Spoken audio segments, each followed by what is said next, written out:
She only ran up the road, lest she should go back and jeer in the faces of the two she had left behind. For they outraged her. Chapter 23. XXIX. Next day Birkin sought Ursula out. It happened to be the half-day at the grammar school. He appeared towards the end of the morning and asked her, would she drive with him in the afternoon. She consented. But her face was closed and unresponding, and his heart sank. The afternoon was fine and dim.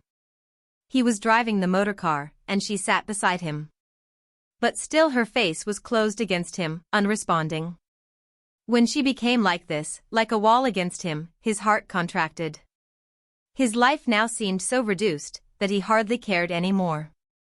At moments it seemed to him he did not care a straw whether Ursula or Hermione or anybody else existed or did not exist. Why bother? Why strive for a coherent, satisfied life? Why not drift on in a series of accidents like a picaresque novel? Why not? Why bother about human relationships? Why take them seriously, male or female? Why form any serious connections at all? Why not be casual, drifting along, taking all for what it was worth? And yet, still, he was damned and doomed to the old effort at serious living. Look, he said, what I bought. The car was running along a broad white road, between autumn trees. He gave her a little bit of screwed-up paper. She took it and opened it. How lovely, she cried. She examined the gift. How perfectly lovely, she cried again. But why do you give them me? She put the question offensively. His face flickered with bored irritation. He shrugged his shoulders slightly. I wanted to, he said, coolly. But why? Why should you? Am I called on to find reasons? He asked. There was a silence, whilst she examined the rings that had been screwed up in the paper. I think they are beautiful, she said, especially this. This is wonderful dash. It was a round opal, red and fiery, set in a circle of tiny rubies. You like that best, he said. I think I do. I like the sapphire, he said. This? It was a rose-shaped, beautiful sapphire, with small brilliants. Yes, she said, it is lovely. She held it in the light. Yes, perhaps it is the best dash. The blue dash, he said. Yes, wonderful dash. He suddenly swung the car out of the way of a farm cart. It tilted on the bank. He was a careless driver, yet very quick. But Ursula was frightened. There was always that something regardless in him which terrified her. She suddenly felt he might kill her, by making some dreadful accident with the motor car. For a moment she was stony with fear. Isn't it rather dangerous, the way you drive? She asked him. No, it isn't dangerous, he said. And then, after a pause, don't you like the yellow ring at all? It was a squarish topaz set in a frame of steel, or some other similar mineral, finely wrought. Yes, she said, I do like it. But why did you buy these rings? I wanted them. They are second-hand. You bought them for yourself? No. Rings look wrong on my hands. Why did you buy them then? I bought them to give to you. But why? Surely you ought to give them to Hermione. You belong to her. He did not answer. She remained with the jewels shut in her hand. She wanted to try them on her fingers, but something in her would not let her. And moreover, she was afraid her hands were too large. She shrank from the mortification of a failure to put them on any but her little finger.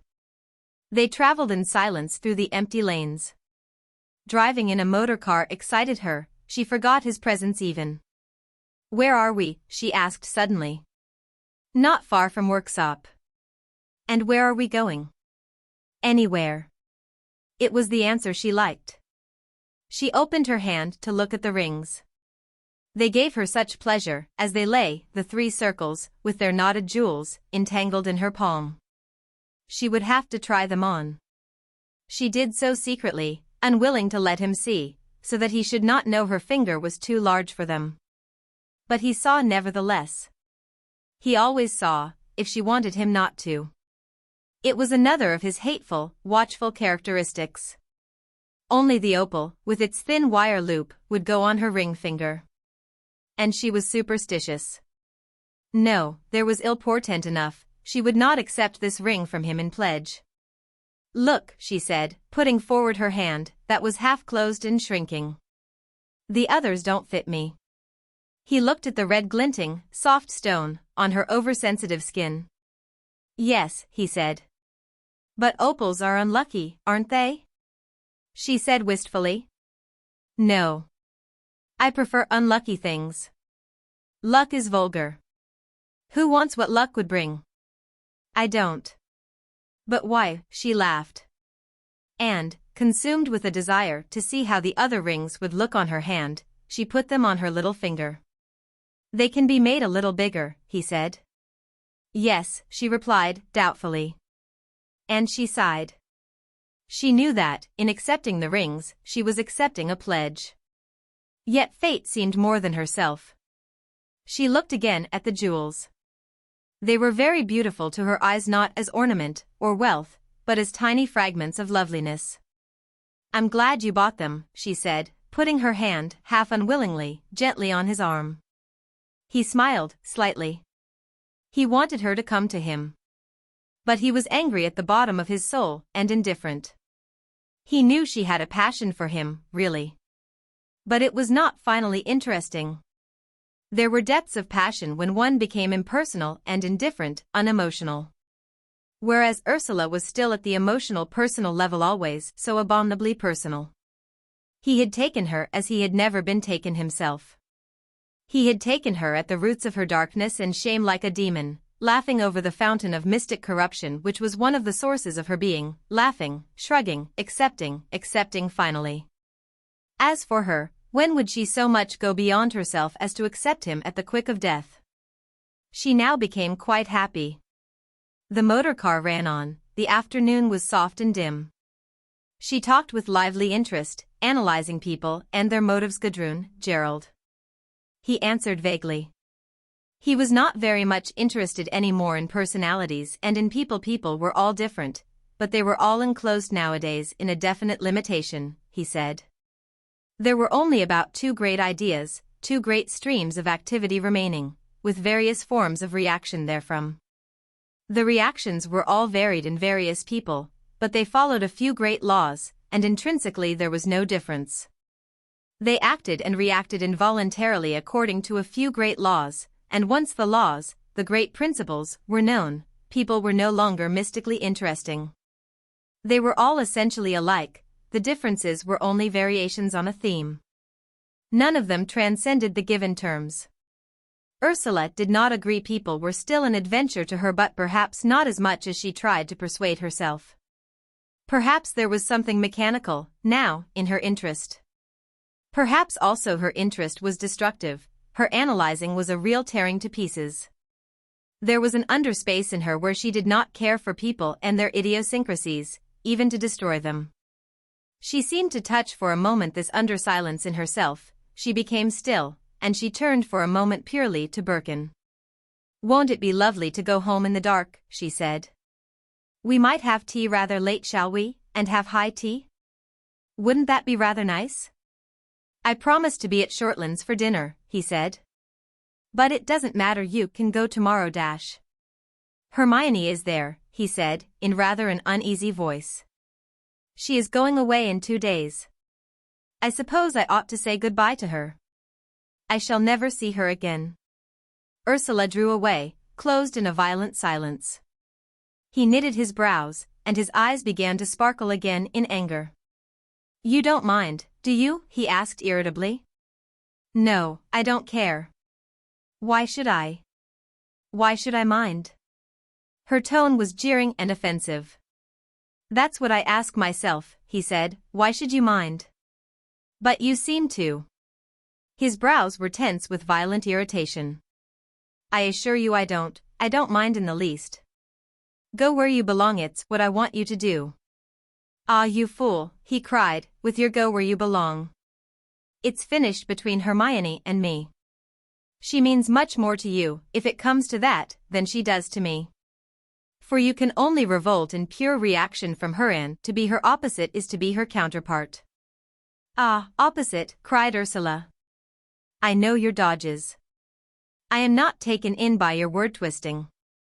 You belong to Hermione and her dead show. Well, if you do, you do. I don't blame you.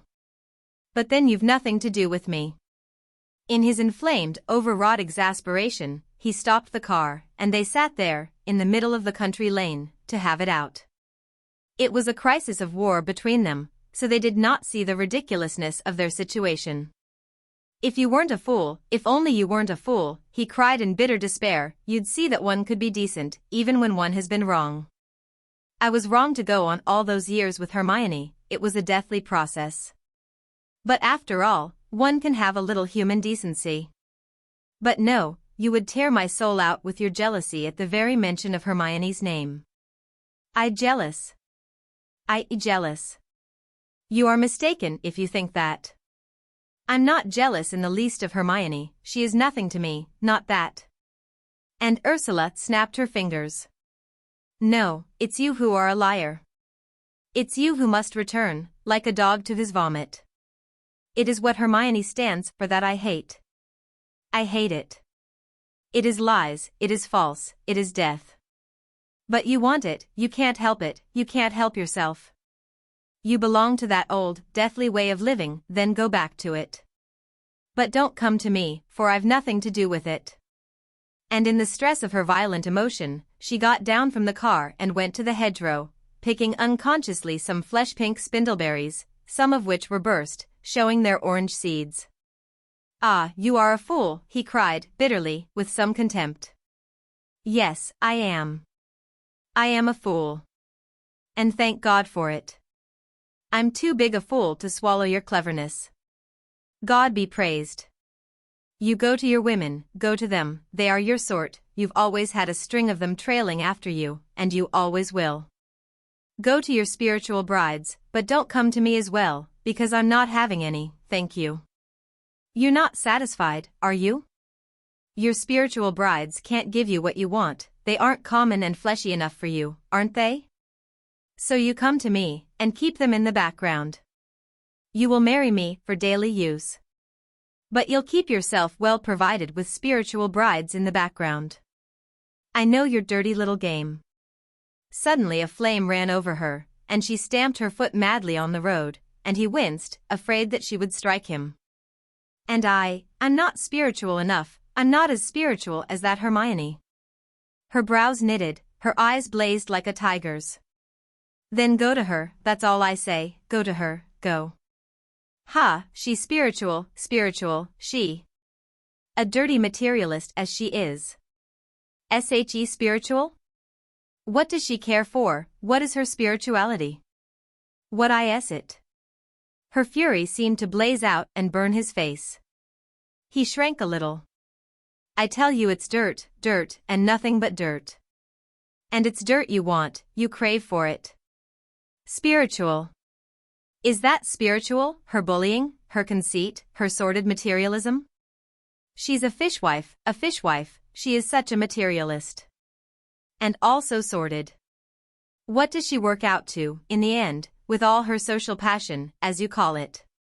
Social passion, what social passion has she? Show it me, where is it? She wants petty, immediate power, she wants the illusion that she is a great woman, that is all. In her soul she's a devilish unbeliever, common as dirt. That's what she is at the bottom. And all the rest is pretense, but you love it. You love the sham spirituality, it's your food. And why? Because of the dirt underneath. Do you think I don't know the foulness of your sex life, and hers? I do. And it's that foulness you want, you liar. Then have it, have it. You're such a liar. She turned away, spasmodically tearing the twigs of spindleberry from the hedge and fastening them, with vibrating fingers, in the bosom of her coat. He stood watching in silence. A wonderful tenderness burned in him at the sight of her quivering, so sensitive fingers, and at the same time he was full of rage and callousness. This is a degrading exhibition, he said coolly. Yes, degrading indeed, she said. But more to me than to you. Since you choose to degrade yourself, he said. Again the flash came over her face, the yellow lights concentrated in her eyes. You, she cried. You. You truth lover. You purity monger. It stinks, your truth and your purity. It stinks of the offal you feed on, you scavenger dog, you eater of corpses. You are foul, foul, and you must know it. Your purity, your candor, your goodness, yes, thank you, we've had some. What you are is a foul, deathly thing, obscene, that's what you are, obscene and perverse. You, and love. You may well say, you don't want love. No, you want yourself, and dirt, and death, that's what you want. You are so perverse, so death-eating. And then. There's a bicycle coming, he said, writhing under her loud denunciation. She glanced down the road. I don't care, she cried. Nevertheless she was silent. The cyclist, having heard the voices raised in altercation, glanced curiously at the man, and the woman, and at the standing motorcar as he passed. Afternoon, he said, cheerfully. Good afternoon, replied Birkin coldly. They were silent as the man passed into the distance. A clearer look had come over Birkin's face. He knew she was in the main right. He knew he was perverse, so spiritual on the one hand, and in some strange way, degraded, on the other. But was she herself any better? Was anybody any better? It may all be true, lies and stink and all, he said. But Hermione's spiritual intimacy is no rottener than your emotional jealous intimacy. One can preserve the decencies, even to one's enemies, for one's own sake. Hermione is my enemy, to her last breath. That's why I must bow her off the field. You. You and your enemies and your beaux. A pretty picture you make of yourself. But it takes nobody in but yourself. I jealous. What I say, her voice sprang into flame, I say because it is true, do you see, because you are you, a foul and false liar, a whited sepulchre. That's why I say it. And you hear it. And be grateful, he added, with a satirical grimace. Yes, she cried, and if you have a spark of decency in you, be grateful. Not having a spark of decency, however, he retorted. No, she cried, you haven't a spark. And so you can go your way, and I'll go mine. It's no good, not the slightest. So you can leave me now, I don't want to go any further with you, leave me. You don't even know where you are, he said. Oh, don't bother, I assure you I shall be all right. I've got 10 shillings in my purse, and that will take me back from anywhere you have brought me to. She hesitated. The rings were still on her fingers, 2 on her little finger, 1 on her ring finger. Still she hesitated. Very good, he said. The only hopeless thing is a fool. You are quite right, she said. Still she hesitated. Then an ugly, malevolent look came over her face, she pulled the rings from her fingers, and tossed them at him. One touched his face, the others hit his coat, and they scattered into the mud. And take your rings, she said, and go and buy yourself a female elsewhere, there are plenty to be had, who will be quite glad to share your spiritual mess, or to have your physical mess, and leave your spiritual mess to Hermione. With which she walked away, desultorily, up the road. He stood motionless, watching her sullen, rather ugly walk. She was sullenly picking and pulling at the twigs of the hedge as she passed. She grew smaller, she seemed to pass out of his sight. A darkness came over his mind. Only a small, mechanical speck of consciousness hovered near him. He felt tired and weak. Yet also he was relieved. He gave up his old position. He went and sat on the bank. No doubt Ursula was right. It was true, really, what she said. He knew that his spirituality was concomitant of a process of depravity, a sort of pleasure in self-destruction. There really was a certain stimulant in self-destruction, for him, especially when it was translated spiritually. But then he knew it, and had done. And was not Ursula's way of emotional intimacy, emotional and physical, was it not just as dangerous as Hermione's abstract spiritual intimacy? Fusion, this horrible fusion of two beings, which every woman and most men insisted on, was it not nauseous and horrible anyhow, whether it was a fusion of the spirit or of the emotional body? Hermione saw herself as the perfect idea, to which all men must come, and Ursula was the perfect womb, the bath of birth, to which all men must come. And both were horrible. Why could they not remain individuals, limited by their own limits? Why this dreadful all-comprehensiveness, this hateful tyranny?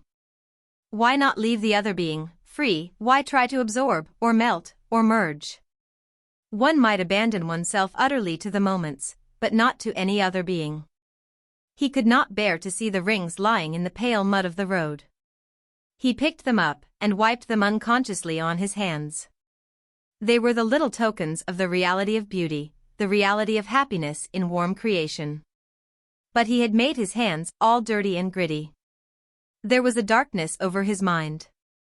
The terrible knot of consciousness that had persisted there like an obsession was broken, gone, his life was dissolved in darkness over his limbs and his body. But there was a point of anxiety in his heart now. He wanted her to come back.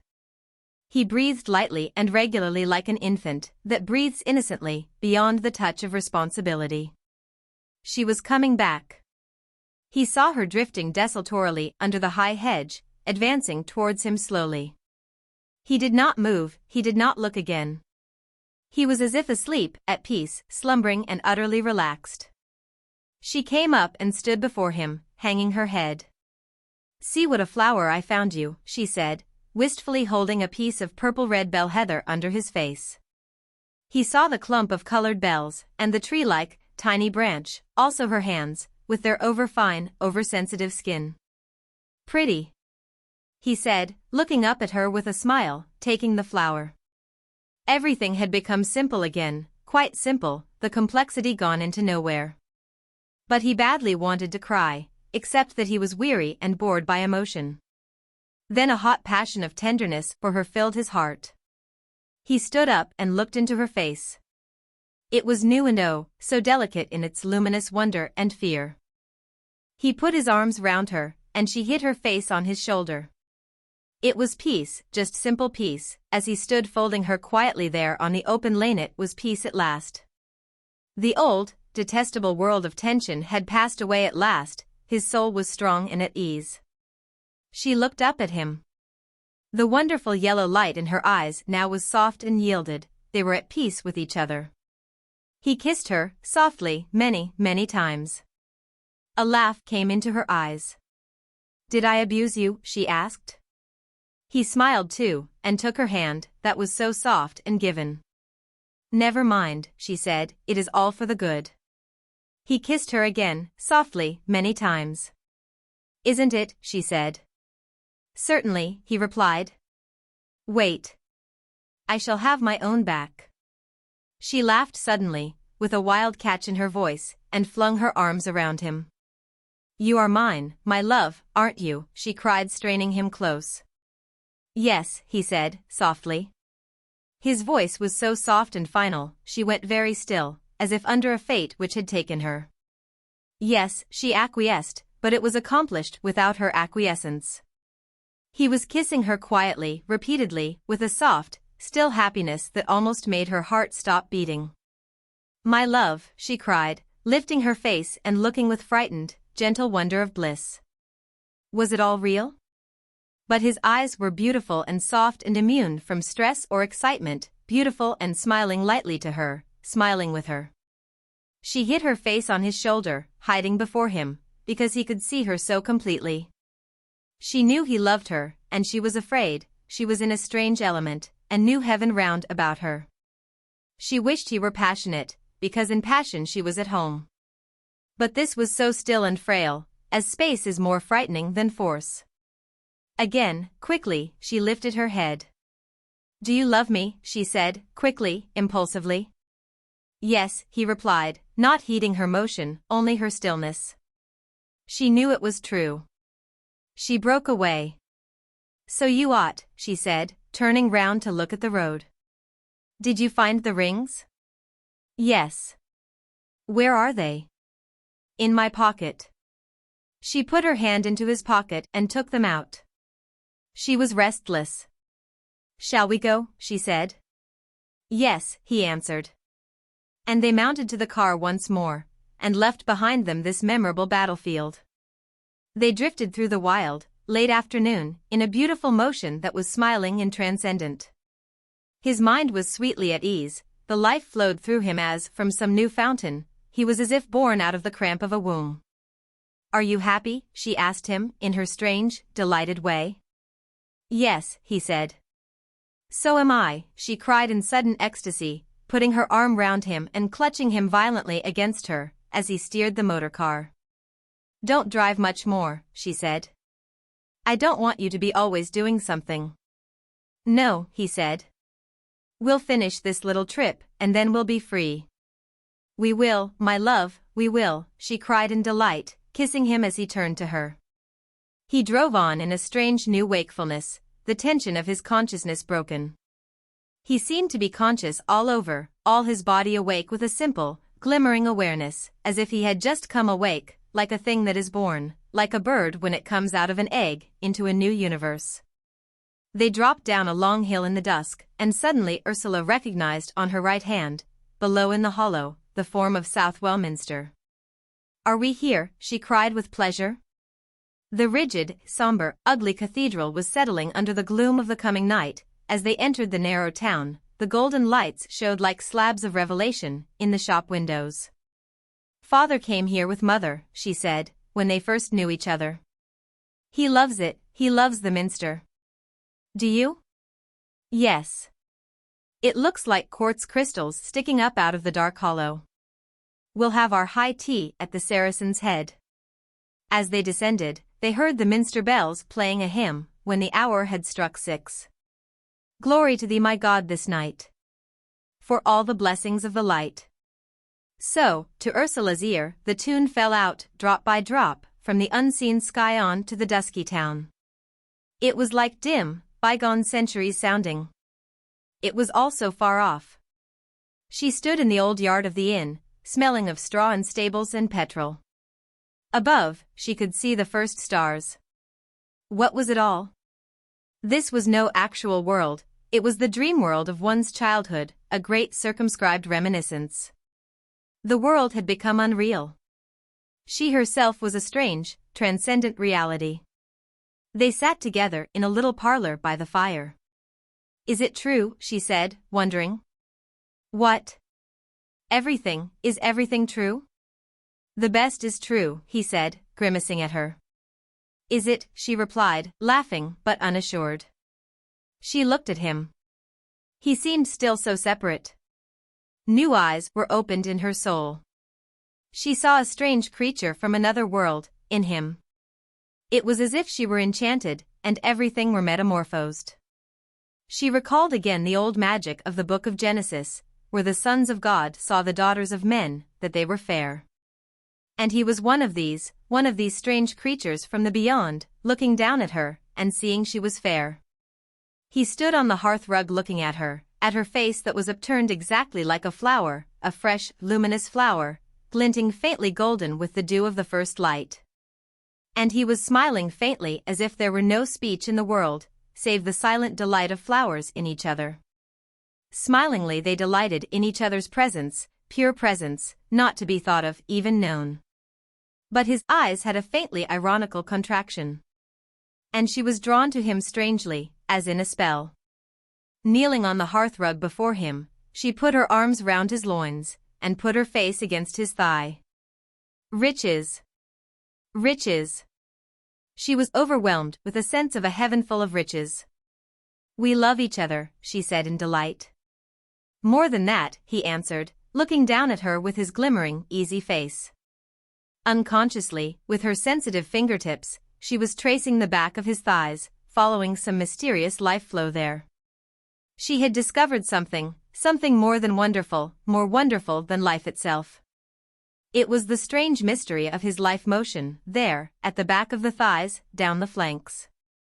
It was a strange reality of his being, the very stuff of being, there in the straight downflow of the thighs. It was here she discovered him, one of the sons of God such as were in the beginning of the world, not a man, something other, something more. This was release at last. She had had lovers, she had known passion. But this was neither love nor passion. It was the daughters of men coming back to the sons of God, the strange inhuman sons of God who are in the beginning. Her face was now one dazzle of released, golden light, as she looked up at him and laid her hands full on his thighs, behind, as he stood before her.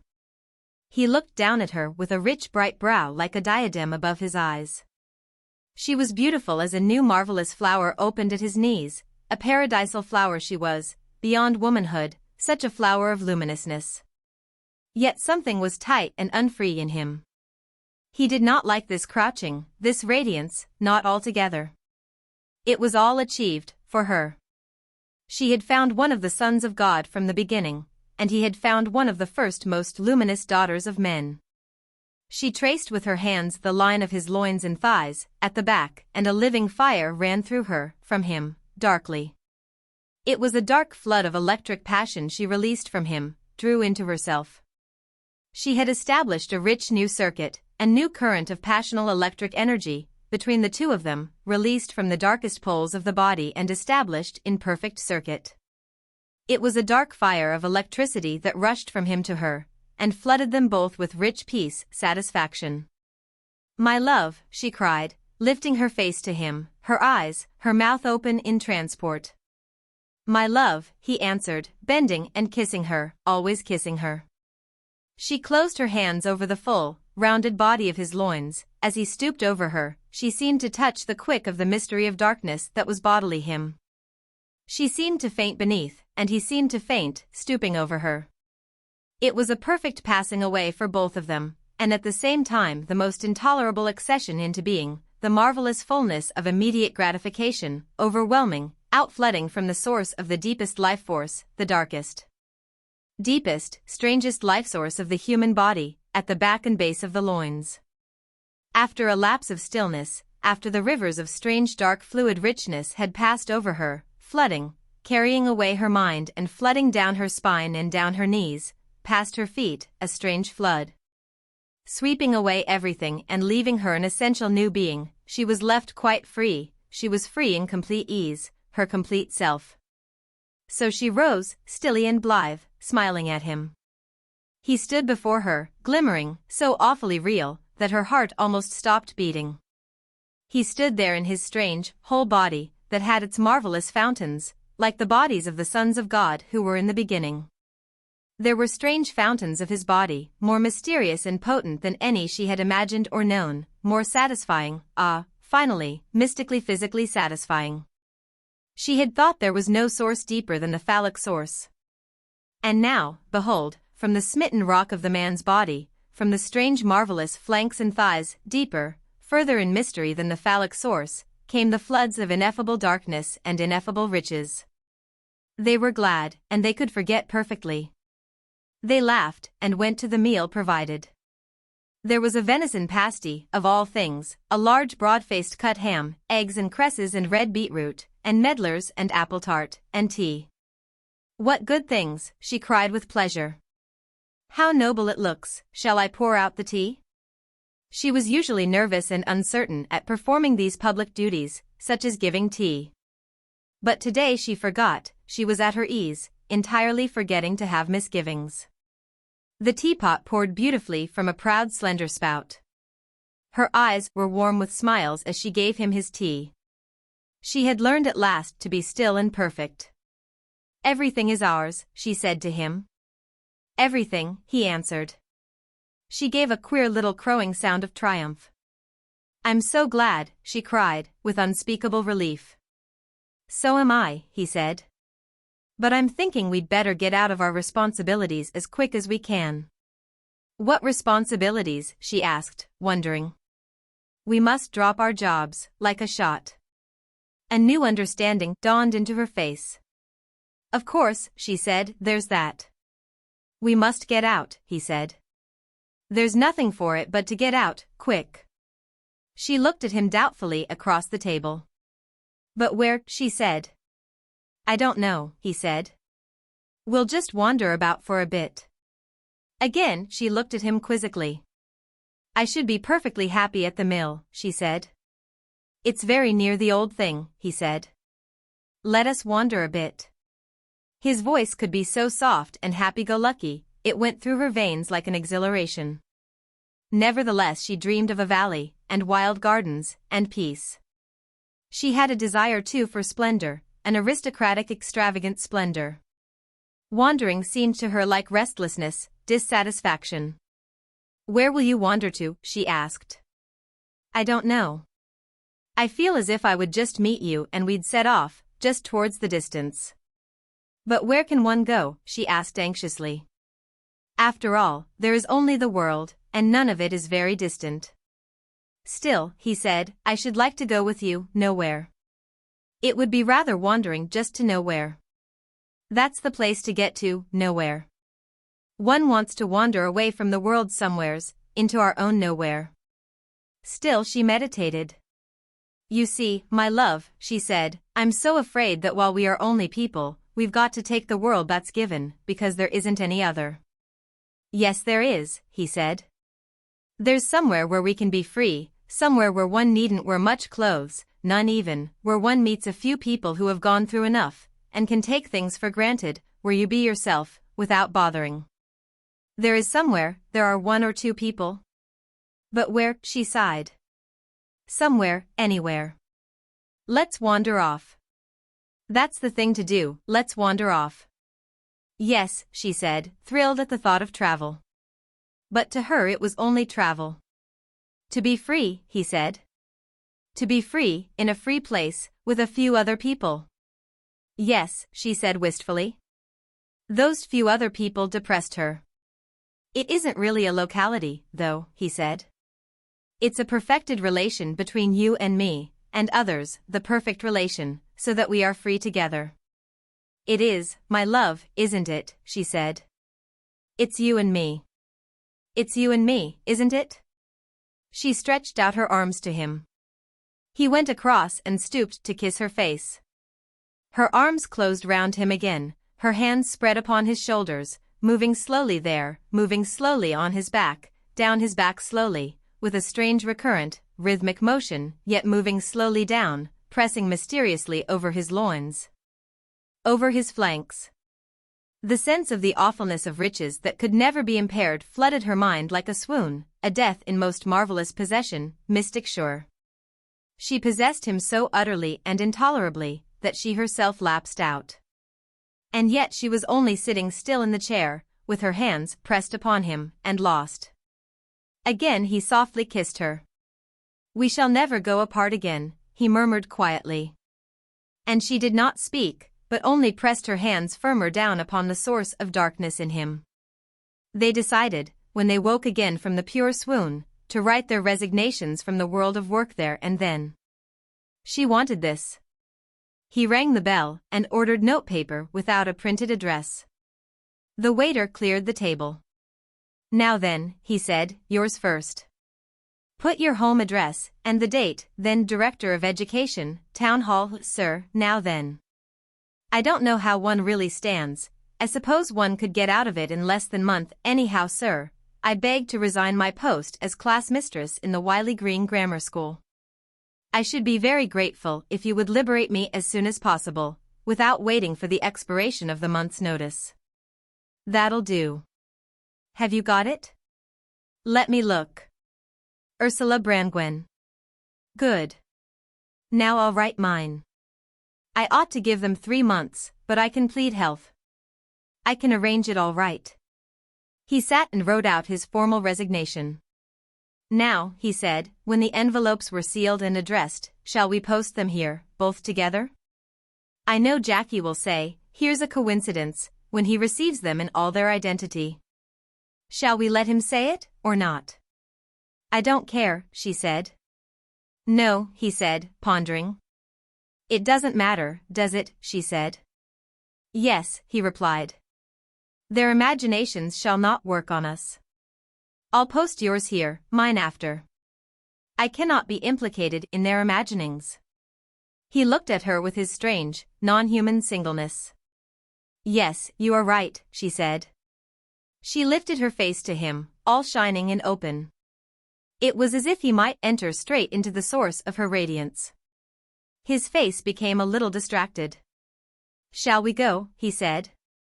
As you like, she replied. They were soon out of the little town, and running through the uneven lanes of the country. Ursula nestled near him, into his constant warmth, and watched the pale-lit revelation racing ahead, the visible night. Sometimes it was a wide old road, with grass spaces on either side, flying magic and elfin in the greenish illumination. Sometimes it was trees looming overhead, sometimes it was bramble bushes. Sometimes the walls of a crew yard and the butt of a barn. Are you going to Shortlands to dinner? Ursula asked him suddenly. He started. Good God, he said. Shortlands. Never again. Not that. Besides, we should be too late. Where are we going then, to the mill? If you like. Pity to go anywhere on this good dark night. Pity to come out of it, really. Pity we can't stop in the good darkness. It is better than anything ever would be, this good immediate darkness. She sat wondering. The car lurched and swayed. She knew there was no leaving him, the darkness held them both and contained them, it was not to be surpassed. Besides, she had a full mystic knowledge of his suave loins of darkness, dark-clad and suave. And in this knowledge there was some of the inevitability and the beauty of fate, fate which one asks for, which one accepts in full. He sat still like an Egyptian pharaoh, driving the car. He felt as if he were seated in immemorial potency, like the great carven statues of real Egypt, as real and as fulfilled with subtle strength, as these are, with a vague inscrutable smile on the lips. He knew what it was to have the strange and magical current of force in his back and loins, and down his legs, force so perfect that it stayed him immobile, and left his face subtly, mindlessly smiling. He knew what it was to be awake and potent in that other basic mind, the deepest physical mind. And from this source he had a pure and magic control, magical, mystical, a force in darkness, like electricity. It was very difficult to speak, it was so perfect to sit in this pure living silence, subtle, full of unthinkable knowledge and unthinkable force, upheld immemorially in timeless force, like the immobile, supremely potent Egyptians. Seated forever in their living, subtle silence. We need not go home, he said. This car has seats that let down and make a bed, and we can lift the hood. She was glad and frightened. She cowered near to him. But what about them at home, she said. Send a telegram. Nothing more was said. They ran on in silence. But with a sort of second consciousness he steered the car towards a destination. For he had the free intelligence to direct his own ends. His arms and his breast and his head were rounded and living like those of the Greek, he had not the unawakened straight arms of the Egyptian, nor the sealed, slumbering head. A lambent intelligence played secondarily above his pure Egyptian concentration in darkness. They came to a village that lined along the road. The car crept slowly along, until he saw the post office. Then he pulled up.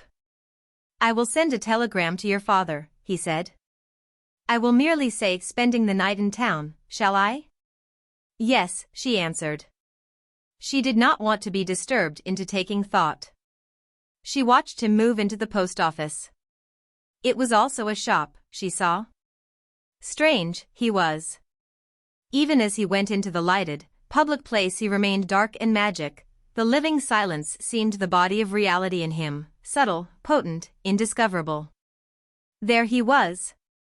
In a strange uplift of elation she saw him, the being never to be revealed, awful in its potency, mystic and real. This dark, subtle reality of him, never to be translated, liberated her into perfection, her own perfected being. She too was dark and fulfilled in silence. He came out, throwing some packages into the car. There is some bread, and cheese, and raisins, and apples, and hard chocolate, he said, in his voice that was as if laughing, because of the unblemished stillness and force which was the reality in him. She would have to touch him. To speak, to see, was nothing. It was a travesty to look and to comprehend the man there. Darkness and silence must fall perfectly on her, then she could know mystically, in unrevealed touch. She must lightly, mindlessly connect with him, have the knowledge which is death of knowledge, the reality of surety in not knowing.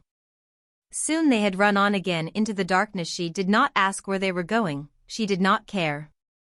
She sat in a fullness and a pure potency that was like apathy, mindless and immobile. She was next to him, and hung in a pure rest, as a star is hung, balanced unthinkably. Still there remained a dark lambency of anticipation. She would touch him. With perfect fine fingertips of reality she would touch the reality in him, the suave, pure, untranslatable reality of his loins of darkness. To touch, mindlessly in darkness, to come in pure touching upon the living reality of him, his suave perfect loins and thighs of darkness, this was her sustaining anticipation. And he too waited in the magical steadfastness of suspense, for her to take this knowledge of him as he had taken it of her. He knew her darkly, with the fullness of dark knowledge. Now she would know him, and he too would be liberated. He would be night-free, like an Egyptian, steadfast in perfectly suspended equilibrium, pure mystic nodality of physical being. They would give each other this star equilibrium which alone is freedom. She saw that they were running among trees, great old trees with dying bracken undergrowth. The palish, gnarled trunks showed ghostly, and like old priests in the hovering distance, the fern rose magical and mysterious. It was a night all darkness, with low cloud. The motor car advanced slowly. "Where are we?" she whispered. "In Sherwood Forest." It was evident he knew the place. He drove softly, watching. Then they came to a green road between the trees. They turned cautiously round, and were advancing between the oaks of the forest, down a green lane. The green lane widened into a little circle of grass, where there was a small trickle of water at the bottom of a sloping bank. The car stopped. "We will stay here," he said, and put out the lights. He extinguished the lamps at once, and it was pure night, with shadows of trees like realities of other, nightly being. He threw a rug onto the bracken, and they sat in stillness and mindless silence.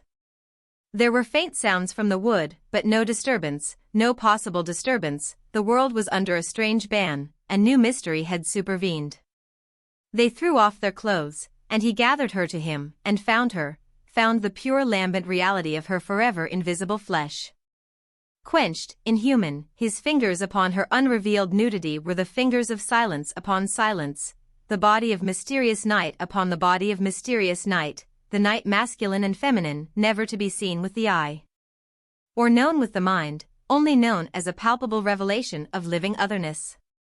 She had her desire of him, she touched, she received the maximum of unspeakable communication in touch, dark, subtle, positively silent, a magnificent gift and give again, a perfect acceptance and yielding, a mystery. The reality of that which can never be known, vital, sensual reality that can never be transmuted into mind content, but remains outside, living body of darkness and silence and subtlety, the mystic body of reality. She had her desire fulfilled. He had his desire fulfilled. For she was to him what he was to her, the immemorial magnificence of mystic, palpable, real otherness.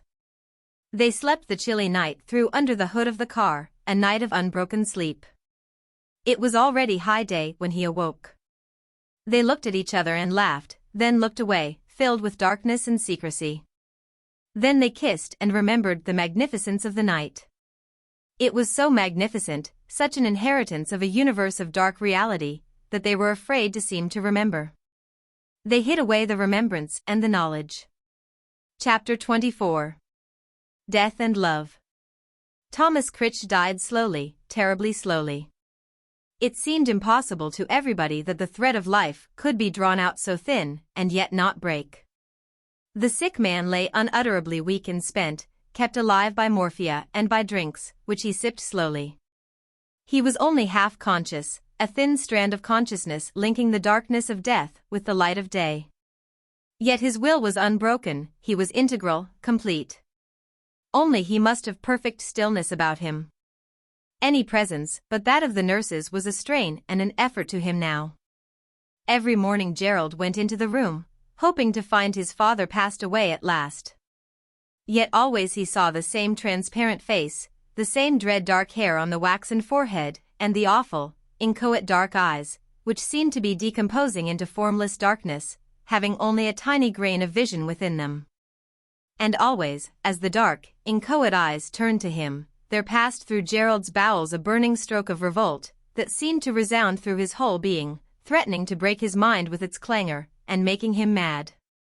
Every morning, the sun stood there, erect and taut with life, gleaming in his blondness. The gleaming blondness of his strange, imminent being put the father into a fever of fretful irritation. He could not bear to meet the uncanny, downward look of Gerald's blue eyes. But it was only for a moment. Each on the brink of departure, the father and son looked at each other, then parted. For a long time Gerald preserved a perfect sang-froid, he remained quite collected. But at last, fear undermined him. He was afraid of some horrible collapse in himself. He had to stay and see this thing through. Some perverse will made him watch his father drawn over the borders of life. And yet, now, every day, the great red-hot stroke of horrified fear through the bowels of the son struck a further inflammation. Gerald went about all day with a tendency to cringe, as if there were the point of a sword of Damocles pricking the nape of his neck. There was no escape, he was bound up with his father, he had to see him through. And the father's will never relaxed or yielded to death. It would have to snap when death at last snapped it, if it did not persist after a physical death. In the same way, the will of the son never yielded. He stood firm and immune, he was outside this death and this dying. It was a trial by ordeal. Could he stand and see his father slowly dissolve and disappear in death, without once yielding his will, without once relenting before the omnipotence of death? Like a Red Indian undergoing torture, Gerald would experience the whole process of slow death without wincing or flinching. He even triumphed in it. He somehow wanted this death, even forced it. It was as if he himself were dealing the death, even when he most recoiled in horror. Still, he would deal it, he would triumph through death. But in the stress of this ordeal, Gerald too lost his hold on the outer, daily life. That which was much to him, came to mean nothing. Work, pleasure, it was all left behind. He went on more or less mechanically with his business, but this activity was all extraneous. The real activity was this ghastly wrestling for death in his own soul.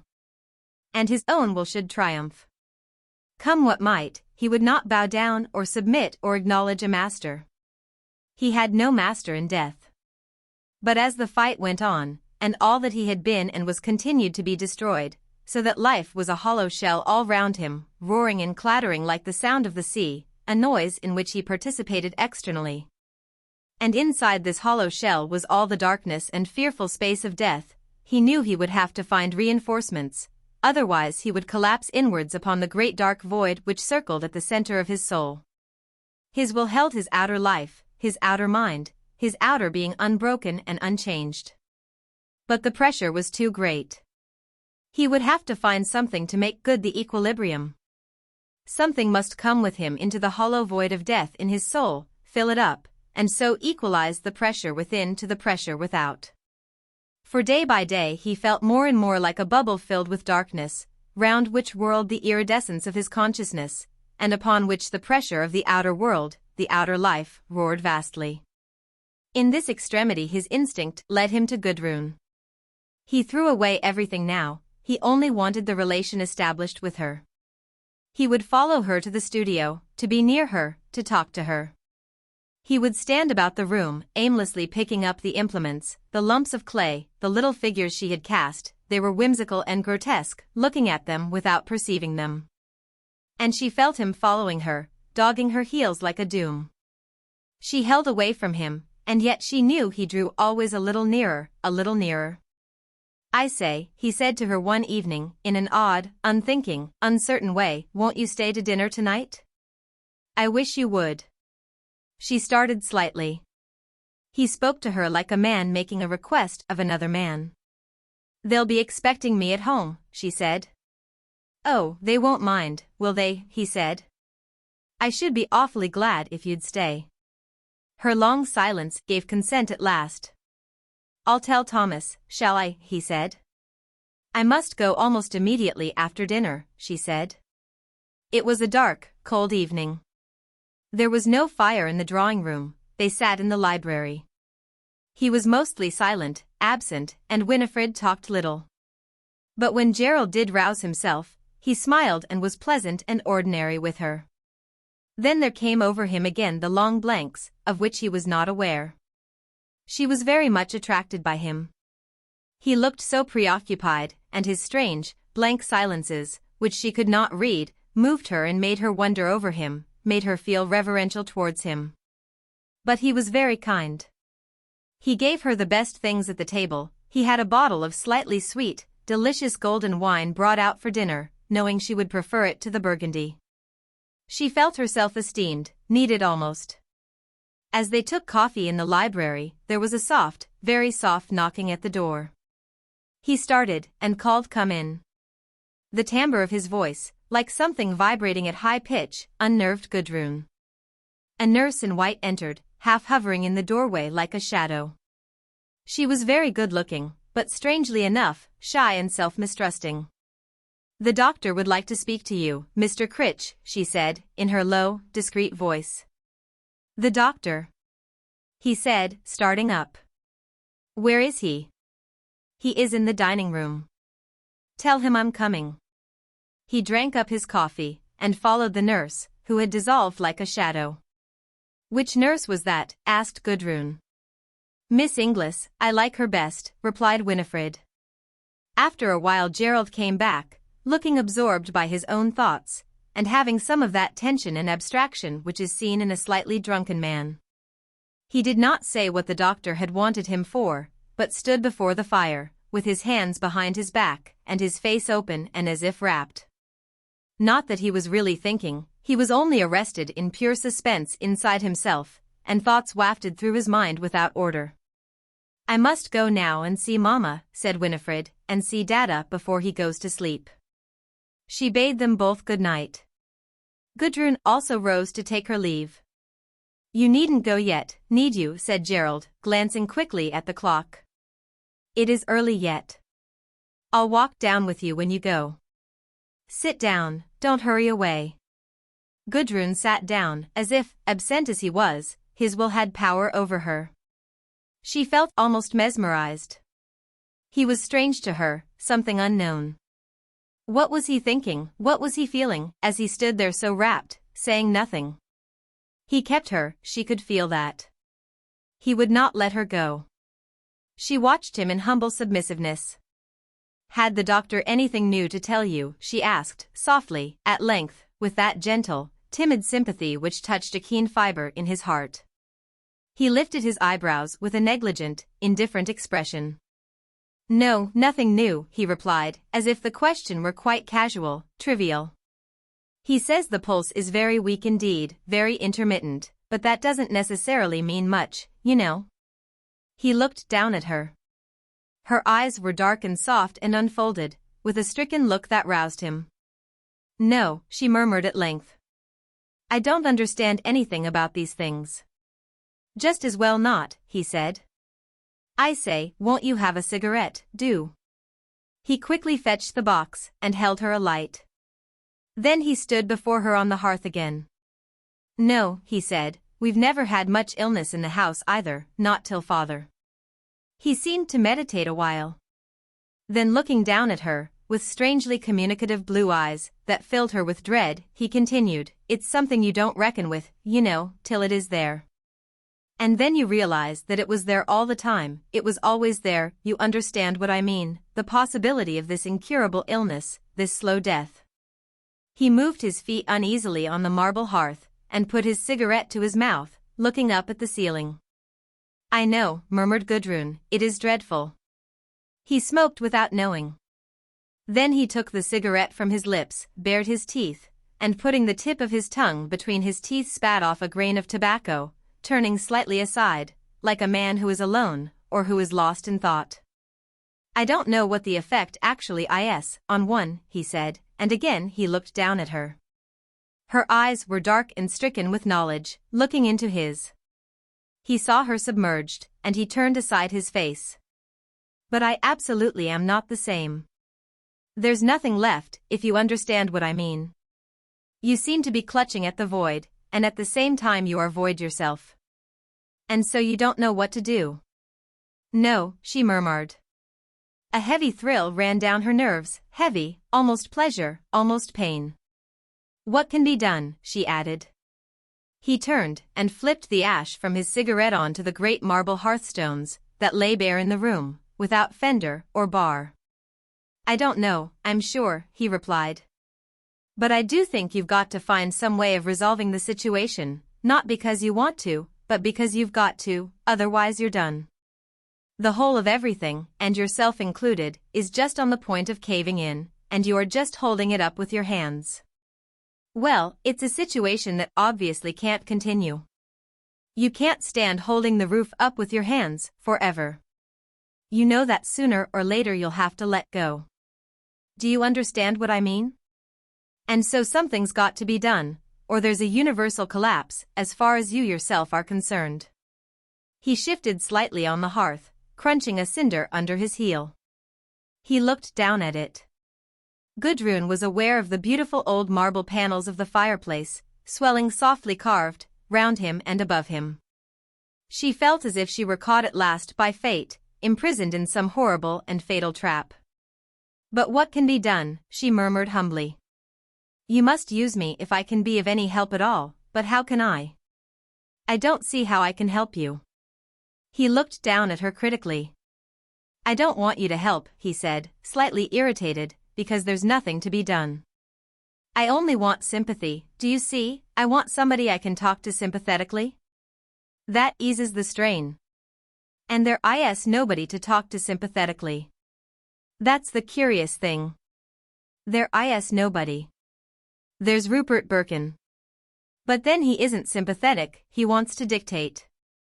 And that is no use whatsoever. She was caught in a strange snare. She looked down at her hands. Then there was the sound of the door softly opening. Gerald started. He was chagrined. It was his starting that really startled Gudrun. Then he went forward, with quick, graceful, intentional courtesy. Oh, Mother, he said. How nice of you to come down. How are you? The elderly woman, loosely and bulkily wrapped in a purple gown, came forward silently, slightly hulkied, as usual. Her son was at her side. He pushed her up a chair, saying, You know Miss Brangwen, don't you? The mother glanced at Gudrun indifferently.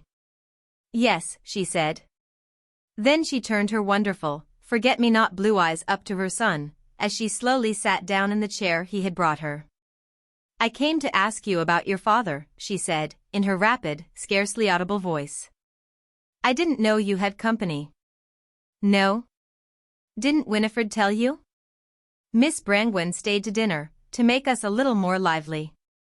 Mrs. Crich turned slowly round to Gudrun, and looked at her, but with unseeing eyes. I'm afraid it would be no treat to her. Then she turned again to her son. Winifred tells me the doctor had something to say about your father. What is it? Only that the pulse is very weak, misses altogether a good many times, so that he might not last the night out, Gerald replied. Mrs. Crich sat perfectly impassive, as if she had not heard. Her bulk seemed hunched in the chair, her fair hair hung slack over her ears. But her skin was clear and fine, her hands, as she sat with them forgotten and folded, were quite beautiful, full of potential energy. A great mass of energy seemed decaying up in that silent, hulking form.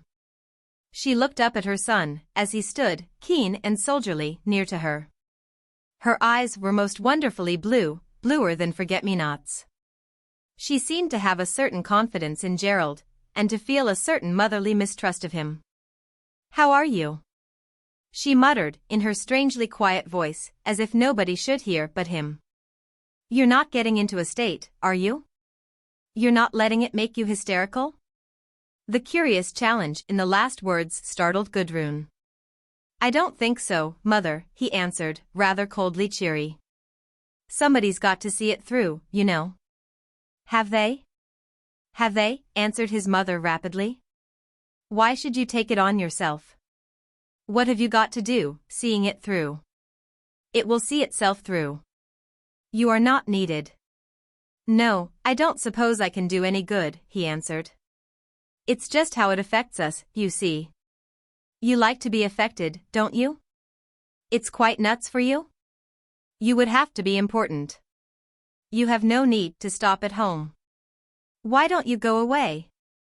These sentences, evidently the ripened grain of many dark hours, took Gerald by surprise. I don't think it's any good going away now, Mother, at the last minute, he said, coldly. You take care, replied his mother.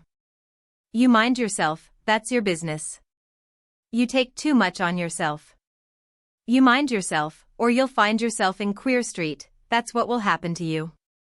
You're hysterical, always were. I'm all right, Mother, he said. There's no need to worry about me, I assure you. Let the dead bury their dead, don't go and bury yourself along with them, that's what I tell you. I know you well enough. He did not answer this, not knowing what to say. The mother sat bunched up in silence, her beautiful white hands, that had no rings whatsoever, clasping the pommels of her armchair. You can't do it, she said, almost bitterly. You haven't the nerve. You're as weak as a cat, really, always were. Is this young woman staying here? No, said Gerald. She is going home tonight. Then she'd better have the dog cart. Does she go far? Only to Beldover. Ah. The elderly woman never looked at Gudrun, yet she seemed to take knowledge of her presence. You are inclined to take too much on yourself, Gerald, said the mother, pulling herself to her feet, with a little difficulty. Will you go, Mother? He asked, politely. Yes, I'll go up again, she replied. Turning to Gudrun, she bade her good night. Then she went slowly to the door. As if she were unaccustomed to walking at the door, she lifted her face to him, implicitly. He kissed her. Don't come any further with me, she said, in her barely audible voice. I don't want you any further. He bade her good night, watched her across to the stairs and mount slowly. Then he closed the door and came back to Gudrun. Gudrun rose also, to go. A queer being, my mother, he said. Yes, replied Gudrun. She has her own thoughts. Yes, said Gudrun. Then they were silent. You want to go? He asked. Half a minute, I'll just have a horse put in.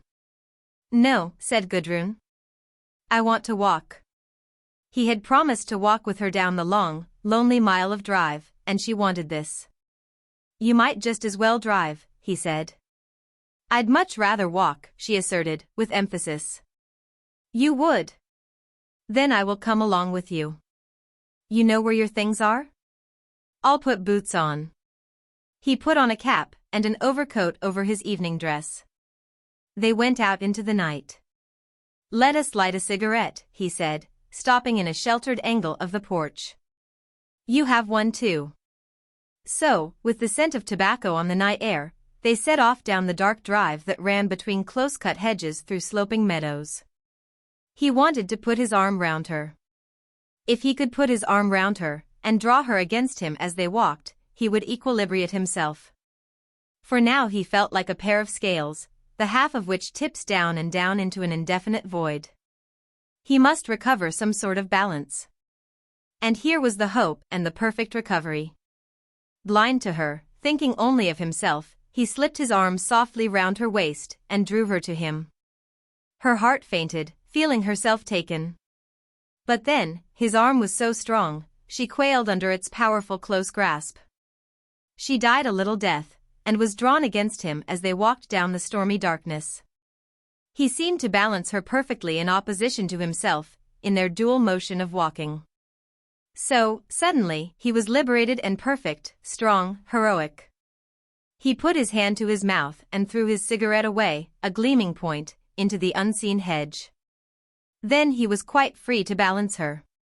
"That's better," he said, with exultancy. The exultation in his voice was like a Swedish, poisonous drug to her. Did she then mean so much to him? She sipped the poison. "Are you happier?" she asked, wistfully. "Much better," he said, in the same exultant voice, "and I was rather far gone." She nestled against him. He felt her all soft and warm. She was the rich, lovely substance of his being. The warmth and motion of her walk suffused through him wonderfully. "I'm so glad if I help you," she said. "Yes," he answered. "There's nobody else could do it if you wouldn't." "That is true," she said to herself, with a thrill of strange, fatal elation. As they walked, he seemed to lift her nearer and nearer to himself, till she moved upon the firm vehicle of his body. He was so strong, so sustaining, and he could not be opposed. She drifted along in a wonderful interfusion of physical motion, down the dark, blowy hillside.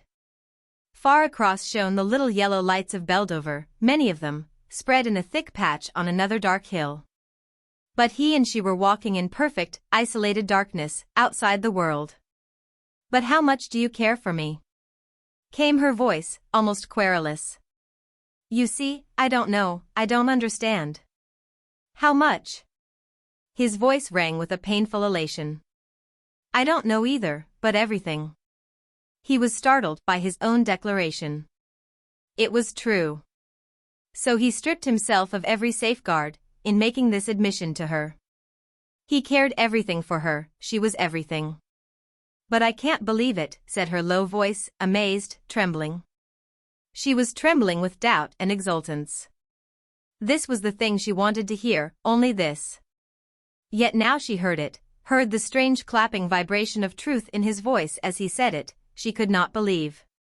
She could not believe, she did not believe. Yet she believed, triumphantly, with fatal exultance. "Why not?" he said. "Why don't you believe it?" "It's true." "It is true." As we stand at this moment, he stood still with her in the wind. "I care for nothing on earth, or in heaven, outside this spot where we are. And it isn't my own presence I care about, it is all yours. I'd sell my soul 100 times, but I couldn't bear not to have you here. I couldn't bear to be alone. My brain would burst." "It is true." He drew her closer to him, with definite movement. "No," she murmured, afraid. Yet this was what she wanted. Why did she so lose courage? They resumed their strange walk. They were such strangers, and yet they were so frightfully, unthinkably near. It was like a madness. Yet it was what she wanted, it was what she wanted. They had descended the hill, and now they were coming to the square arch where the road passed under the colliery railway. The arch, Gudrun knew, had walls of squared stone, mossy on one side with water that trickled down, dry on the other side. She had stood under it to hear the train rumble thundering over the logs overhead.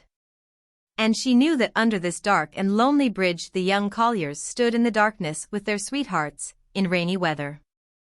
And so she wanted to stand under the bridge with her sweetheart, and be kissed under the bridge in the invisible darkness. Her steps dragged as she drew near. So, under the bridge, they came to a standstill, and he lifted her upon his breast. His body vibrated taut and powerful as he closed upon her and crushed her, breathless and dazed and destroyed, crushed her upon his breast. Ah, it was terrible and perfect. Under this bridge, the colliers pressed their lovers to their breast. And now, under the bridge, the master of them all pressed her to himself? And how much more powerful and terrible was his embrace than theirs, how much more concentrated and supreme his love was, than theirs in the same sort. She felt she would swoon, die, under the vibrating, inhuman tension of his arms and his body, she would pass away. Then the unthinkable high vibration slackened and became more undulating. He slackened and drew her with him to stand with his back to the wall. She was almost unconscious. So the colliers' lovers would stand with their backs to the walls, holding their sweethearts and kissing them as she was being kissed. Ah, but would their kisses be fine and powerful as the kisses of the firm-mouthed master? Even the keen, short-cut mustache, the colliers would not have that. And the colliers' sweethearts would, like herself, hang their heads back limp over their shoulder, and look out from the dark archway, at the close patch of yellow lights on the unseen hill in the distance, or at the vague form of trees, and at the buildings of the colliery woodyard, in the other direction. His arms were fast around her, he seemed to be gathering her into himself, her warmth, her softness, her adorable weight, drinking in the suffusion of her physical being, avidly. He lifted her, and seemed to pour her into himself, like wine into a cup. "This is worth everything," he said, in a strange, penetrating voice.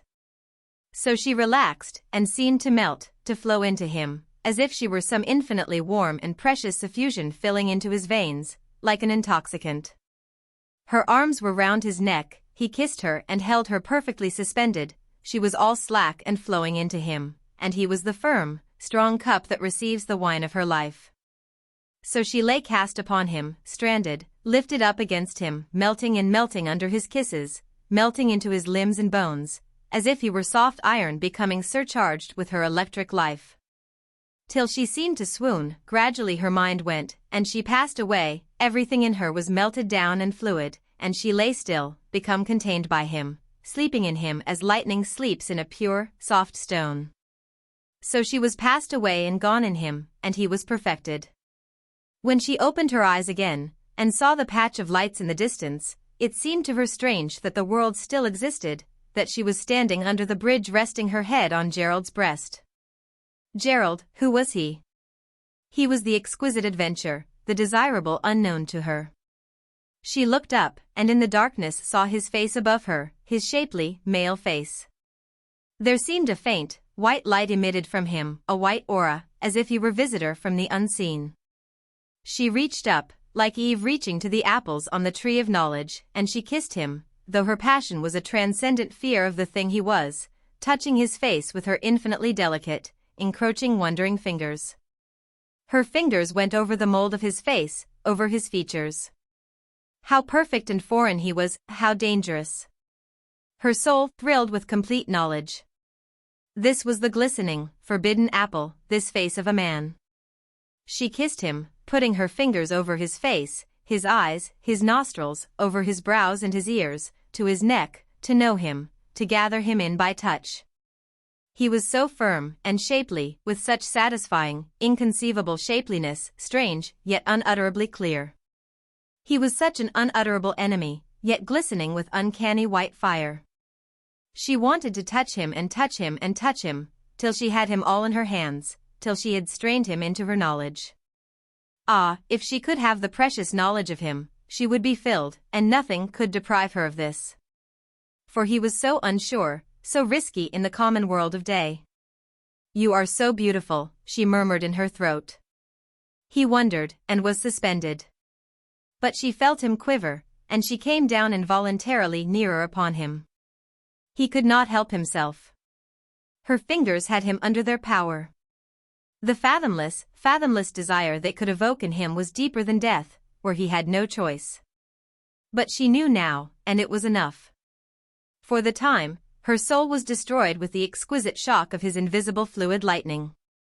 She knew. And this knowledge was a death from which she must recover. How much more of him was there to know? Ah, much, many days harvesting for her large, yet perfectly subtle and intelligent hands upon the field of his living, radioactive body. Ah, her hands were eager, greedy for knowledge. But for the present it was enough, as much as her soul could bear. Too much, and she would shatter herself, she would fill the fine vial of her soul too quickly, and it would break. Enough now, enough for the time being. There were all the after days when her hands, like birds, could feed upon the fields of him mystical plastic form, till then enough.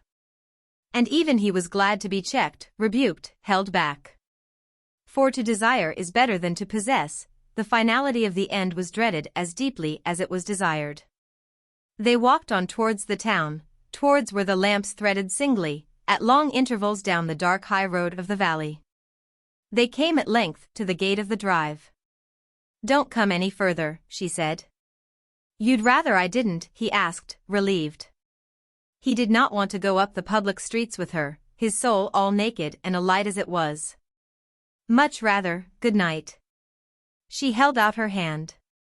He grasped it, then touched the perilous, potent fingers with his lips. Good night, he said. Tomorrow. And they parted. He went home full of the strength and the power of living desire. But the next day, she did not come. She sent a note that she was kept indoors by a cold. Here was a torment.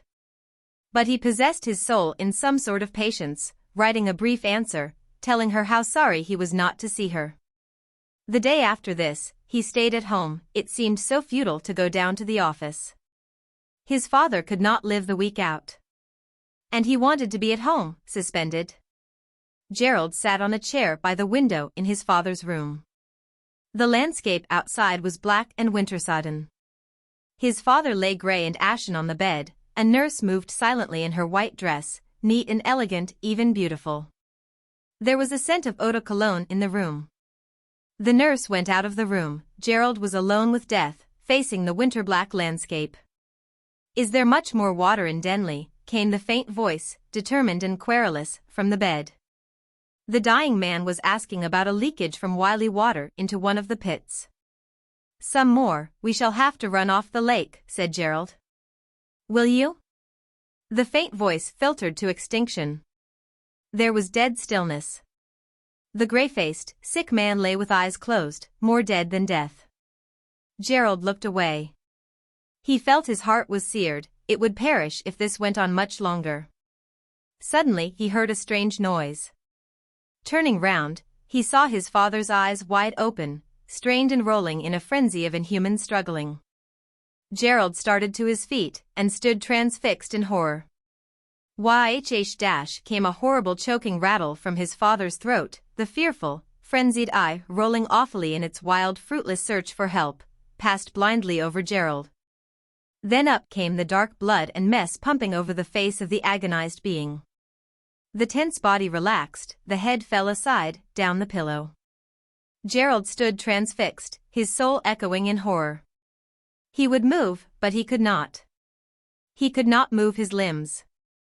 His brain seemed to re-echo, like a pulse. The nurse in white softly entered. She glanced at Gerald, then at the bed. Ah, came her soft whimpering cry, and she hurried forward to the dead man. Ah, came the slight sound of her agitated distress, as she stood bending over the bedside. Then she recovered, turned, and came for towel and sponge. She was wiping the dead face carefully, and murmuring, almost whimpering, very softly, "Poor Mr. Crich, poor Mr. Crich. Poor Mr. Crich." "Is he dead?" clanged Gerald's sharp voice.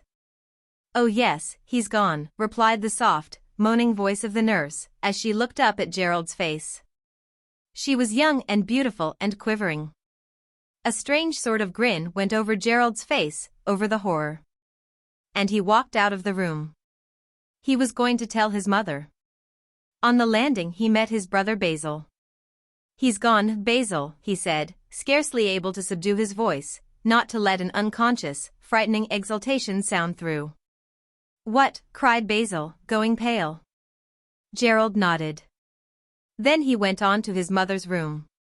She was sitting in her purple gown, sewing, very slowly sewing, putting in a stitch then another stitch. She looked up at Gerald with her blue undaunted eyes. "Father's gone," he said. "He's dead?" "Who says so?" "Oh, you know, Mother, if you see him." She put her sewing down, and slowly rose. "Are you going to see him?" he asked. "Yes," she said. By the bedside the children already stood in a weeping group. "Oh, Mother!" cried the daughters, almost in hysterics, weeping loudly. But the mother went forward. The dead man lay in repose, as if gently asleep, so gently, so peacefully, like a young man sleeping in purity. He was still warm. She stood looking at him in gloomy, heavy silence, for some time. She said bitterly, at length, speaking as if to the unseen witnesses of the air. "You're dead." She stood for some minutes in silence, looking down. "Beautiful," she asserted, "beautiful as if life had never touched you, never touched you." God send I look different. I hope I shall look my years, when I am dead. Beautiful, beautiful, she crooned over him. You can see him in his teens, with his first beard on his face. A beautiful soul, beautiful. Then there was a tearing in her voice as she cried, none of you look like this, when you are dead. Don't let it happen again. It was a strange, wild command from out of the unknown. Her children moved unconsciously together, in a nearer group, at the dreadful command in her voice. The color was flushed bright in her cheek, she looked awful and wonderful. Blame me if you like, that he lies there like a lad in his teens, with his first beard on his face. Blame me if you like. But you none of you know. She was silent in intense silence. Then there came, in a low, tense voice, if I thought that the children I bore would lie looking like that in death, I'd strangle them when they were infants, yes. No, mother, came the strange, clarion voice of Gerald from the background. We are different, we don't blame you. She turned and looked full in his eyes. Then she lifted her hands in a strange half-gesture of mad despair. Pray, she said strongly. Pray for yourselves to God, for there's no help for you from your parents. Oh, mother! Cried her daughters wildly. But she had turned and gone, and they all went quickly away from each other. When Gudrun heard that Mr. Crich was dead, she felt rebuked. She had stayed away lest Gerald should think her too easy of winning. And now, he was in the midst of trouble, whilst she was cold. The following day she went up as usual to Winifred, who was glad to see her, glad to get away into the studio. The girl had wept, and then, too frightened, had turned aside to avoid any more tragic eventuality. She and Gudrun resumed work as usual, in the isolation of the studio, and this seemed an immeasurable happiness, a pure world of freedom, after the aimlessness and misery of the house. Gudrun stayed on till evening. She and Winifred had dinner brought up to the studio, where they ate in freedom, away from all the people in the house. After dinner Gerald came up. The great high studio was full of shadow and a fragrance of coffee. Gudrun and Winifred had a little table near the fire at the far end, with a white lamp whose light did not travel far.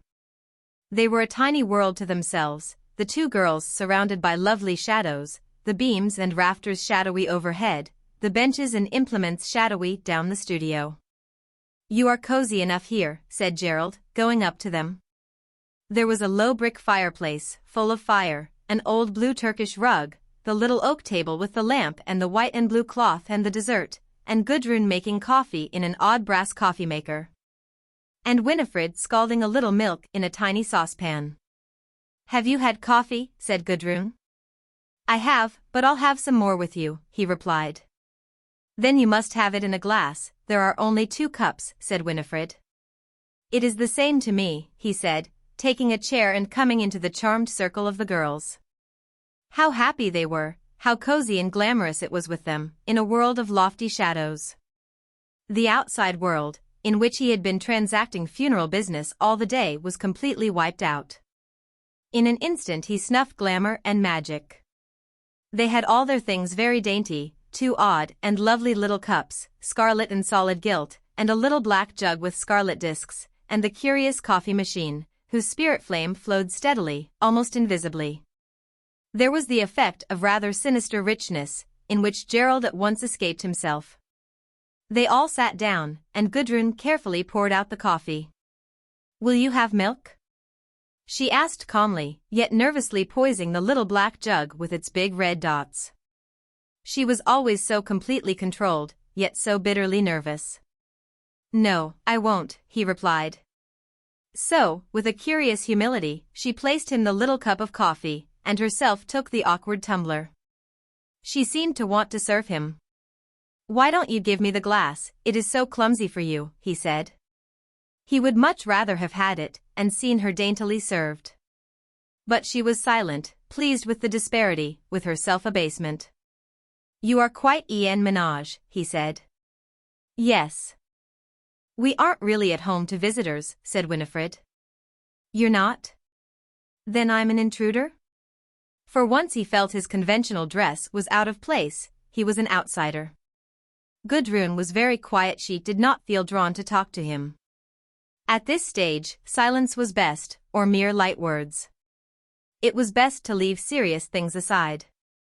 So they talked gaily and lightly, till they heard the man below lead out the horse, and call it to back into the dog-cart that was to take Gudrun home. So she put on her things, and shook hands with Gerald, without once meeting his eyes. And she was gone. The funeral was detestable. Afterwards, at the tea table, the daughters kept saying, "He was a good father to us, the best father in the world, or else, we shan't easily find another man as good as father was." Gerald acquiesced in all this. It was the right conventional attitude, and, as far as the world went, he believed in the conventions. He took it as a matter of course. But Winifred hated everything, and hid in the studio, and cried her heart out, and wished Gudrun would come. Luckily everybody was going away. The Criches never stayed long at home. By dinner time, Gerald was left quite alone. Even Winifred was carried off to London, for a few days with her sister Laura. But when Gerald was really left alone, he could not bear it. One day passed by, and another. And all the time he was like a man hung in chains over the edge of an abyss. Struggle as he might, he could not turn himself to the solid earth, he could not get footing. He was suspended on the edge of a void, writhing. Whatever he thought of, was the abyss, whether it were friends or strangers, or work or play, it all showed him only the same bottomless void, in which his heart swung perishing. There was no escape, there was nothing to grasp hold of. He must writhe on the edge of the chasm, suspended in chains of invisible physical life. At first he was quiet, he kept still, expecting the extremity to pass away, expecting to find himself released into the world of the living, after this extremity of penance. But it did not pass, and a crisis gained upon him. As the evening of the third day came on, his heart rang with fear. He could not bear another night. Another night was coming on, for another night he was to be suspended in chain of physical life, over the bottomless pit of nothingness. And he could not bear it. He could not bear it. He was frightened deeply, and coldly, frightened in his soul. He did not believe in his own strength any more. He could not fall into this infinite void, and rise again. If he fell, he would be gone forever. He must withdraw, he must seek reinforcements. He did not believe in his own single self any further than this. After dinner, faced with the ultimate experience of his own nothingness, he turned aside. He pulled on his boots, put on his coat, and set out to walk in the night. It was dark and misty. He went through the wood, stumbling and feeling his way to the mill. Birkin was away. Good, he was half glad. He turned up the hill, and stumbled blindly over the wild slopes, having lost the path in the complete darkness. It was boring. Where was he going? No matter. He stumbled on till he came to a path again. Then he went on through another wood. His mind became dark, he went on automatically. Without thought or sensation, he stumbled unevenly on, out into the open again, fumbling for stiles, losing the path, and going along the hedges of the fields till he came to the outlet. And at last, he came to the high road. It had distracted him to struggle blindly through the maze of darkness. But now, he must take a direction. And he did not even know where he was. But he must take a direction now. Nothing would be resolved by merely walking away. He had to take a direction. He stood still on the road, that was high in the utterly dark night, and he did not know where he was. It was a strange sensation, his heart beating, and ringed round with the utterly unknown darkness. So he stood for some time. Then he heard footsteps, and saw a small, swinging light. He immediately went towards this. It was a miner. "Can you tell me," he said, "where this road goes?" "Road? Aye, it goes to Whatmore." "Whatmore? Oh, thank you, that's right. I thought I was wrong. Good night." "Good night," replied the broad voice of the miner. Gerald guessed where he was. At least, when he came to Whatmore, he would know. He was glad to be on a high road. He walked forward as in a sleep of decision. That was Whatmore Village? Yes, the King's Head, and there the hall gates. He descended the steep hill almost running. Winding through the hollow, he passed the grammar school and came to Wiley Green Church. The churchyard. He halted. Then in another moment he had clambered up the wall and was going among the graves. Even in this darkness he could see the heaped pallor of old white flowers at his feet. This then was the grave. He stooped down. The flowers were cold and clammy. There was a raw scent of chrysanthemums and tuberoses, deadened. He felt the clay beneath, and shrank, it was so horribly cold and sticky. He stood away in revulsion. Here was one center then, here in the complete darkness beside the unseen, raw grave. But there was nothing for him here. No, he had nothing to stay here for. He felt as if some of the clay were sticking cold and unclean on his heart. No, enough of this. Where then, home? Never. It was no use going there. That was less than no use. It could not be done. There was somewhere else to go. Where? A dangerous resolve formed in his heart, like a fixed idea. There was Gudrun, she would be safe in her home. But he could get at her, he would get at her. He would not go back tonight till he had come to her, if it cost him his life. He staked his all on this throw. He set off walking straight across the fields towards Beldover. It was so dark, nobody could ever see him. His feet were wet and cold, heavy with clay. But he went on persistently, like a wind, straight forward, as if to his fate. There were great gaps in his consciousness. He was conscious that he was at Winthorpe Hamlet, but quite unconscious how he had got there. And then, as in a dream, he was in the long street of Beldover, with its street lamps. There was a noise of voices, and of a door shutting loudly, and being barred, and of men talking in the night. The Lord Nelson had just closed, and the drinkers were going home. He had better ask one of these where she lived, for he did not know the side streets at all. "Can you tell me where Somerset Drive is?" he asked of one of the uneven men. "Where what?" replied the tipsy miner's voice. "Somerset Drive." "Somerset Drive, I've heard o' such a place, but I couldn't for my life say where it is." "Who might you be wanting?" "Mr. Brangwen, William Brangwen." "William Brangwen? Who teaches at the grammar school, at Wiley Green, his daughter teaches there too." "Oh, Brangwen. Now I've got you. Of course, William Brangwen. Yes, he's got two lasses as teachers, aside hisself." "Aye, that's him. Why certainly I know where he lives, back your life I do." What place do they say it?" "Somerset Drive," repeated Gerald patiently. He knew his own colliers fairly well. "Somerset Drive, for certain," said the collier, swinging his arm as if catching something up. "Somerset Drive, I couldn't for my life lay hold o' the locality o' the place." "I know the place, to be sure I do." He turned unsteadily on his feet, and pointed up the dark, nigh-deserted road. "You go up there, and you ta eth first, th first and on your left, that side, past Withams's Tuffy shop." "I know," said Gerald. "Aye. You go down a bit, past Weir Waterman Lives, and then Somerset Drive, as they say it, branches off on right-hand side, and there's nowt but 3 houses in it, no more than 3, I believe. And I'm a'most certain as theirs is last o 3, you see." "Thank you very much," said Gerald. "Good night." And he started off, leaving the tipsy man there standing rooted. Gerald went past the dark shops and houses, most of them sleeping now, and twisted round to the little blind road that ended on a field of darkness. He slowed down as he neared his goal, not knowing how he should proceed. What if the house were closed in darkness? But it was not. He saw a big lighted window, and heard voices, then a gate banged. His quick ears caught the sound of Birkin's voice, his keen eyes made out Birkin, with Ursula standing in a pale dress on the step of the garden path. Then Ursula stepped down and came along the road, holding Birkin's arm.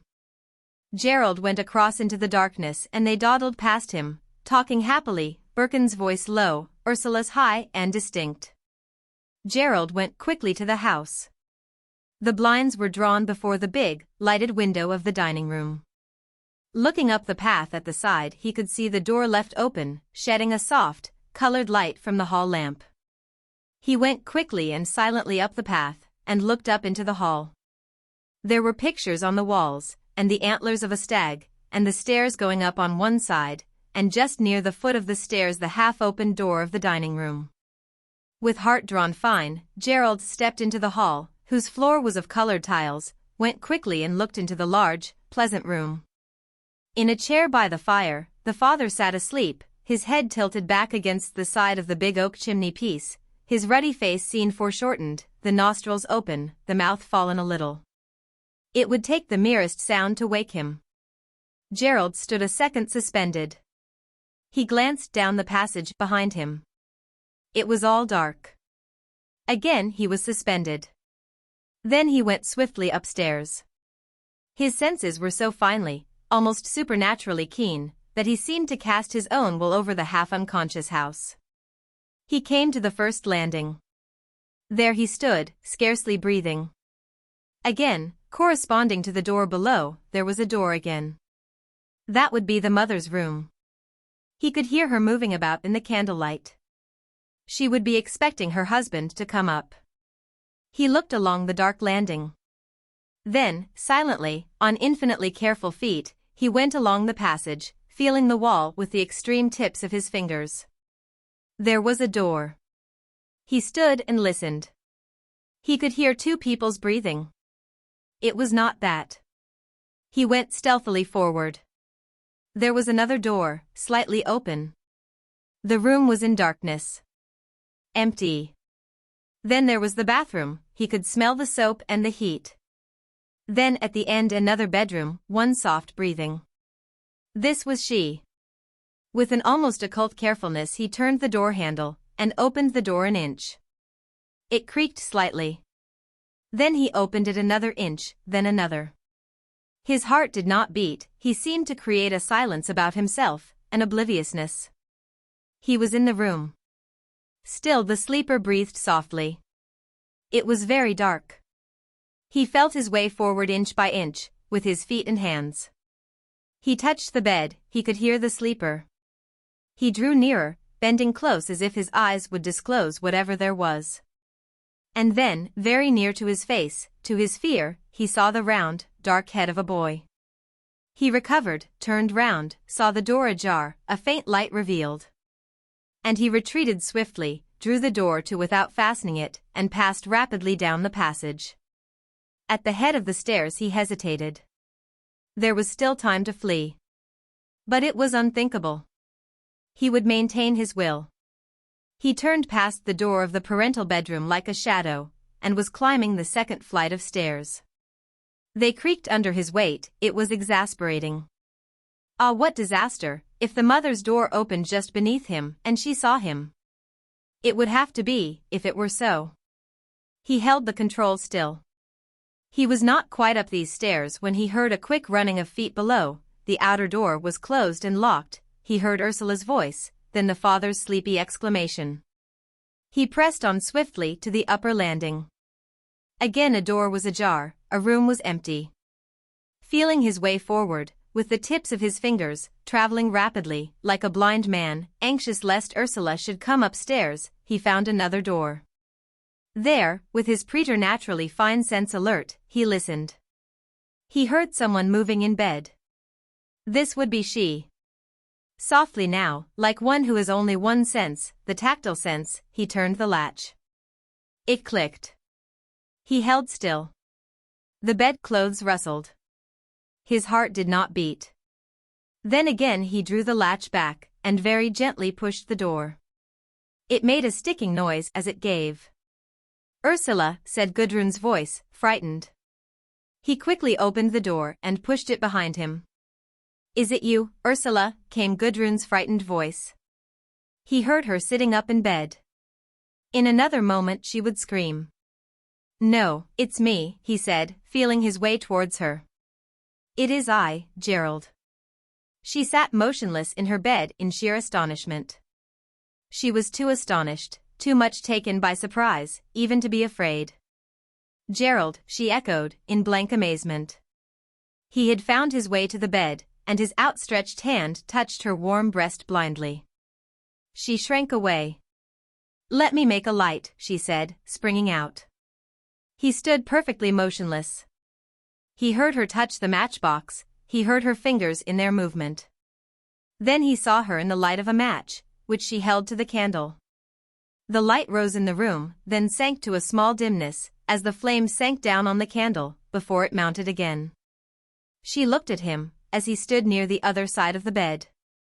His cap was pulled low over his brow, his black overcoat was buttoned close up to his chin. His face was strange and luminous. He was inevitable as a supernatural being. When she had seen him, she knew. She knew there was something fatal in the situation, and she must accept it. Yet she must challenge him. "How did you come up?" she asked. "I walked up the stairs, the door was open." She looked at him. "I haven't closed this door either," he said. She walked swiftly across the room and closed her door, softly, and locked it. Then she came back. She was wonderful, with startled eyes and flushed cheeks, and her plait of hair rather short and thick down her back, and her long, fine white nightdress falling to her feet. She saw that his boots were all clay, even his trousers were plastered with clay. And she wondered if he had made footprints all the way up. He was a very strange figure, standing in her bedroom, near the tossed bed. "Why have you come?" she asked, almost querulous. "I wanted to," he replied. And this she could see from his face. It was fate. "You are so muddy," she said, in distaste, but gently. He looked down at his feet. "I was walking in the dark," he replied. But he felt vividly elated. There was a pause. He stood on one side of the tumbled bed, she on the other. He did not even take his cap from his brows. "And what do you want of me?" she challenged. He looked aside, and did not answer. Save for the extreme beauty and mystic attractiveness of this distinct, strange face, she would have sent him away. But his face was too wonderful and undiscovered to her. It fascinated her with the fascination of pure beauty, cast a spell on her, like nostalgia, an ache. "What do you want of me?" she repeated in an estranged voice. He pulled off his cap, in a movement of dream liberation, and went across to her. But he could not touch her, because she stood barefoot in her nightdress, and he was muddy and damp. Her eyes, wide and large and wondering, watched him, and asked him the ultimate question. "I came, because I must," he said. "Why do you ask?" She looked at him in doubt and wonder. "I must ask," she said. He shook his head slightly. "There is no answer," he replied, with strange vacancy. There was about him a curious, and almost godlike air of simplicity and native directness. He reminded her of an apparition, the young Hermes. "But why did you come to me?" she persisted. "Because it has to be so. If there weren't you in the world, then I shouldn't be in the world either." She stood looking at him, with large, wide, wondering, stricken eyes. His eyes were looking steadily into hers all the time, and he seemed fixed in an odd supernatural steadfastness. She sighed. She was lost now. She had no choice. "Won't you take off your boots?" she said. "They must be wet."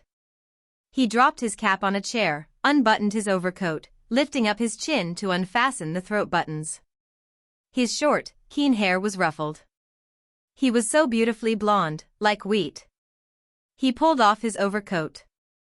Quickly he pulled off his jacket, pulled loose his black tie, and was unfastening his studs, which were headed each with a pearl.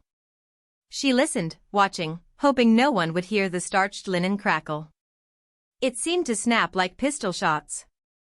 He had come for vindication. She let him hold her in his arms, clasp her close against him. He found in her an infinite relief. Into her he poured all his pent-up darkness and corrosive death, and he was whole again. It was wonderful, marvelous, it was a miracle. This was the ever-recurrent miracle of his life, at the knowledge of which he was lost in an ecstasy of relief and wonder. And she, subject, received him as a vessel filled with his bitter potion of death. She had no power at this crisis to resist.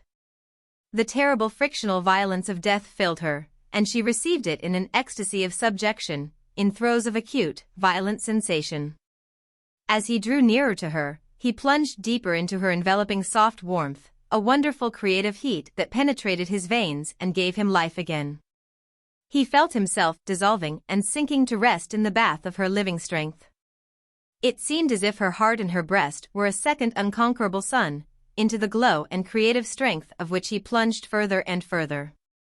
All his veins, that were murdered and lacerated, healed softly as life came pulsing in, stealing invisibly into him as if it were the all-powerful effluence of the sun. His blood, which seemed to have been drawn back into death, came ebbing on the return, surely, beautifully, powerfully. He felt his limbs growing fuller and flexible with life, his body gained an unknown strength. He was a man again, strong and rounded. And he was a child, so soothed and restored and full of gratitude. And she was the great bath of life, he worshipped her. Mother and substance of all life she was. And he, child and man, received of her and was made whole. His pure body was almost killed. But the miraculous, soft effluence of her breast suffused over him, over his seared, damaged brain, like a healing lymph, like a soft, soothing flow of life itself, perfect as if he were bathed in the womb again. His brain was hurt, seared, the tissue was as if destroyed.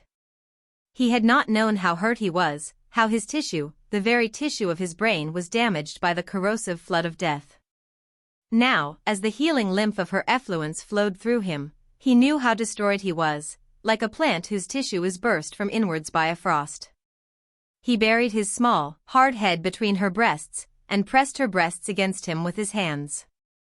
And she with quivering hands pressed his head against her, as he lay suffused out, and she lay fully conscious. The lovely creative warmth flooded through him like a sleep of fecundity within the womb. Ah, if only she would grant him the flow of this living effluence, he would be restored, he would be complete again. He was afraid she would deny him before it was finished. Like a child at the breast, he cleaved intensely to her, and she could not put him away. And his seared, ruined membrane relaxed, softened, that which was seared and stiff and blasted yielded again, became soft and flexible, palpitating with new life. He was infinitely grateful, as to God, or as an infant is at its mother's breast. He was glad and grateful like a delirium, as he felt his own wholeness come over him again, as he felt the full, unutterable sleep coming over him, the sleep of complete exhaustion and restoration. But Gudrun lay wide awake, destroyed into perfect consciousness. She lay motionless, with wide eyes staring motionless into the darkness, whilst he was sunk away in sleep, his arms round her. She seemed to be hearing waves break on a hidden shore, long, slow, gloomy waves, breaking with the rhythm of fate, so monotonously that it seemed eternal. This endless breaking of slow, sullen waves of fate held her life a possession, whilst she lay with dark, wide eyes looking into the darkness. She could see so far as eternity, yet she saw nothing. She was suspended in perfect consciousness, and of what was she conscious? This mood of extremity, when she lay staring into eternity, utterly suspended, and conscious of everything, to the last limits, passed and left her uneasy. She had lain so long motionless. She moved, she became self-conscious. She wanted to look at him, to see him.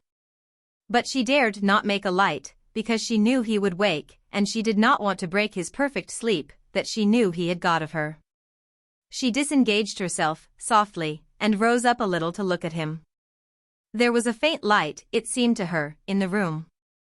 She could just distinguish his features, as he slept the perfect sleep. In this darkness, she seemed to see him so distinctly. But he was far off, in another world. Ah, she could shriek with torment, he was so far off, and perfected, in another world. She seemed to look at him as at a pebble far away under clear dark water. And here was she, left with all the anguish of consciousness, whilst he was sunk deep into the other element of mindless, remote, living shadow gleam. He was beautiful, far off, and perfected. They would never be together. Ah, this awful, inhuman distance which would always be interposed between her and the other being. There was nothing to do but to lie still and endure. She felt an overwhelming tenderness for him and a dark understirring of jealous hatred that he should lie so perfect and immune, in an other world, whilst she was tormented with violent wakefulness, cast out in the outer darkness. She lay in intense and vivid consciousness, an exhausting superconsciousness. The church clock struck the hours, it seemed to her, in quick succession. She heard them distinctly in the tension of her vivid consciousness. And he slept as if time were one moment, unchanging and unmoving. She was exhausted, wearied. Yet she must continue in this state of violent active superconsciousness. She was conscious of everything, her childhood, her girlhood, all the forgotten incidents, all the unrealized influences and all the happenings she had not understood, pertaining to herself, to her family, to her friends, her lovers. Her acquaintances, everybody. It was as if she drew a glittering rope of knowledge out of the sea of darkness, drew and drew it out of the fathomless depths of the past, and still it did not come to an end, there was no end to it. She must haul and haul at the rope of glittering consciousness, pull it out phosphorescent from the endless depths of the unconsciousness, till she was weary, aching, exhausted, and fit to break, and yet she had not done. Ah, if only she might wake him! She turned uneasily. When could she rouse him and send him away? When could she disturb him? And she relapsed into her activity of automatic consciousness, that would never end. But the time was drawing near when she could wake him. It was like a release. The clock had struck 4, outside in the night. Thank God the night had passed almost away. At 5 he must go, and she would be released. Then she could relax and fill her own place. Now she was driven up against his perfect sleeping motion like a knife white-hot on a grindstone. There was something monstrous about him, about his juxtaposition against her. The last hour was the longest. And yet, at last it passed. Her heart leapt with relief. Yes, there was the slow, strong stroke of the church clock, at last, after this night of eternity. She waited to catch each slow, fatal reverberation. 3, 4, 5. There, it was finished. A weight rolled off her. She raised herself, leaned over him tenderly, and kissed him. She was sad to wake him. After a few moments, she kissed him again. But he did not stir. The darling, he was so deep in sleep. What a shame to take him out of it. She let him lie a little longer. But he must go, he must really go. With full over-tenderness she took his face between her hands and kissed his eyes. The eyes opened, he remained motionless, looking at her. Her heart stood still. To hide her face from his dreadful opened eyes, in the darkness, she bent down and kissed him, whispering, "You must go, my love." But she was sick with terror, sick. He put his arms round her. Her heart sank. "But you must go, my love. It's late." "What time is it?" he said. Strange, his man's voice. She quivered. It was an intolerable oppression to her. "Past 5 o'clock," she said. But he only closed his arms round her again. Her heart cried within her in torture. She disengaged herself firmly. "You really must go," she said. "Not for a minute," he said. She lay still, nestling against him, but unyielding. "Not for a minute," he repeated, clasping her closer. "Yes," she said, unyielding, "I'm afraid if you stay any longer." There was a certain coldness in her voice that made him release her, and she broke away, rose and lit the candle. That then was the end. He got up. He was warm and full of life and desire. Yet he felt a little bit ashamed, humiliated, putting on his clothes before her, in the candlelight. For he felt revealed, exposed to her, at a time when she was in some way against him. It was all very difficult to understand. He dressed himself quickly, without collar or tie. Still he felt full and complete, perfected. She thought it humiliating to see a man dressing, the ridiculous shirt, the ridiculous trousers and braces. But again an idea saved her. It is like a workman getting up to go to work, thought Gudrun. And I am like a workman's wife. But an ache like nausea was upon her, a nausea of him. He pushed his collar and tie into his overcoat pocket. Then he sat down and pulled on his boots. They were sodden, as were his socks and trouser bottoms. But he himself was quick and warm. Perhaps you ought to have put your boots on downstairs, she said. At once, without answering, he pulled them off again, and stood holding them in his hand. She had thrust her feet into slippers, and flung a loose robe round her. She was ready. She looked at him as he stood waiting, his black coat buttoned to the chin, his cap pulled down, his boots in his hand. And the passionate, almost hateful fascination revived in her for a moment. It was not exhausted. His face was so warm-looking, wide-eyed and full of newness, so perfect. She felt old. She went to him heavily, to be kissed. He kissed her quickly. She wished his warm, expressionless beauty did not so fatally put a spell on her, compel her and subjugate her. It was a burden upon her that she resented but could not escape. Yet when she looked at his straight man's brows, and at his rather small, well-shaped nose, and at his blue, indifferent eyes, she knew her passion for him was not yet satisfied, perhaps never could be satisfied. Only now she was weary, with an ache like nausea. She wanted him gone. They went downstairs quickly. It seemed they made a prodigious noise. He followed her as, wrapped in her vivid green wrap, she preceded him with the light. She suffered badly with fear, lest her people should be roused. He hardly cared. He did not care now who knew. And she hated this in him. One must be cautious. One must preserve oneself. She led the way to the kitchen. It was neat and tidy, as the woman had left it. He looked up at the clock, 20 minutes past 5. Then he sat down on a chair to put on his boots. She waited, watching his every movement. She wanted it to be over, it was a great nervous strain on her. He stood up, she unbolted the back door, and looked out. A cold, raw night, not yet dawn, with a piece of a moon in the vague sky. She was glad she need not go out. Goodbye then, he murmured. I'll come to the gate, she said. And again she hurried on in front, to warn him of the steps. And at the gate, once more she stood on the step whilst he stood below her. Goodbye, she whispered. He kissed her dutifully, and turned away. She suffered torments hearing his firm tread going so distinctly down the road. Ah, the insensitiveness of that firm tread. She closed the gate, and crept quickly and noiselessly back to bed. When she was in her room, and the door closed, and all safe, she breathed freely, and a great weight fell off her. She nestled down in bed, in the groove his body had made, in the warmth he had left. And excited, worn out, yet still satisfied, she fell soon into a deep, heavy sleep. Gerald walked quickly through the raw darkness of the coming dawn. He met nobody. His mind was beautifully still and thoughtless, like a still pool, and his body full and warm and rich. He went quickly along towards Shortlands, in a grateful self-sufficiency. Chapter 25. Marriage or not.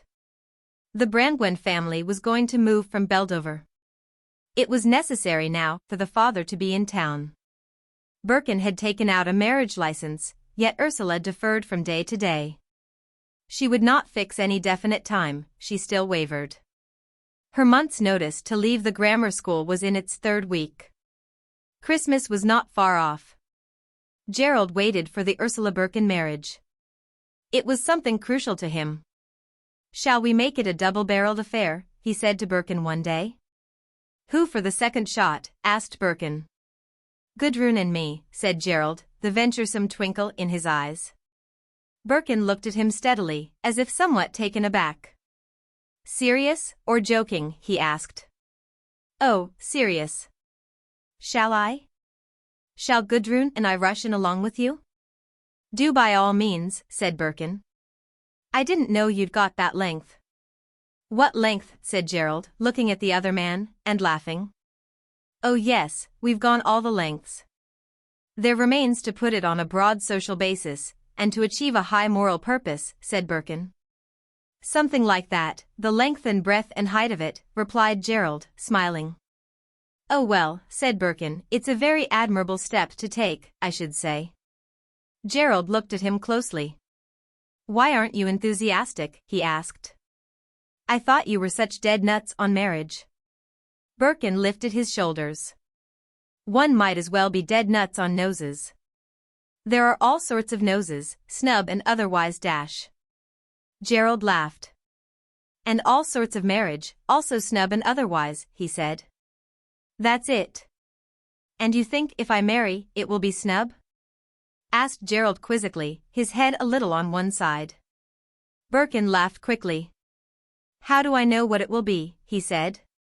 Don't lambaste me with my own parallels dash. Gerald pondered a while. But I should like to know your opinion, exactly, he said. On your marriage, or marrying? Why should you want my opinion? I've got no opinions. I'm not interested in legal marriage, one way or another. It's a mere question of convenience. Still Gerald watched him closely. More than that, I think, he said seriously. However, you may be bored by the ethics of marriage, yet really to marry, in one's own personal case, is something critical, final dash. You mean there is something final in going to the registrar with a woman? If you're coming back with her, I do, said Gerald. It is in some way irrevocable. Yes, I agree, said Birkin. No matter how one regards legal marriage, yet to enter into the married state, in one's own personal instance, is final dash. I believe it is, said Birkin, somewhere. The question remains then, should one do it, said Gerald. Birkin watched him narrowly, with amused eyes. You are like Lord Bacon, Gerald, he said. You argue it like a lawyer, or like Hamlet's to be or not to be. If I were you I would not marry, but ask Gudrun, not me. You're not marrying me, are you? Gerald did not heed the latter part of this speech. Yes, he said, one must consider it coldly. It is something critical. One comes to the point where one must take a step in one direction or another. And marriage is one direction dash. And what is the other? Asked Birkin quickly. Gerald looked up at him with hot, strangely conscious eyes that the other man could not understand.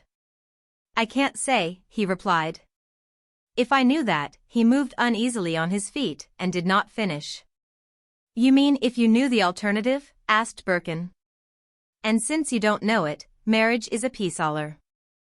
Gerald looked up at Birkin with the same hot, constrained eyes.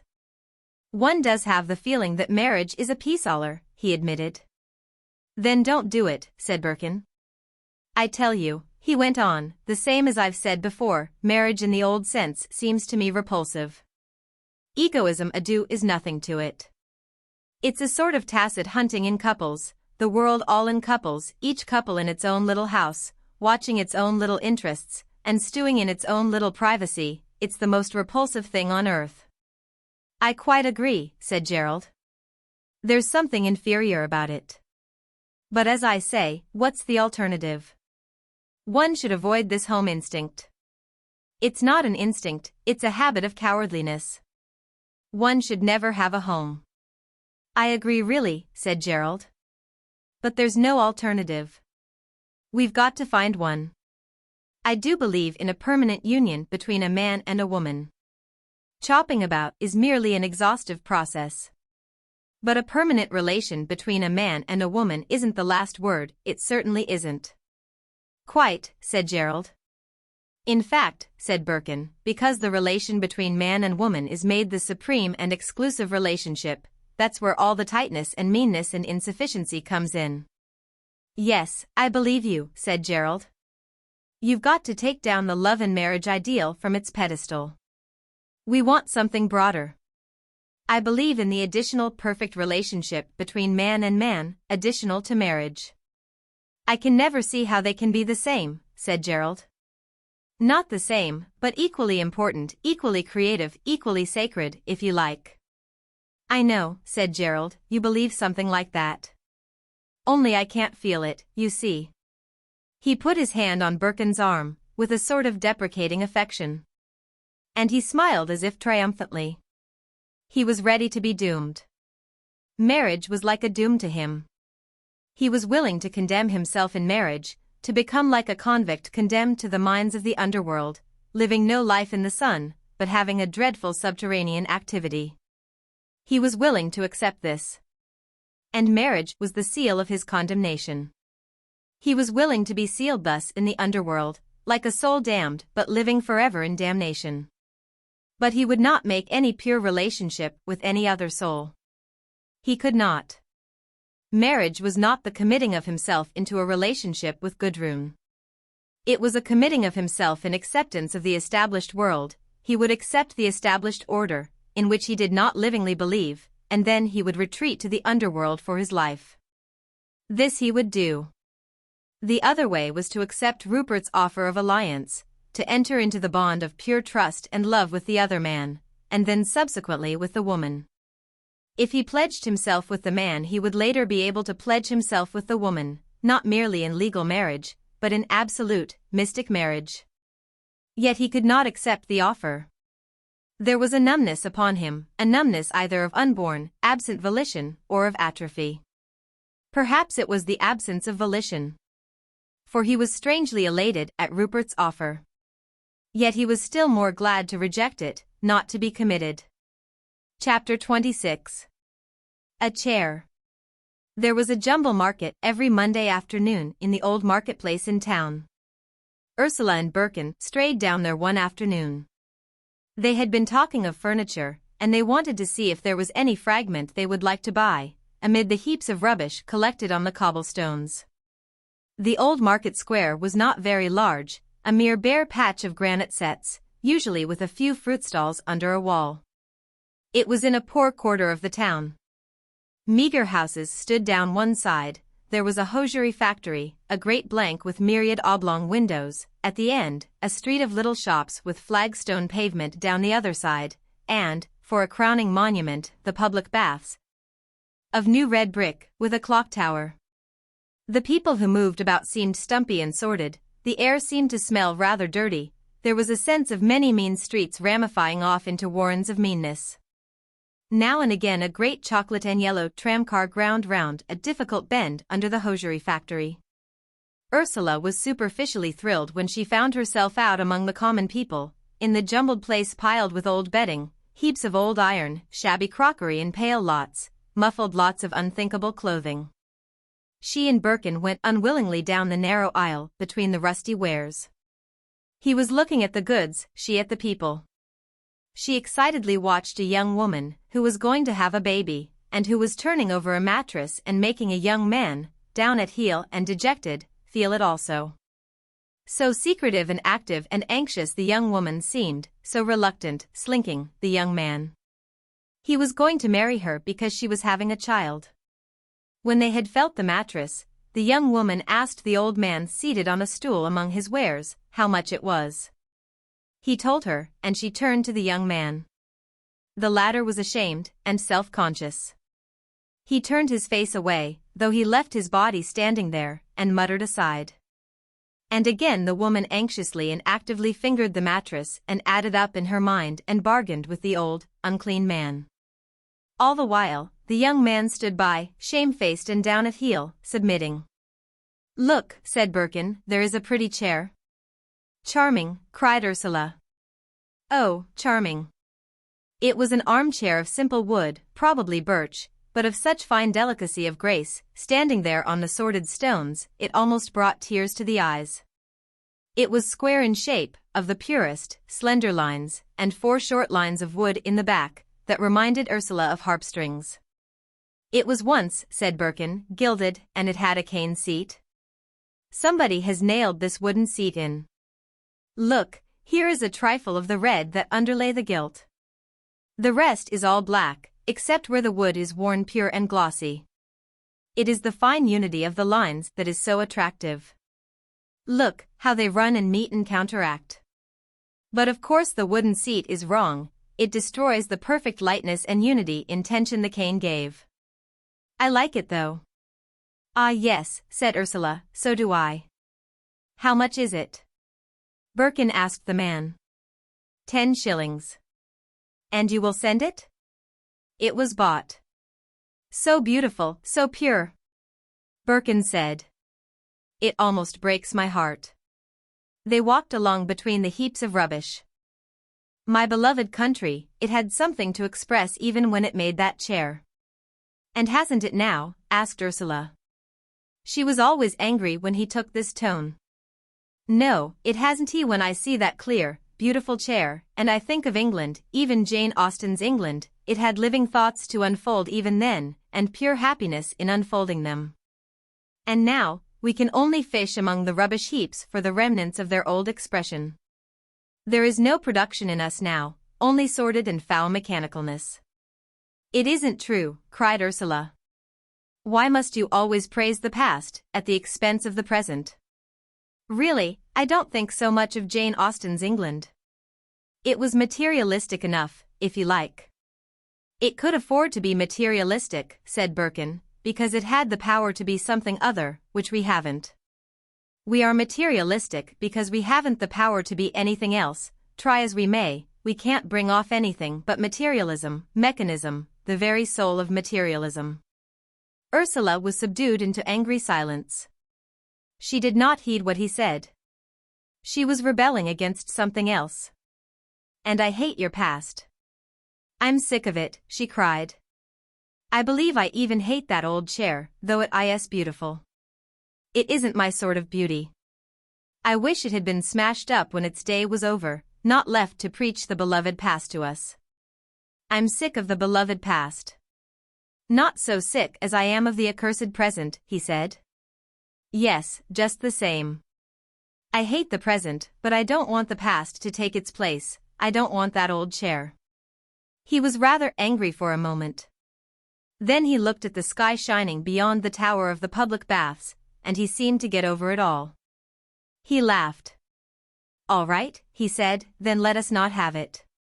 I'm sick of it all, too. At any rate one can't go on living on the old bones of beauty. One can't, she cried. I don't want old things. The truth is, we don't want things at all, he replied. The thought of a house and furniture of my own is hateful to me. This startled her for a moment. Then she replied. So it is to me. But one must live somewhere. Not somewhere, anywhere, he said. One should just live anywhere, not have a definite place. I don't want a definite place. As soon as you get a room, and it is complete, you want to run from it. Now my rooms at the mill are quite complete, I want them at the bottom of the sea. It is a horrible tyranny of a fixed milieu, where each piece of furniture is a commandment stone. She clung to his arm as they walked away from the market. But what are we going to do, she said. We must live somehow. And I do want some beauty in my surroundings. I want a sort of natural grandeur even, splendor. You'll never get it in houses and furniture, or even clothes. Houses and furniture and clothes, they are all terms of an old base world, a detestable society of man. And if you have a Tudor house and old, beautiful furniture, it is only the past perpetuated on top of you, horrible. And if you have a perfect modern house done for you by Poiret, it is something else perpetuated on top of you. It is all horrible. It is all possessions, bullying you and turning you into a generalization. You have to be like Rodin, Michelangelo, and leave a piece of raw rock unfinished to your figure. You must leave your surroundings sketchy, unfinished, so that you are never contained, never confined, never dominated from the outside. She stood in the street contemplating. And we are never to have a complete place of our own, never a home, she said. Pray God, in this world, no, he answered. But there's only this world, she objected. He spread out his hands with a gesture of indifference. Meanwhile, then, we'll avoid having things of our own, he said. But you've just bought a chair, she said. I can tell the man I don't want it, he replied. She pondered again. Then a queer little movement twitched her face. No, she said, we don't want it. I'm sick of old things. New ones as well, he said. They retraced their steps. There, in front of some furniture, stood the young couple, the woman who was going to have a baby, and the narrow-faced youth. She was fair, rather short, stout. He was of medium height, attractively built. His dark hair fell sideways over his brow, from under his cap, he stood strangely aloof, like one of the damned. Let us give it to them, whispered Ursula. Look, they are getting a home together. I won't aid abet them in it, he said petulantly, instantly sympathizing with the aloof, furtive youth, against the active, procreant female.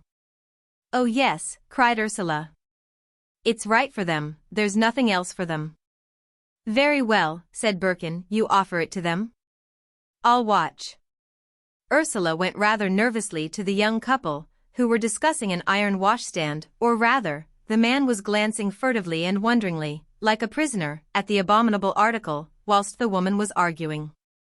We bought a chair, said Ursula, and we don't want it. Would you have it? We should be glad if you would. The young couple looked round at her, not believing that she could be addressing them. Would you care for it? Repeated Ursula. It's really very pretty, but, she smiled rather dazzlingly. The young couple only stared at her, and looked significantly at each other, to know what to do. And the man curiously obliterated himself, as if he could make himself invisible, as a rat can. We wanted to give it to you, explained Ursula, now overcome with confusion and dread of them. She was attracted by the young man. He was a still, mindless creature, hardly a man at all, a creature that the towns have produced, strangely purebred and fine in one sense, furtive, quick, subtle. His lashes were dark and long and fine over his eyes, that had no mind in them, only a dreadful kind of subject, inward consciousness, glazed and dark. His dark brows and all his lines were finely drawn. He would be a dreadful, but wonderful lover to a woman, so marvelously contributed. His legs would be marvelously subtle and alive, under the shapeless trousers, he had some of the fineness and stillness and silkiness of a dark-eyed, silent rat. Ursula had apprehended him with a fine frisson of attraction. The full-built woman was staring offensively. Again Ursula forgot him. Won't you have the chair, she said. The man looked at her with a sideways look of appreciation, yet far off, almost insolent. The woman drew herself up. There was a certain costermonger richness about her. She did not know what Ursula was after, she was on her guard, hostile. Birkin approached, smiling wickedly at seeing Ursula so nonplussed and frightened. What's the matter, he said, smiling. His eyelids had dropped slightly, there was about him the same suggestive, mocking secrecy that was in the bearing of the two city creatures. The man jerked his head a little on one side, indicating Ursula, and said, with curious amiable, jeering warmth. What she warn't, eh? An odd smile writhed his lips. Birkin looked at him from under his slack, ironical eyelids. To give you a chair, that, with the label on it, he said, pointing. The man looked at the object indicated. There was a curious hostility in male, outlawed understanding between the two men. What's she warn't to give it us for, governor, he replied, in a tone of free intimacy that insulted Ursula. Thought you'd like it, it's a pretty chair. We bought it and don't want it. No need for you to have it, don't be frightened, said Birkin, with a wry smile. The man glanced up at him, half inimical, half recognizing. Why don't you want it for yourselves, if you've just bought it, asked the woman coolly.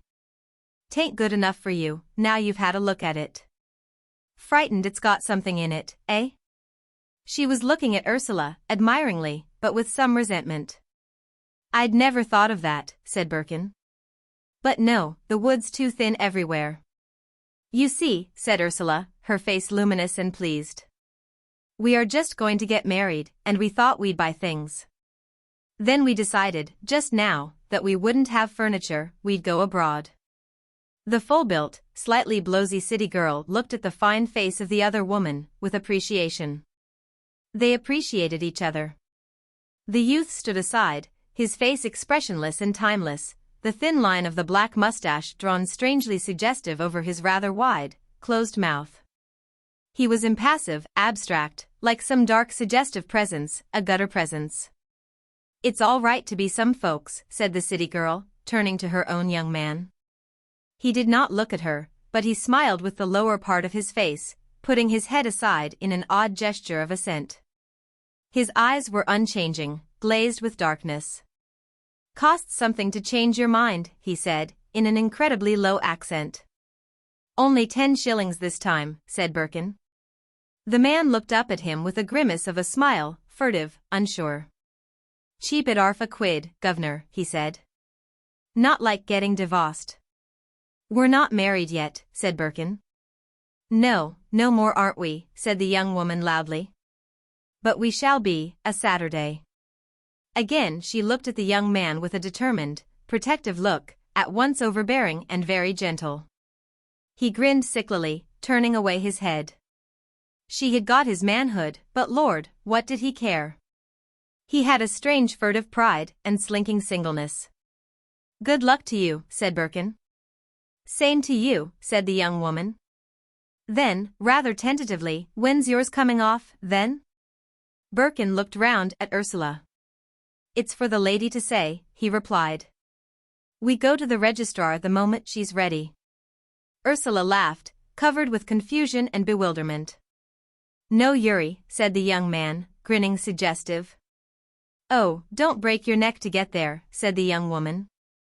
"'S like when you're dead, you're long time married."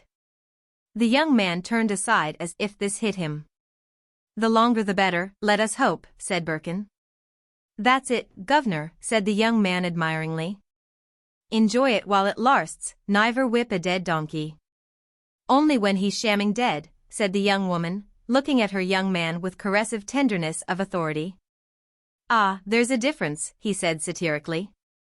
"What about the chair?" said Birkin. "Yes, all right," said the woman. They trailed off to the dealer, the handsome but abject young fellow hanging a little aside. "That's it," said Birkin. "Will you take it with you, or have the address altered?" "Oh, Fred can carry it. Make him do what he can for the dear old 'ome." "Mike use of 'im," said Fred, grimly humorous, as he took the chair from the dealer. His movements were graceful, yet curiously abject, slinking. "'Ere's mother's cozy chair," he said. "Warrants a cushion." And he stood it down on the market stones. "Don't you think it's pretty?" laughed Ursula. "Oh, I do," said the young woman. "Ave a sit in it, you'll wish you'd kept it," said the young man. Ursula promptly sat down in the middle of the marketplace. "Awfully comfortable," she said. "But rather hard. You try it." She invited the young man to a seat. But he turned uncouthly, awkwardly aside, glancing up at her with quick bright eyes, oddly suggestive, like a quick, live rat. "Don't spoil him," said the young woman. "He's not used to armchairs, 'e isn't." The young man turned away, and said, with averted grin, "Only warrants legs on is." The four parted. The young woman thanked them. "Thank you for the chair, it'll last till it gives way." "Keep it for an ornament," said the young man. Good afternoon," said Ursula and Birkin. "Good luck to you," said the young man, glancing and avoiding Birkin's eyes, as he turned aside his head.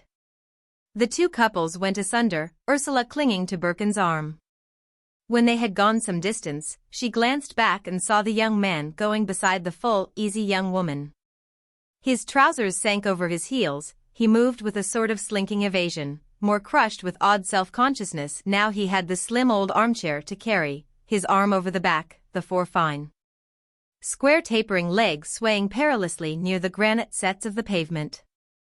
And yet he was somewhere indomitable and separate, like a quick, vital rat. He had a queer, subterranean beauty, repulsive too.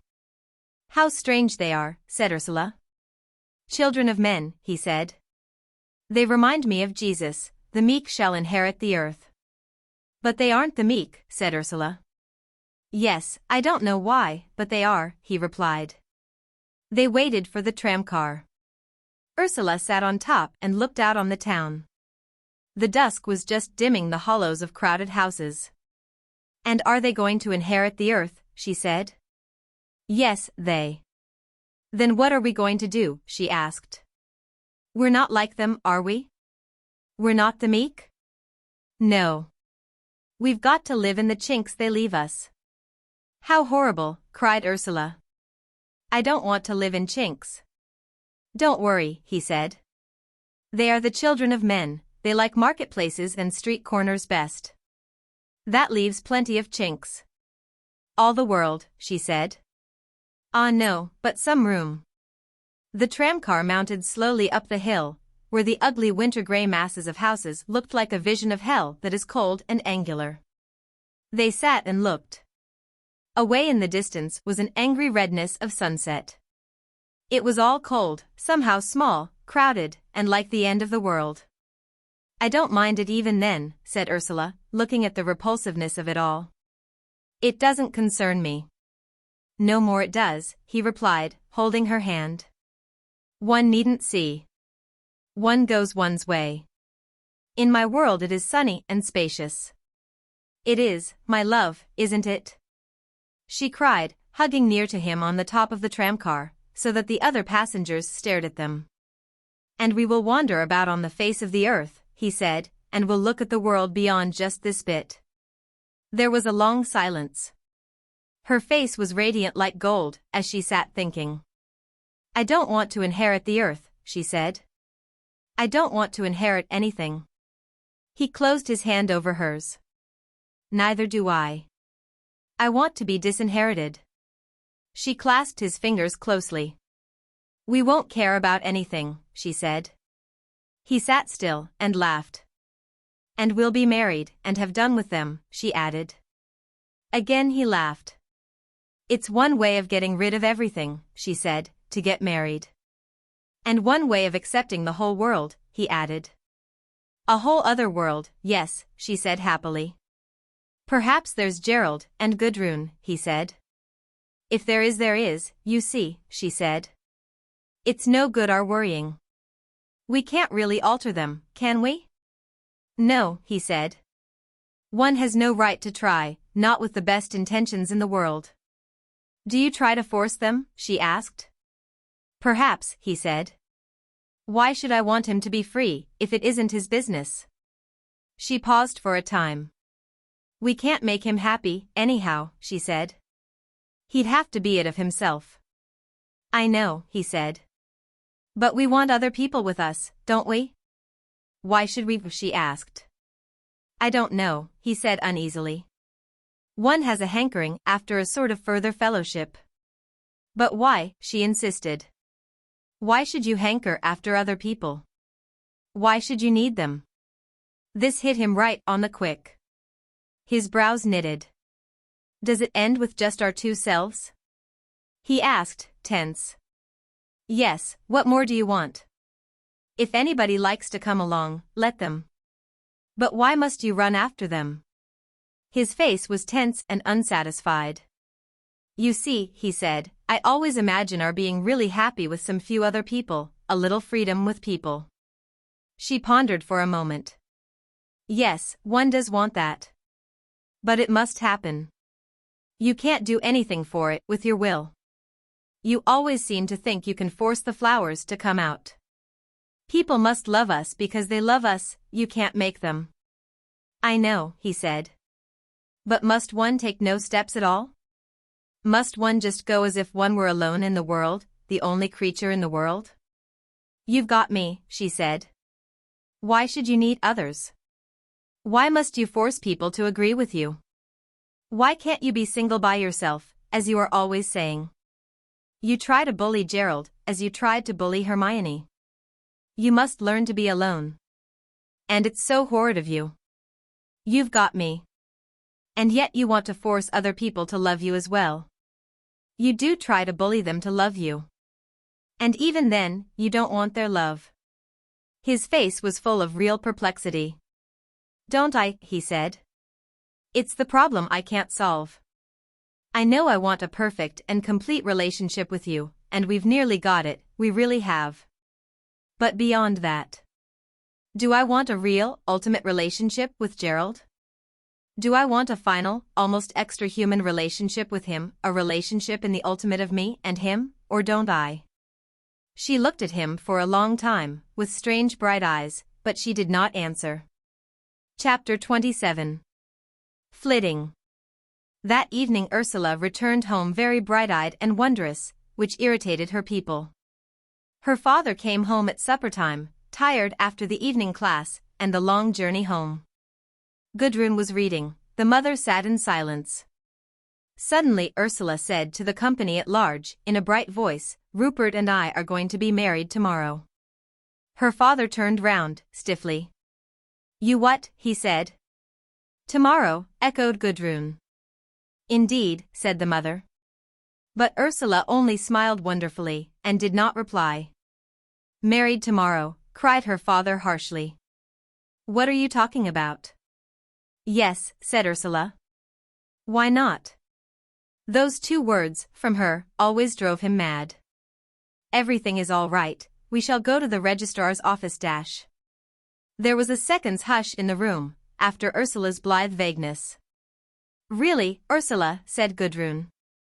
"Might we ask why there has been all this secrecy?" demanded the mother, rather superbly. "But there hasn't," said Ursula. "You knew." "Who knew?" now cried the father. "Who knew? What do you mean by your you knew?" He was in one of his stupid rages. She instantly closed against him. "Of course you knew," she said coolly. "You knew we were going to get married."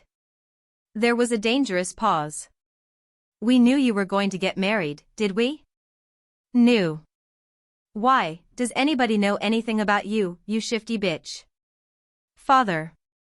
cried Gudrun, flushing deep in violent remonstrance. Then, in a cold, but gentle voice, as if to remind her sister to be tractable, "But isn't it a fearfully sudden decision, Ursula?" she asked. "No, not really," replied Ursula, with the same maddening cheerfulness. "He's been wanting me to agree for weeks, he's had the license ready. Only I wasn't ready in myself. Now I am ready. Is there anything to be disagreeable about?" "Certainly not," said Gudrun, but in a tone of cold reproof. "You are perfectly free to do as you like. Ready in yourself, that's all that matters, isn't it?" "I wasn't ready in myself," he mimicked her phrase offensively. "You and yourself, you're of some importance, aren't you?" She drew herself up and set back her throat, her eyes shining yellow and dangerous. "I am to myself," she said, wounded and mortified. "I know I am not to anybody else. You only wanted to bully me, you never cared for my happiness." He was leaning forward watching her, his face intense like a spark. "Ursula, what are you saying?" "Keep your tongue still," cried her mother. Ursula swung round, and the lights in her eyes flashed. "No, I won't," she cried. "I won't hold my tongue and be bullied. What does it matter which day I get married, what does it matter? It doesn't affect anybody but myself." Her father was tense and gathered together like a cat about to spring. "Doesn't it?" he cried, coming nearer to her. She shrank away. "No, how can it?" she replied, shrinking but stubborn. "It doesn't matter to me then, what you do, what becomes of you," he cried, in a strange voice like a cry. The mother and Gudrun stood back as if hypnotized. "No," stammered Ursula. Her father was very near to her. "You only want to dash." She knew it was dangerous, and she stopped. He was gathered together, every muscle ready. "What?" he challenged. "Bully me," she muttered, and even as her lips were moving, his hand had caught her smack at the side of the face and she was sent up against the door. "Father," cried Gudrun in a high voice, "it is impossible." He stood unmoving. Ursula recovered, her hand was on the door handle. She slowly drew herself up. He seemed doubtful now. "It's true," she declared, with brilliant tears in her eyes, her head lifted up in defiance. What has your love meant? What did it ever mean? Bullying and denial. It did dash. He was advancing again with strange, tense movements, and clenched fist, and the face of a murderer. But swift as lightning she had flashed out of the door, and they heard her running upstairs. He stood for a moment looking at the door. Then, like a defeated animal, he turned and went back to his seat by the fire. Gudrun was very white. Out of the intense silence, the mother's voice was heard saying, cold and angry, "Well, you shouldn't take so much notice of her." Again the silence fell, each followed a separate set of emotions and thoughts. Suddenly the door opened again, Ursula, dressed in hat and furs, with a small valise in her hand. "Goodbye," she said, in her maddening, bright, almost mocking tone. "I'm going." And in the next instant the door was closed, they heard the outer door, then her quick steps down the garden path, then the gate banged, and her light footfall was gone. There was a silence like death in the house. Ursula went straight to the station, hastening heedlessly on winged feet. There was no train, she must walk on to the junction. As she went through the darkness, she began to cry, and she wept bitterly, with a dumb, heartbroken, child's anguish, all the way on the road, and in the train. Time passed unheeded and unknown, she did not know where she was, nor what was taking place. Only she wept from fathomless depths of hopeless grief, the terrible grief of a child, that knows no extenuation. Yet her voice had the same defensive brightness as she spoke to Birkin's landlady at the door. "Good evening. Is Mr. Birkin in? Can I see him?" "Yes, he's in. He's in his study." Ursula slipped past the woman. His door opened. He had heard her voice. "Hello," he exclaimed in surprise, seeing her standing there with the valise in her hand, and marks of tears on her face. She was one who wept without showing many traces, like a child. "Do I look a sight?" she said, shrinking. "No, why?" "Come in." He took the bag from her hand and they went into the study. There, immediately, her lips began to tremble like those of a child that remembers again, and the tears came rushing up. "What's the matter?" he asked, taking her in his arms. She sobbed violently on his shoulder, whilst he held her still, waiting. "What's the matter?" he said again, when she was quieter. But she only pressed her face further into his shoulder, in pain, like a child that cannot tell. "What is it, then?" he asked. Suddenly she broke away, wiped her eyes, regained her composure, and went and sat in a chair. "Father hit me," she announced, sitting bunched up, rather like a ruffled bird, her eyes very bright. "What for?" he said. She looked away, and would not answer. There was a pitiful redness about her sensitive nostrils, and her quivering lips. "Why?" he repeated, in his strange, soft, penetrating voice. She looked round at him, rather defiantly. "Because I said I was going to be married tomorrow, and he bullied me." "Why did he bully you?" Her mouth dropped again, she remembered the scene once more, the tears came up. "Because I said he didn't care, and he doesn't, it's only his domineeringness that's hurt," she said, her mouth pulled awry by her weeping, all the time she spoke, so that he almost smiled, it seemed so childish. Yet it was not childish, it was a mortal conflict, a deep wound. "It isn't quite true," he said. "And even so, you shouldn't say it." It is true," she wept, "and I won't be bullied by his pretending it's love. When it isn't, he doesn't care, how can he know, he can't dash." He sat in silence. She moved him beyond himself. "Then you shouldn't rouse him if he can't," replied Birkin quietly. "And I have loved him, I have," she wept. "I've loved him always, and he's always done this to me, he has." "It's been a love of opposition, then," he said. "Never mind, it will be all right. It's nothing desperate." "Yes," she wept, it is. "Why?" "I shall never see him again." "Not immediately." "Don't cry, you had to break with him, it had to be, don't cry." He went over to her and kissed her fine, fragile hair, touching her wet cheeks gently. Don't cry, he repeated, don't cry any more. He held her head close against him, very close and quiet. At last she was still.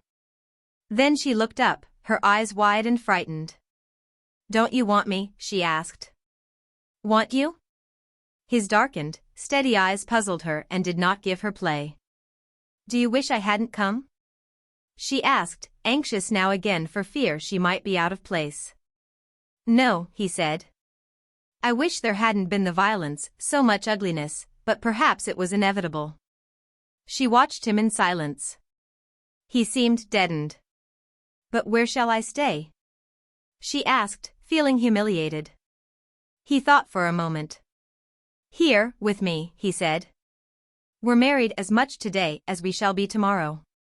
But I'll tell Mrs. Varley, he said.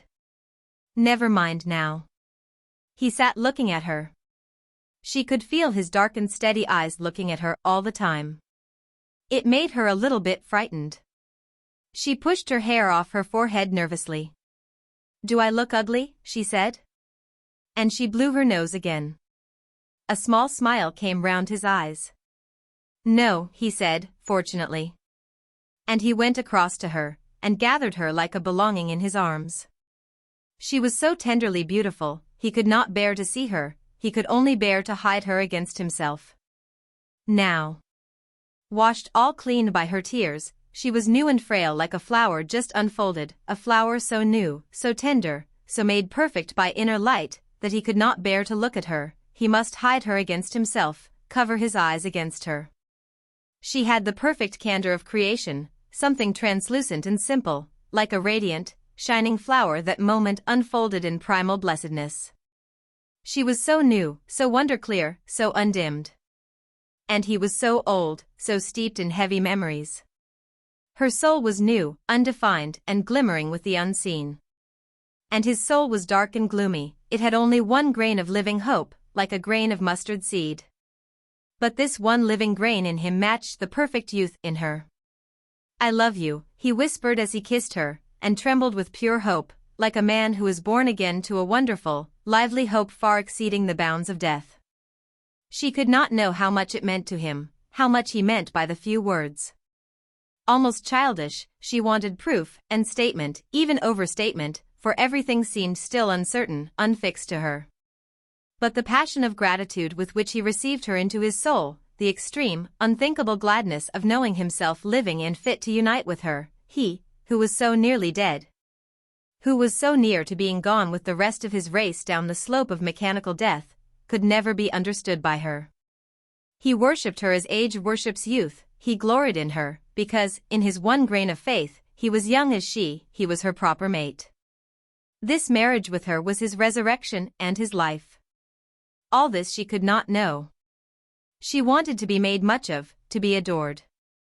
There were infinite distances of silence between them. How could he tell her of the imminence of her beauty, that was not form or weight or color, but something like a strange, golden light?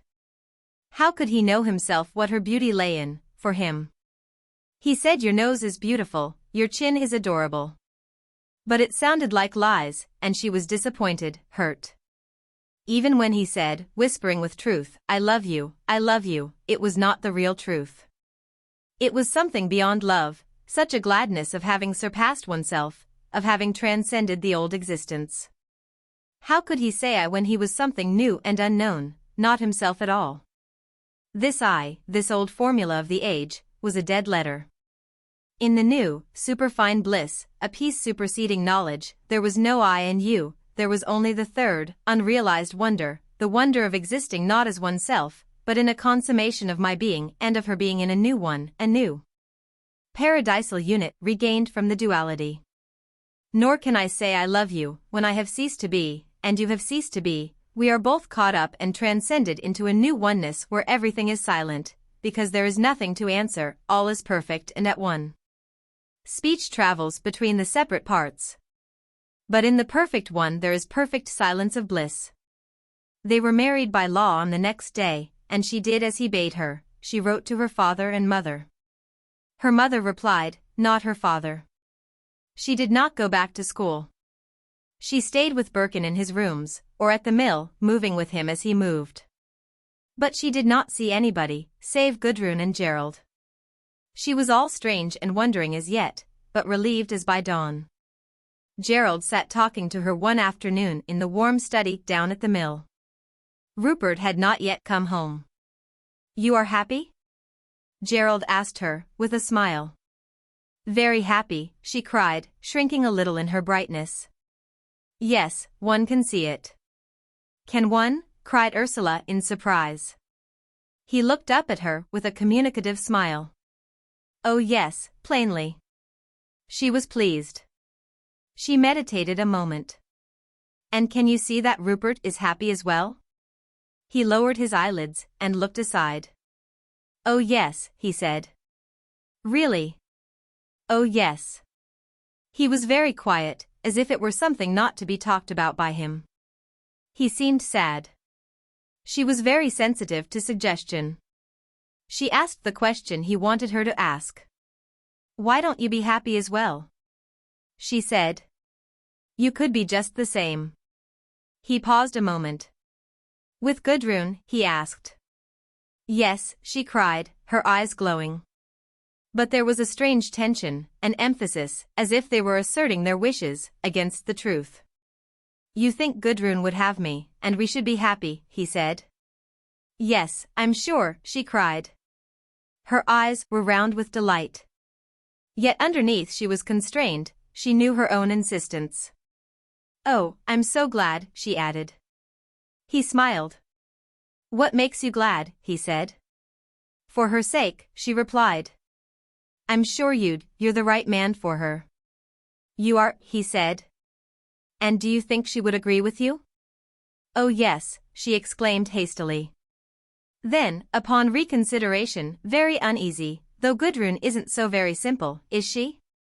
One doesn't know her in 5 minutes, does one? She's not like me in that." She laughed at him with her strange, open, dazzled face. "You think she's not much like you?" Gerald asked. She knitted her brows. "Oh, in many ways she is. But I never know what she will do when anything new comes." "You don't," said Gerald. He was silent for some moments. Then he moved tentatively. "I was going to ask her, in any case, to go away with me at Christmas," he said, in a very small, cautious voice. "Go away with you? For a time, you mean?" "As long as she likes," he said, with a deprecating movement. They were both silent for some minutes. "Of course," said Ursula at last, "she might just be willing to rush into marriage. You can see." "Yes," smiled Gerald. "I can see. But in case she won't, do you think she would go abroad with me for a few days, or for a fortnight?" "Oh yes," said Ursula. "I'd ask her. Do you think we might all go together? All of us?" Again Ursula's face lighted up. "It would be rather fun, don't you think?" "Great fun," he said. "And then you could see," said Ursula. "What?"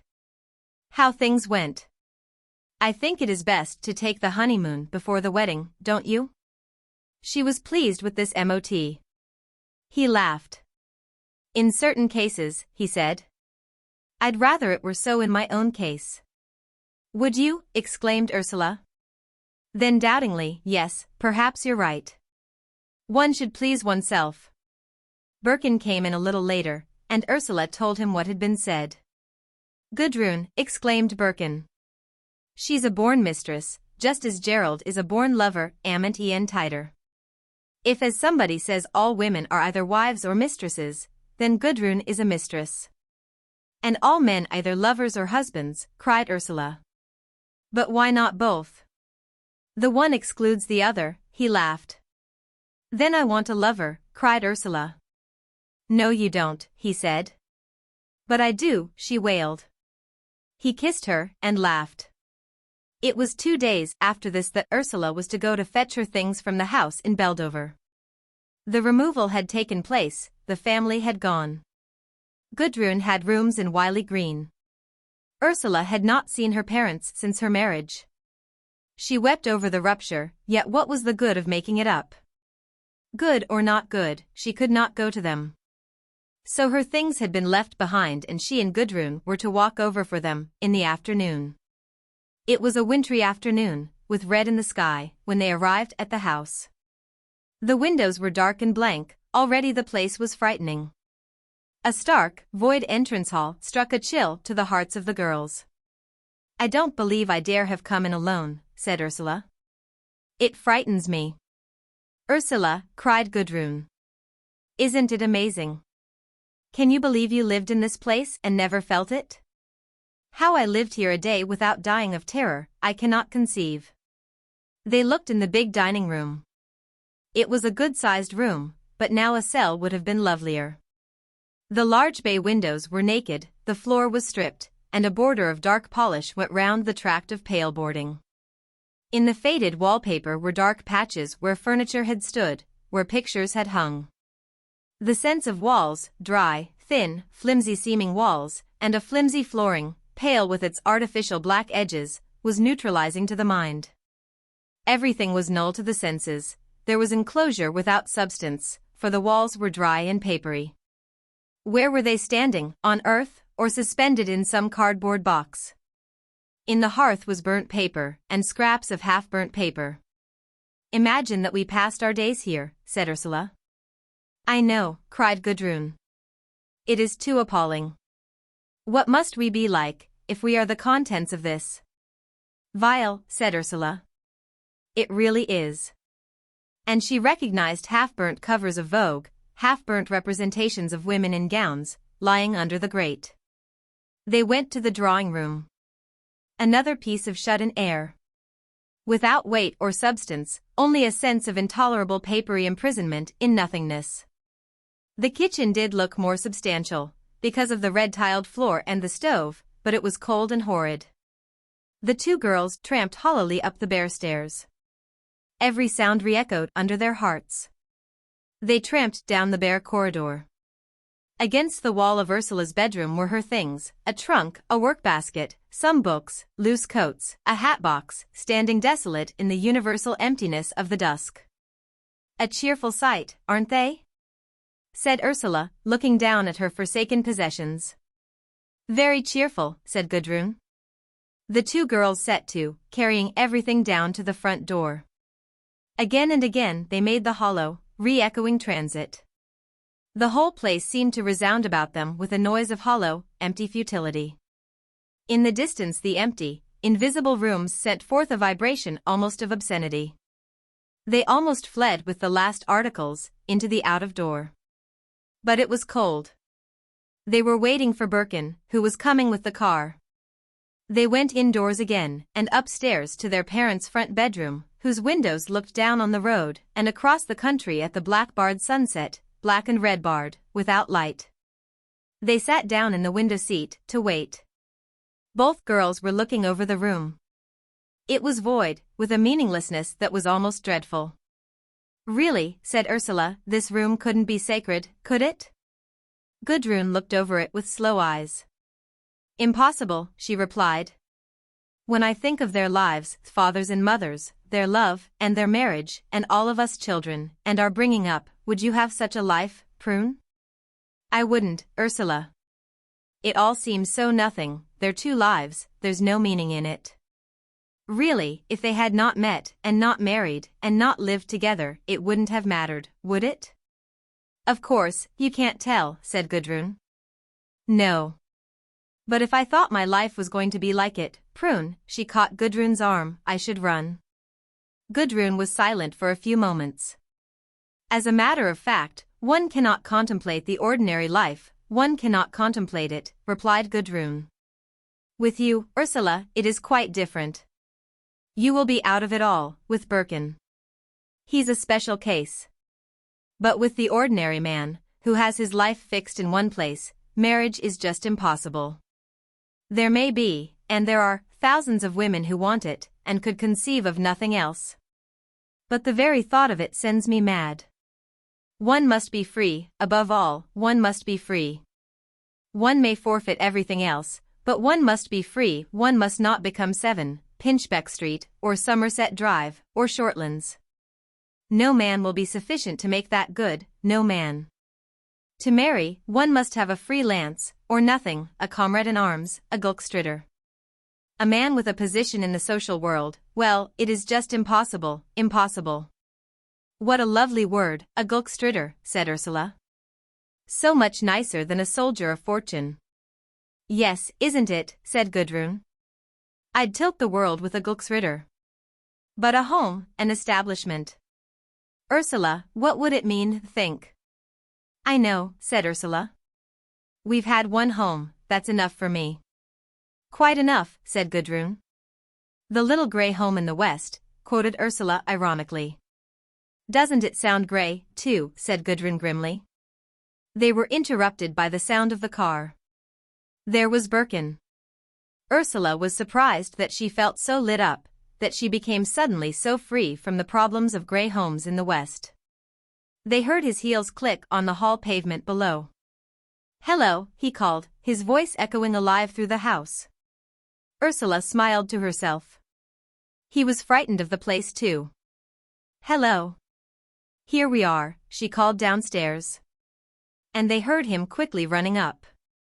This is a ghostly situation, he said. These houses don't have ghosts, they've never had any personality, and only a place with personality can have a ghost, said Gudrun. I suppose so. Are you both weeping over the past? We are, said Gudrun, grimly. Ursula laughed. Not weeping that it's gone, but weeping that it ever was, she said. Oh, he replied, relieved. He sat down for a moment. There was something in his presence, Ursula thought, lambent and alive. It made even the impertinent structure of this null house disappear. Gudrun says she could not bear to be married and put into a house, said Ursula meaningful. They knew this referred to Gerald. He was silent for some moments. Well, he said, if you know beforehand you couldn't stand it, you're safe. Quite, said Gudrun. Why does every woman think her aim in life is to have a hubby and a little grey home in the West? Why is this the goal of life? Why should it be? Said Ursula. Il faut avoir le respect des bêtises, said Birkin. But you needn't have the respect for the bêtise before you've committed it, laughed Ursula. Ah then, de bêtises du papa? Et de la maman, added Gudrun satirically. Et de voisins, said Ursula. They all laughed, and rose. It was getting dark. They carried the things to the car. Gudrun locked the door of the empty house. Birkin had lighted the lamps of the automobile. It all seemed very happy, as if they were setting out. Do you mind stopping at Coulson's? I have to leave the key there, said Gudrun. Right, said Birkin, and they moved off. They stopped in the main street. The shops were just lighted, the last miners were passing home along the causeways, half-visible shadows in their grey pit dirt, moving through the blue air. But their feet rang harshly in manifold sound, along the pavement. How pleased Gudrun was to come out of the shop, and enter the car, and be borne swiftly away into the downhill of palpable dusk, with Ursula and Birkin. What an adventure life seemed at this moment. How deeply, how suddenly she envied Ursula. Life for her was so quick, and an open door, so reckless as if not only this world, but the world that was gone and the world to come were nothing to her.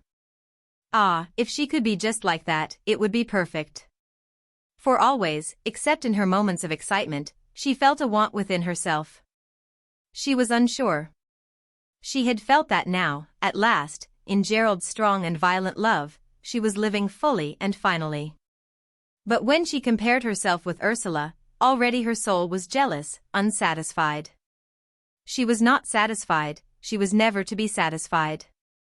What was she short of now? It was marriage, it was the wonderful stability of marriage. She did want it, let her say what she might. She had been lying. The old idea of marriage was right even now, marriage and the home. Yet her mouth gave a little grimace at the words. She thought of Gerald and Shortland's marriage and the home. Ah well, let it rest. He meant a great deal to her, but perhaps it was not in her to marry. She was one of life's outcasts, one of the drifting lives that have no root. No, no, it could not be so. She suddenly conjured up a rosy room, with herself in a beautiful gown, and a handsome man in evening dress who held her in his arms in the firelight and kissed her. This picture she entitled Home. It would have done for the Royal Academy. "Come with us to tea, Dio," said Ursula, as they ran nearer to the cottage of Wiley Green. "Thanks awfully, but I must go in," said Gudrun. She wanted very much to go on with Ursula and Birkin. That seemed like life indeed to her. Yet a certain perversity would not let her. "Do come, yes, it would be so nice," pleaded Ursula. "I'm awfully sorry, I should love to, but I can't really." She descended from the car in trembling haste. "Can't you really?" came Ursula's regretful voice. "No, really I can't," responded Gudrun's pathetic, chagrined words out of the dusk. "All right, are you?" called Birkin. "Quite," said Gudrun. "Good night." "Good night," they called. "Come whenever you like, we shall be glad," called Birkin. "Thank you very much," called Gudrun, in the strange, twanging voice of lonely chagrin that was very puzzling to him. She turned away to her cottage gate, and they drove on. But immediately she stood to watch them, as the car ran vague into the distance. And as she went up the path to her strange house, her heart was full of incomprehensible bitterness. In her parlor was a long case clock, and inserted into its dial was a ruddy, round, slant-eyed, joyous painted face, that wagged over with the most ridiculous ogle when the clock ticked. And back again with the same absurd glad eye at the next tick. All the time the absurd smooth, brown ruddy face gave her an obtrusive glad eye. She stood for minutes, watching it, till a sort of maddened disgust overcame her, and she laughed at herself hollowly. And still it rocked, and gave her the glad eye from one side, then from the other, from one side, then from the other. Ah, how unhappy she was! In the midst of her most active happiness, ah, how unhappy she was! She glanced at the table. Gooseberry jam, and the same homemade cake with too much soda in it. Still, gooseberry jam was good, and one so rarely got it. All the evening she wanted to go to the mill. But she coldly refused to allow herself. She went the next afternoon instead. She was happy to find Ursula alone. It was a lovely, intimate, secluded atmosphere. They talked endlessly and delightedly. "Aren't you fearfully happy here?" said Gudrun to her sister, glancing at her own bright eyes in the mirror. She always envied, almost with resentment, the strange positive fullness that subsisted in the atmosphere around Ursula and Birkin.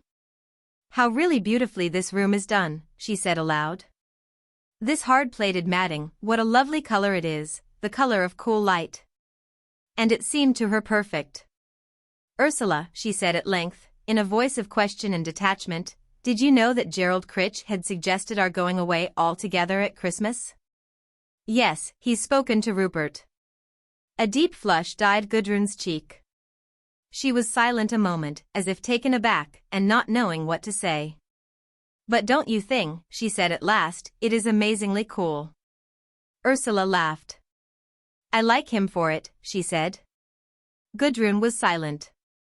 It was evident that, whilst she was almost mortified by Gerald's taking the liberty of making such a suggestion to Birkin, yet the idea itself attracted her strongly.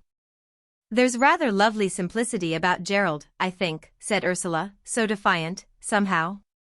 "Oh, I think he's very lovable." Gudrun did not reply for some moments. She had still to get over the feeling of insult at the liberty taken with her freedom. "What did Rupert say, do you know?" she asked. "He said it would be most awfully jolly," said Ursula. Again Gudrun looked down, and was silent. "Don't you think it would?" said Ursula, tentatively. She was never quite sure how many defenses Gudrun was having round herself. Gudrun raised her face with difficulty and held it averted. "I think it might be awfully jolly, as you say," she replied. "But don't you think it was an unpardonable liberty to take, to talk of such things to Rupert, who after all, you see what I mean, Ursula, they might have been two men arranging an outing with some little type they'd picked up." "Oh, I think it's unforgivable, quite." She used the French word type. Her eyes flashed, her soft face was flushed and sullen. Ursula looked on, rather frightened most of all because she thought Gudrun seemed rather common, really like a little type. But she had not the courage quite to think this, not right out. "Oh no," she cried, stammering. "Oh no, not at all like that, oh no. No, I think it's rather beautiful, the friendship between Rupert and Gerald. They just are simple, they say anything to each other, like brothers." Gudrun flushed deeper. She could not bear it that Gerald gave her away, even to Birkin.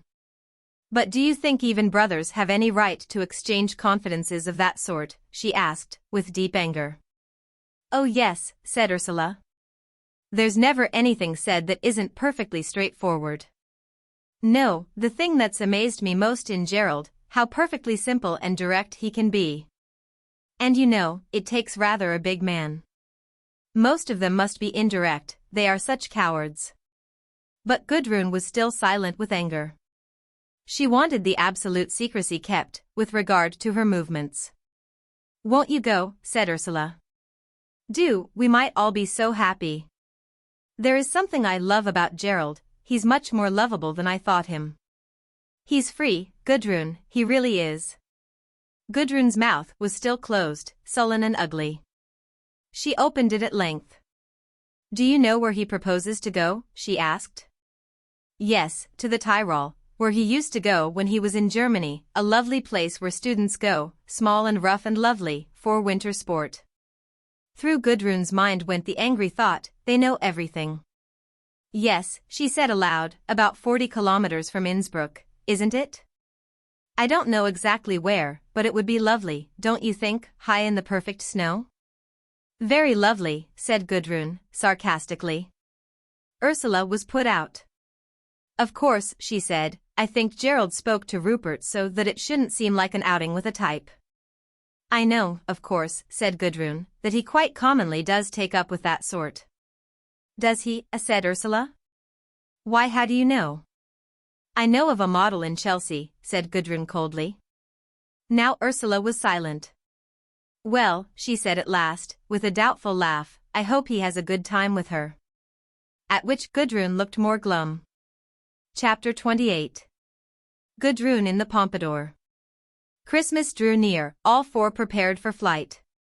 Birkin and Ursula were busy packing their few personal things, making them ready to be sent off, to whatever country and whatever place they might choose at last. Gudrun was very much excited. She loved to be on the wing. She and Gerald, being ready first, set off via London and Paris to Innsbruck, where they would meet Ursula and Birkin. In London they stayed one night. They went to the music hall, and afterwards to the Pompadour Café. Gudrun hated the café, yet she always went back to it, as did most of the artists of her acquaintance. She loathed its atmosphere of petty vice and petty jealousy and petty art. Yet she always called in again, when she was in town. It was as if she had to return to this small, slow, central whirlpool of disintegration and dissolution, just give it a look. She sat with Gerald drinking some Swedish liqueur, and staring with black, sullen looks at the various groups of people at the tables. She would greet nobody, but young men nodded to her frequently, with a kind of sneering familiarity.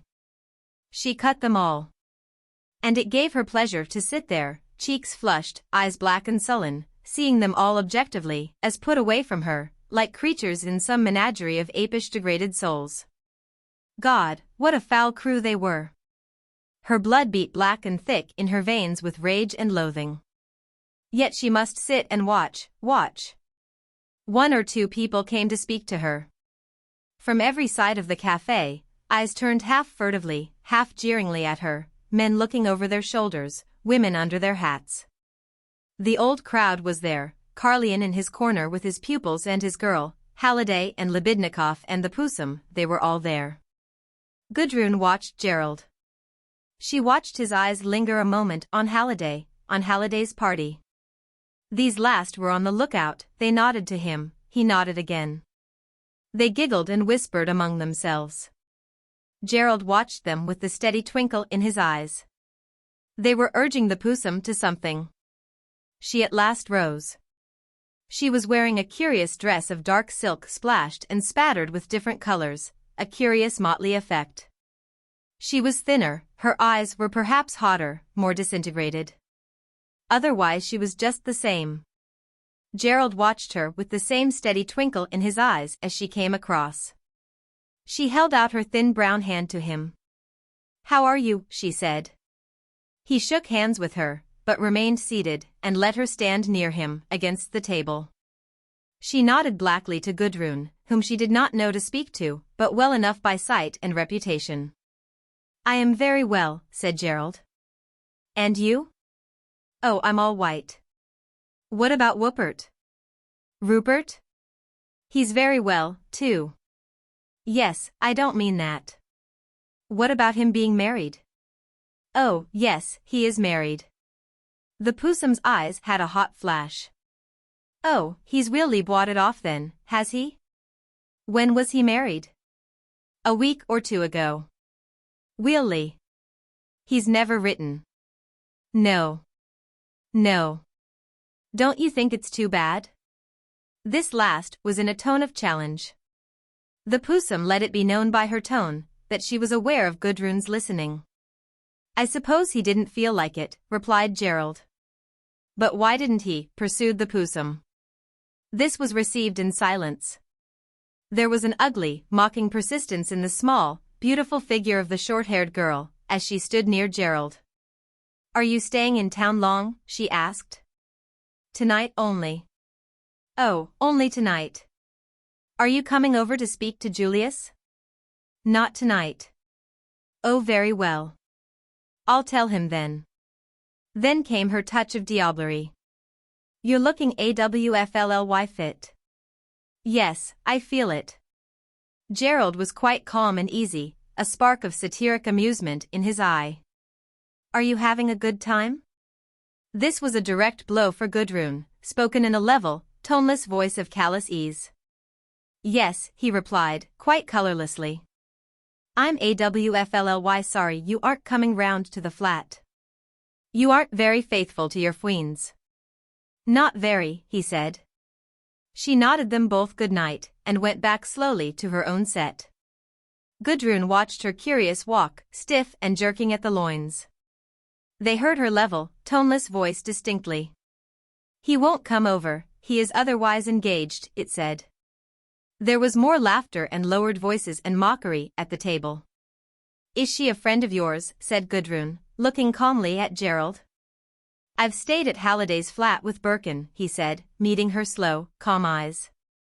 And she knew that the Possum was one of his mistresses, and he knew she knew. She looked round and called for the waiter. She wanted an iced cocktail, of all things. This amused Gerald, he wondered what was up. The Halliday party was tipsy and malicious. They were talking out loudly about Birkin, ridiculing him on every point, particularly on his marriage. "Oh, don't make me think of Birkin," Halliday was squealing. "He makes me perfectly sick. He is as bad as Jesus. Lord, what must I do to be saved?" He giggled to himself tipsily. "Do you remember," came the quick voice of the Russian, "the letters he used to send? Desire is holy dash." "Oh yes," cried Halliday. "Oh, how perfectly splendid. Why, I've got one in my pocket." "I'm sure I have." He took out various papers from his pocketbook. "I'm sure I've hic. Oh dear, got one." Gerald and Gudrun were watching absorbedly. "Oh yes, how perfectly hic, splendid. Don't make me laugh, Possum, it gives me the hiccup." "Hic," they all giggled. "What did he say in that one?" the Possum asked, leaning forward, her dark, soft hair falling and swinging against her face. There was something curiously indecent, obscene, about her small, longish, dark skull, particularly when the ears showed. "Wait, oh do wait. No, I won't give it to you, I'll read it aloud. I'll read you the choice bits, hic. Oh dear. Do you think if I drink water it would take off this hiccup? Hic. Oh, I feel perfectly helpless. Isn't that the letter about uniting the dark and the light and the flux of corruption? Asked Maxim in his precise, quick voice. I believe so, said the Pusum. Oh, is it? I'd forgotten, Hic, it was that one, Halliday said, opening the letter. Hic. Oh yes. How perfectly splendid. This is one of the best. There is a phase in every race, he read in the sing-song, slow, distinct voice of a clergyman reading the scriptures, when the desire for destruction overcomes every other desire. In the individual, this desire is ultimately a desire for destruction in the self, Hic. He paused and looked up. I hope he's going ahead with the destruction of himself, said the quick voice of the Russian. Halliday giggled and lolled his head back, vaguely. There's not much to destroy in him, said the Pusum. He's so thin already, there's only a fag end to start on. Oh, isn't it beautiful? I love reading it. I believe it has cured my hiccup. Squealed Halliday. Do let me go on. It is a desire for the reduction process in oneself, a reducing back to the origin, a return along the flux of corruption, to the original rudimentary conditions of being. Oh, but I do think it is wonderful. It almost supersedes the Bible dash. Yes, flux of corruption, said the Russian, I remember that phrase. Oh, he was always talking about corruption, said the Pusum.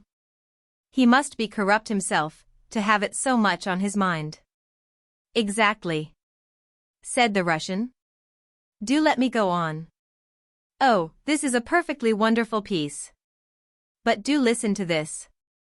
And in the great retrogression, the reducing back of the created body of life, we get knowledge, and beyond knowledge, the phosphorescent ecstasy of acute sensation.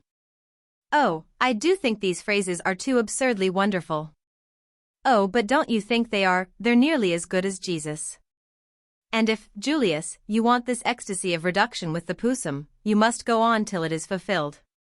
But surely there is in you also, somewhere, the living desire for positive creation, relationships in ultimate faith, when all this process of active corruption, with all its flowers of mud, is transcended.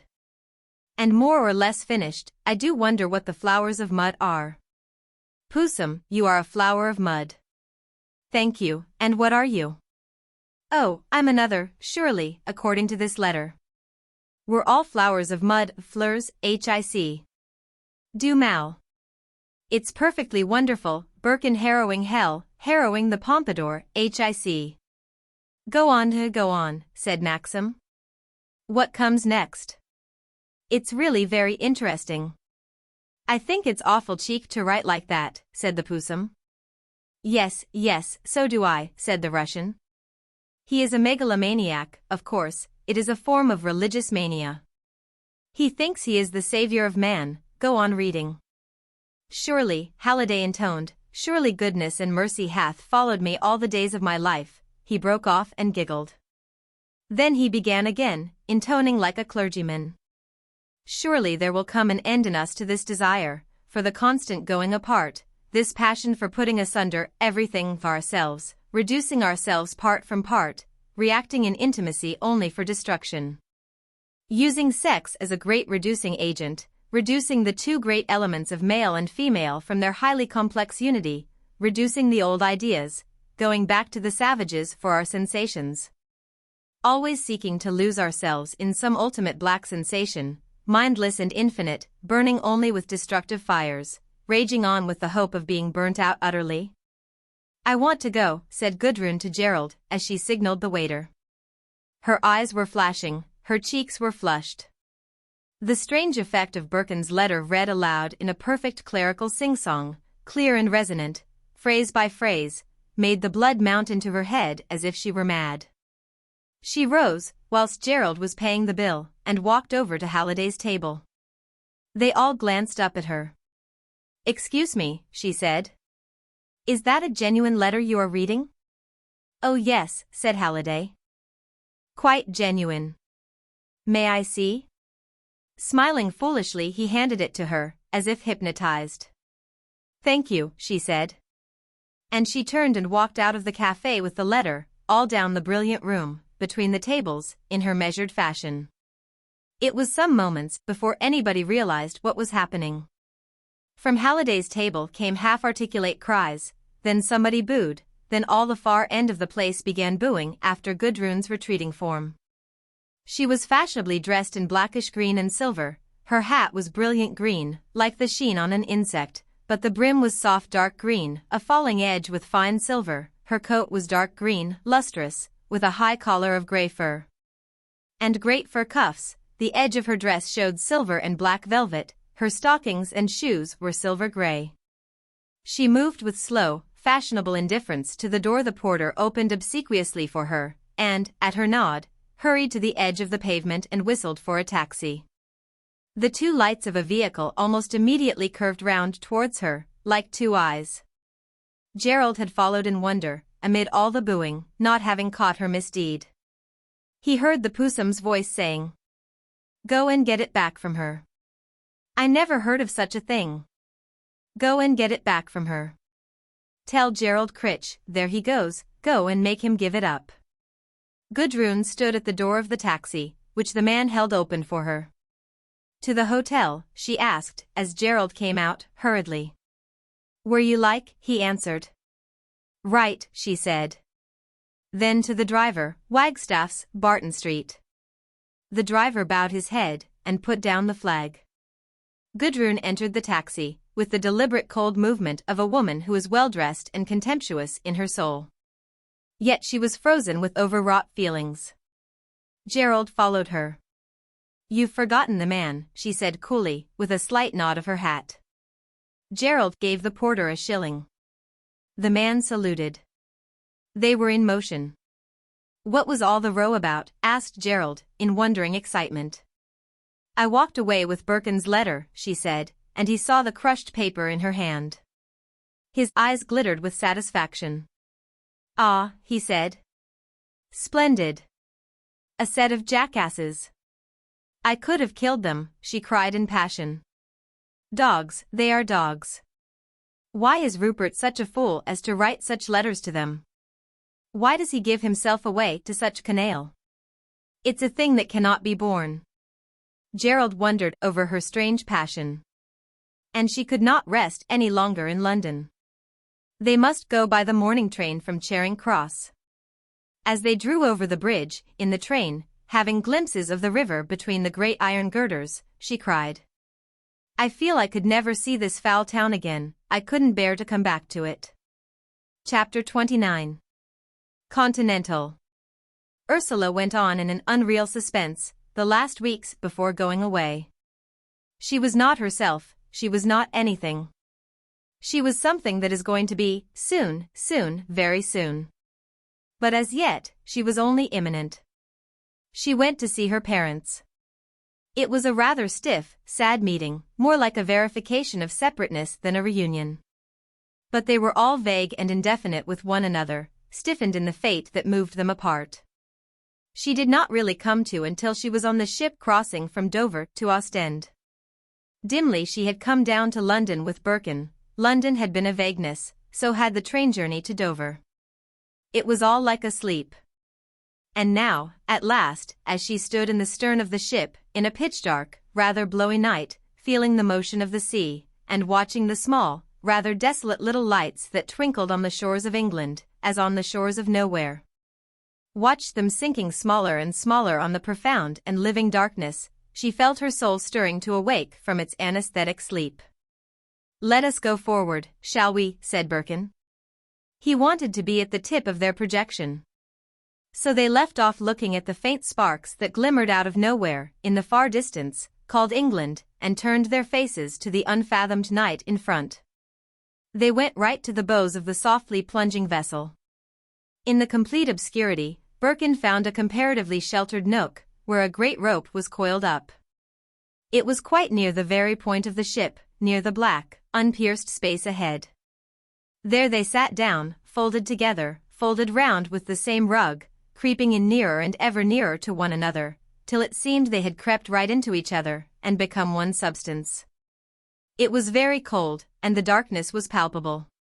One of the ship's crew came along the deck, dark as the darkness, not really visible.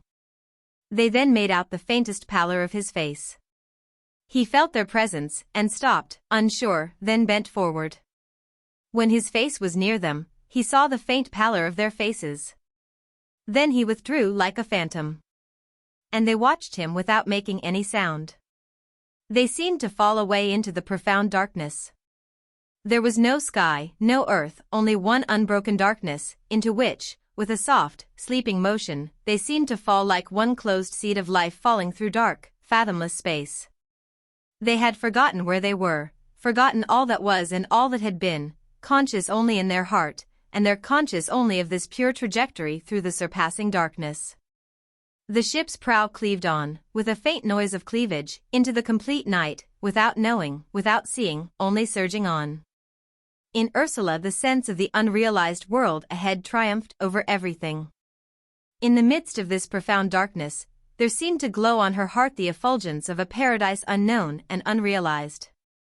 Her heart was full of the most wonderful light, golden like honey of darkness, sweet like the warmth of day, a light which was not shed on the world, only on the unknown paradise towards which she was going, a sweetness of habitation. A delight of living quite unknown, but hers infallibly. In her transport she lifted her face suddenly to him, and he touched it with his lips. So cold, so fresh, so sea-clear her face was, it was like kissing a flower that grows near the surf. But he did not know the ecstasy of bliss in foreknowledge that she knew. To him, the wonder of this transit was overwhelming. He was falling through a gulf of infinite darkness, like a meteorite plunging across the chasm between the worlds. The world was torn in two, and he was plunging like an unlit star through the ineffable rift. What was beyond was not yet for him. He was overcome by the trajectory. In a trance he lay enfolding Ursula roundabout. His face was against her fine, fragile hair, he breathed its fragrance with the sea and the profound night. And his soul was at peace, yielded, as he fell into the unknown. This was the first time that an utter and absolute peace had entered his heart, now, in this final transit out of life. When there came some stir on the deck, they roused. They stood up. How stiff and cramped they were, in the night-time. And yet the paradisal glow on her heart, and the unutterable peace of darkness in his, this was the all in all. They stood up and looked ahead. Low lights were seen down the darkness. This was the world again. It was not the bliss of her heart, nor the peace of his. It was the superficial unreal world of fact. Yet not quite the old world. For the peace and the bliss in their hearts was enduring. Strange and desolate above all things, like disembarking from the Styx into the desolated underworld, was this landing at night. There was the raw, half-lighted, covered in vastness of the dark place, boarded and hollow underfoot, with only desolation everywhere. Ursula had caught sight of the big, pallid, mystic letters Ostend, standing in the darkness. Everybody was hurrying with a blind, insect-like intentness through the dark gray air. Porters were calling in un-English English, then trotting with heavy bags, their colorless blouses looking ghostly as they disappeared. Ursula stood at a long, low, zinc-covered barrier, along with hundreds of other spectral people, and all the way down the vast, raw darkness was this low stretch of open bags and spectral people, whilst, on the other side of the barrier, pallid officials in peaked caps and mustaches were turning the underclothing in the bags, then scrawling a chalk mark. It was done. Birkin snapped the handbags, off they went, the porter coming behind. They were through a great doorway, and in the open night again, a railway platform. Voices were still calling in inhuman agitation through the dark gray air, specters were running along the darkness between the train. Cologne, Berlin, Ursula made out on the boards hung on the high train on one side. "Here we are," said Birkin. And on her side she saw Alsace, Lothringen, Luxembourg, Metz, Ball. That was it, Ball. The porter came up. A Bale, Duxième classe, voilà. And he clambered into the high train. They followed. The compartments were already some of them taken. But many were dim and empty. The luggage was stowed, the porter was tipped. "Nous avons encore," said Birkin, looking at his watch and at the porter. "Encore une demi-heure." With which, in his blue blouse, he disappeared. He was ugly and insolent. "Come," said Birkin. "It is cold. Let us eat." There was a coffee wagon on the platform. They drank hot, watery coffee, and ate the long rolls, split, with ham between, which were such a wide bite that it almost dislocated Ursula's jaw. And they walked beside the high trains. It was all so strange, so extremely desolate, like the underworld, grey, dirt grey, desolate, forlorn, nowhere, grey, dreary nowhere. At last they were moving through the night. In the darkness Ursula made out the flat fields, the wet flat dreary darkness of the continent. They pulled up surprisingly soon, Bruges. Then on through the level darkness, with glimpses of sleeping farms and thin poplar trees and deserted high roads. She sat dismayed, hand in hand with Birkin. He, pale, immobile like a revenant himself, looked sometimes out of the window, sometimes closed his eyes. Then his eyes opened again, dark as the darkness outside. A flash of a few lights on the darkness, Ghent station. A few more spectres moving outside on the platform, then the bell, then motion again through the level darkness. Ursula saw a man with a lantern come out of a farm by the railway, and crossed to the dark farm buildings. She thought of the marsh, the old, intimate farm life at XXIII. My God, how far was she projected from her childhood, how far was she still to go? In one lifetime one travelled through eons. The great chasm of memory from her childhood in the intimate country surroundings of XXIII and the marsh farm, she remembered the servant Tilly, who used to give her bread and butter sprinkled with brown sugar. In the old living room where the grandfather clock had 2 pink roses in a basket painted above the figures on the face, and now when she was traveling into the unknown with Birkin, an utter stranger, was so great that it seemed she had no identity. That the child she had been, playing in XXIII churchyard, was a little creature of history, not really herself. They were at Brussels, half an hour for breakfast. They got down. On the great station clock it said 6 o'clock. They had coffee and rolls and honey in the vast desert refreshment room, so dreary, always so dreary, dirty, so spacious, such desolation of space. But she washed her face and hands in hot water, and combed her hair, that was a blessing. Soon they were in the train again and moving on. The greyness of dawn began. There were several people in the compartment, large florid Belgian businessmen with long brown beards, talking incessantly in an ugly French she was too tired to follow. It seemed the train ran by degrees out of the darkness into a faint light, then beat after beat into the day. Ah, how weary it was! Faintly, the trees showed, like shadows. Then a house, white, had a curious distinctness. How was it? Then she saw a village, there were always houses passing. This was an old world she was still journeying through, winter heavy and dreary. There was ploughland and pasture, and copses of bare trees, copses of bushes, and homesteads naked and work-bare. No new earth had come to pass. She looked at Birkin's face. It was white and still and eternal, too eternal. She linked her fingers imploringly in his, under the cover of her rug. His fingers responded, his eyes looked back at her. How dark, like a night, his eyes were, like another world beyond. Oh, if he were the world as well, if only the world were he. If only he could call a world into being, that should be their own world. The Belgians left, the train ran on, through Luxembourg, through Alsace-Lorraine, through Metz. But she was blind, she could see no more. Her soul did not look out. They came at last to Bâle, to the hotel. It was all a drifting trance, from which she never came to. They went out in the morning, before the train departed. She saw the street, the river, she stood on the bridge.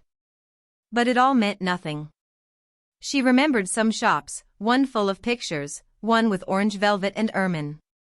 But what did these signify? Nothing. She was not at ease till they were in the train again. Then she was relieved. So long as they were moving onwards, she was satisfied. They came to Zurich, then, before very long, ran under the mountains, that were deep in snow. At last she was drawing near. This was the other world now. Innsbruck was wonderful, deep in snow, and evening. They drove in an open sledge over the snow. The train had been so hot and stifling.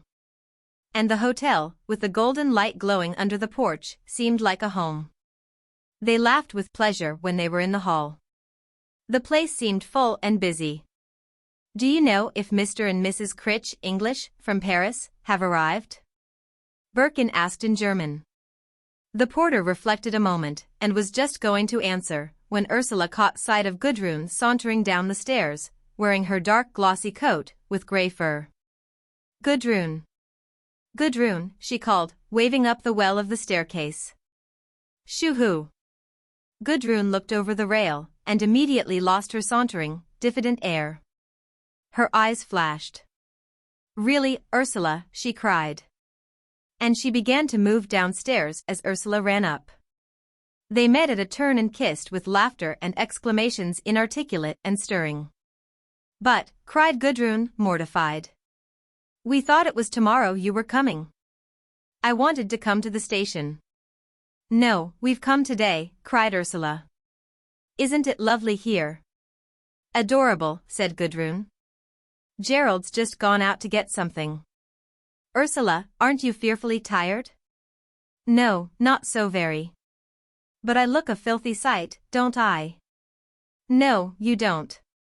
You look almost perfectly fresh. I like that fur cap immensely." She glanced over Ursula, who wore a big soft coat with a collar of deep, soft, blonde fur, and a soft blonde cap of fur. "And you," cried Ursula. "What do you think you look like?" Gudrun assumed an unconcerned, expressionless face. "Do you like it?" she said. "It's very fine," cried Ursula, perhaps with a touch of satire. "Go up, or come down," said Birkin. For there the sisters stood, Gudrun with her hand on Ursula's arm, on the turn of the stairs halfway to the first landing, blocking the way and affording full entertainment to the whole of the hall below. From the door porter to the plump Jew in black clothes. The two young women slowly mounted, followed by Birkin and the waiter. "First floor?" asked Gudrun, looking back over her shoulder. "Second, madam, the lift," the waiter replied. And he darted to the elevator to forestall the two women. But they ignored him, as, chattering without heed, they set to mount the second flight. Rather chagrined, the waiter followed. It was curious, the delight of the sisters in each other, at this meeting. It was as if they met in exile, and united their solitary forces against all the world. Birkin looked on with some mistrust and wonder. When they had bathed and changed, Gerald came in. He looked shining like the sun on frost. "Go with Gerald and smoke," said Ursula to Birkin. "Gudrun and I want to talk." Then the sisters sat in Gudrun's bedroom and talked clothes and experiences. Gudrun told Ursula the experience of the Birkin letter in the cafe. Ursula was shocked and frightened. "Where is the letter?" she asked. "I kept it," said Gudrun. "You'll give it me, won't you?" she said. But Gudrun was silent for some moments, before she replied. "Do you really want it, Ursula?" "I want to read it," said Ursula. "Certainly," said Gudrun. Even now, she could not admit to Ursula that she wanted to keep it as a memento or a symbol. But Ursula knew and was not pleased. So the subject was switched off. "What did you do in Paris?" asked Ursula. "Oh," said Gudrun laconically, "the usual things. We had a fine party one night in Fanny Bath's studio." "Did you? And you and Gerald were there? Who else? Tell me about it." "Well," said Gudrun, "there's nothing particular to tell. You know Fanny is frightfully in love with that painter, Billy McFarlane. He was there, so Fanny spared nothing, she spent very freely. It was really remarkable. Of course, everybody got fearfully drunk, but in an interesting way, not like that filthy London crowd. The fact is these were all people that matter, which makes all the difference. There was a Romanian, a fine chap. He got completely drunk, and climbed to the top of a high studio ladder, and gave the most marvelous address, really, Ursula, it was wonderful. He began in French, La vie, c'est une affaire d'âmes impériales, in a most beautiful voice. He was a fine-looking chap, but he had got into Romanian before he had finished, and not a soul understood. But Donald Gilchrist was worked to a frenzy. He dashed his glass to the ground, and declared, by God, he was glad he had been born, by God, it was a miracle to be alive. And do you know, Ursula, so it was if Gudrun laughed rather hollowly. But how was Gerald among them all? Asked Ursula. Gerald. Oh, my word, he came out like a dandelion in the sun. He's a whole Saturnalia in himself, once he is roused. I shouldn't like to say whose waist his arm did not go round. Really, Ursula, he seems to reap the women like a harvest. There wasn't one that would have resisted him. It was too amazing. Can you understand it? Ursula reflected, and a dancing light came into her eyes. Yes, she said. I can. He is such a whole hogger. Whole hogger. I should think so, exclaimed Gudrun. But it is true, Ursula, every woman in the room was ready to surrender to him. Chanticleer isn't in it, even Fanny Bath, who is genuinely in love with Billy McFarlane. I never was more amazed in my life. And you know, afterwards, I felt I was a whole roomful of women. I was no more myself to him than I was Queen Victoria. I was a whole roomful of women at once. It was most astounding. But I'd caught a sultan that time. Gudrun's eyes were flashing, her cheek was hot, she looked strange, exotic, satiric. Ursula was fascinated at once, and yet uneasy. They had to get ready for dinner. Gudrun came down in a daring gown of vivid green silk and tissue of gold, with green velvet bodice and a strange black and white band round her hair. She was really brilliantly beautiful, and everybody noticed her. Gerald was in that full-blooded, gleaming state when he was most handsome.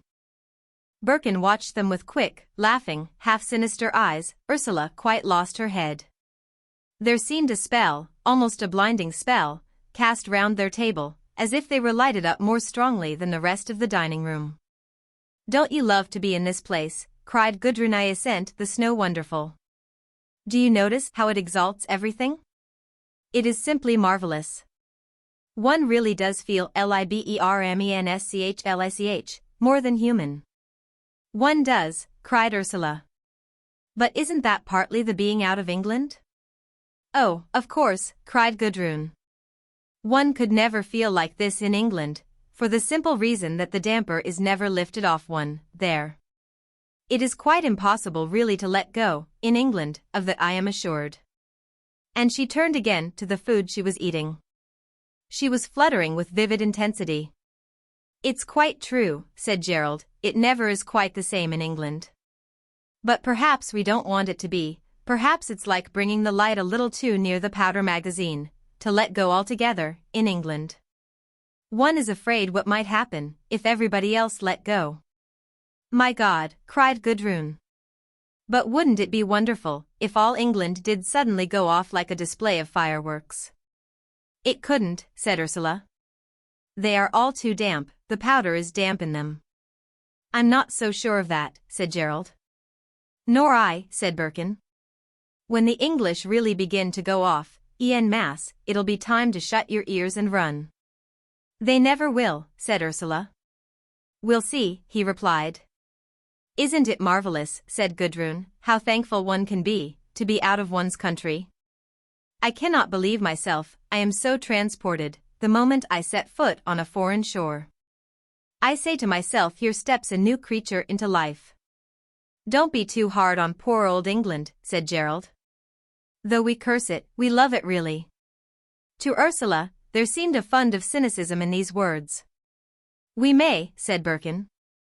But it's a damnably uncomfortable love, like a love for an aged parent who suffers horribly from a complication of diseases, for which there is no hope. Gudrun looked at him with dilated dark eyes. You think there is no hope, she asked, in her pertinent fashion. But Birkin backed away. He would not answer such a question. Any hope of England's becoming real? God knows. It's a great actual unreality now, an aggregation into unreality. It might be real if there were no Englishmen. You think the English will have to disappear, persisted Gudrun. It was strange, her pointed interest in his answer. It might have been her own fate she was inquiring after. Her dark, dilated eyes rested on Birkin, as if she could conjure the truth of the future out of him, as out of some instrument of divination. He was pale. Then, reluctantly, he answered. Well, what else is in front of them but disappearance? They've got to disappear from their own special brand of Englishness, anyhow. Gudrun watched him as if in a hypnotic state, her eyes wide and fixed on him. But in what way do you mean, disappear, she persisted. Yes, do you mean a change of heart, put in Gerald. I don't mean anything, why should I, said Birkin. I'm an Englishman, and I've paid the price of it. I can't talk about England, I can only speak for myself. Yes, said Gudrun slowly, you love England immensely, immensely, Rupert. And leave her, he replied. No, not for good. You'll come back, said Gerald, nodding sagely. They say the lice crawl off a dying body, said Birkin, with a glare of bitterness. So I leave England. Ah, but you'll come back, said Gudrun, with a sardonic smile. Tant pis pour moi, he replied. Isn't he angry with his mother country? Laughed Gerald, amused. Ah, a patriot, said Gudrun, with something like a sneer. Birkin refused to answer any more. Gudrun watched him still for a few seconds. Then she turned away. It was finished, her spell of divination in him. She felt already purely cynical. She looked at Gerald. He was wonderful, like a piece of radium to her. She felt she could consume herself and know all, by means of this fatal, living metal. She smiled to herself at her fancy. And what would she do with herself, when she had destroyed herself? For if spirit, if integral being is destructible, matter is indestructible. He was looking bright and abstracted, puzzled, for the moment. She stretched out her beautiful arm, with its fluff of green tulle, and touched his chin with her subtle, artist's fingers. What are they then? She asked, with a strange, knowing smile. What? He replied, his eyes suddenly dilating with wonder. Your thoughts. Gerald looked like a man coming awake. I think I had none, he said. Really, she said, with grave laughter in her voice. And to Birkin it was as if she killed Gerald, with that touch. Ah but, cried Gudrun, let us drink to Britannia, let us drink to Britannia. It seemed there was wild despair in her voice. Gerald laughed, and filled the glasses. I think Rupert means, he said, that nationally all Englishmen must die, so that they can exist individually and supernationally, put in Gudrun, with a slight ironic grimace, raising her glass. The next day, they descended at the tiny railway station of Hohenhausen, at the end of the tiny valley railway. It was snow everywhere, a white, perfect cradle of snow, new and frozen, sweeping up on either side, black crags, and white sweeps of silver towards the blue pale heavens. As they stepped out on the naked platform, with only snow around and above, Gudrun shrank as if it chilled her heart. My God, Jerry, she said, turning to Gerald with sudden intimacy, you've done it now. What? She made a faint gesture, indicating the world on either hand. Look at it. She seemed afraid to go on. He laughed. They were in the heart of the mountains. From high above, on either side, swept down the white fold of snow, so that one seemed small and tiny in a valley of pure concrete heaven, all strangely radiant and changeless and silent. It makes one feel so small and alone, said Ursula, turning to Birkin and laying her hand on his arm. You're not sorry you've come, are you? Said Gerald to Gudrun.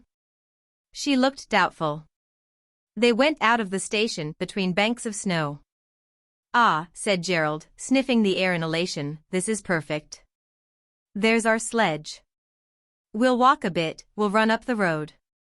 Gudrun, always doubtful, dropped her heavy coat on the sledge, as he did his, and they set off. Suddenly she threw up her head and set off scudding along the road of snow, pulling her cap down over her ears. Her blue, bright dress fluttered in the wind, her thick scarlet stockings were brilliant above the whiteness. Gerald watched her, she seemed to be rushing towards her fate and leaving him behind. He let her get some distance, then, loosening his limbs, he went after her. Everywhere was deep and silent snow. Great snow eaves weighed down the broad-roofed Tyrolese houses that were sunk to the window sashes in snow. Peasant women, full-skirted, wearing each a crossover shawl and thick snow boots, turned in the way to look at the soft, determined girl running with such heavy fleetness from the man, who was overtaking her, but not gaining any power over her. They passed the inn with its painted shutters and balcony, a few cottages, half buried in the snow. Then the snow-buried silent sawmill by the roofed bridge, which crossed the hidden stream, over which they ran into the very depth of the untouched sheets of snow. It was a silence and a sheer whiteness exhilarating to madness. But the perfect silence was most terrifying, isolating the soul, surrounding the heart with frozen air. "It's a marvelous place, for all that," said Gudrun, looking into his eyes with a strange, meaning look. His soul leapt. "Good," he said. A fierce electric energy seemed to flow over all his limbs, his muscles were surcharged, his hands felt hard with strength. They walked along rapidly up the snow road, that was marked by withered branches of trees stuck in at intervals. He and she were separate, like opposite poles of one fierce energy. But they felt powerful enough to leap over the confines of life into the forbidden places, and back again. Birkin and Ursula were running along also, over the snow. He had disposed of the luggage, and they had a little start of the sledges. Ursula was excited and happy, but she kept turning suddenly to catch hold of Birkin's arm, to make sure of him. "This is something I never expected," she said. "It is a different world, here." They went on into a snow meadow. There they were overtaken by the sledge, that came tinkling through the silence. It was another mile before they came upon Gudrun and Gerald on the steep up climb, beside the pink, half-buried shrine. Then they passed into a gully, where were walls of black rock and a river filled with snow, and a still blue sky above. Through a covered bridge they went, drumming roughly over the boards, crossing the snowbed once more, then slowly up and up, the horses walking swiftly, the driver cracking his long whip as he walked beside, and calling his strange wild hue. The walls of rock passing slowly by, till they emerged again between slopes and masses of snow. Up and up, gradually they went, through the cold shadow radiance of the afternoon, silenced by the imminence of the mountains, the luminous, dazing sides of snow that rose above them and fell away beneath. They came forth at last in a little high tableland of snow, where stood the last peaks of snow like the heart petals of an open rose. In the midst of the last deserted valleys of heaven stood a lonely building with brown wooden walls and white heavy roof, deep and deserted in the waste of snow, like a dream.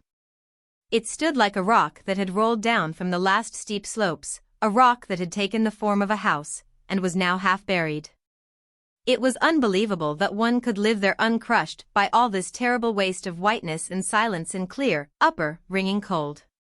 Yet the sledges ran up in fine style, people came to the door laughing and excited, the floor of the hostel rang hollow, the passage was wet with snow, it was a real, warm interior. The newcomers tramped up the bare wooden stairs, following the serving woman. Gudrun and Gerald took the first bedroom. In a moment they found themselves alone in a bare, smallish, close-shut room that was all of golden-colored wood, floor, walls, ceiling, door, all of the same warm gold paneling of oiled pine.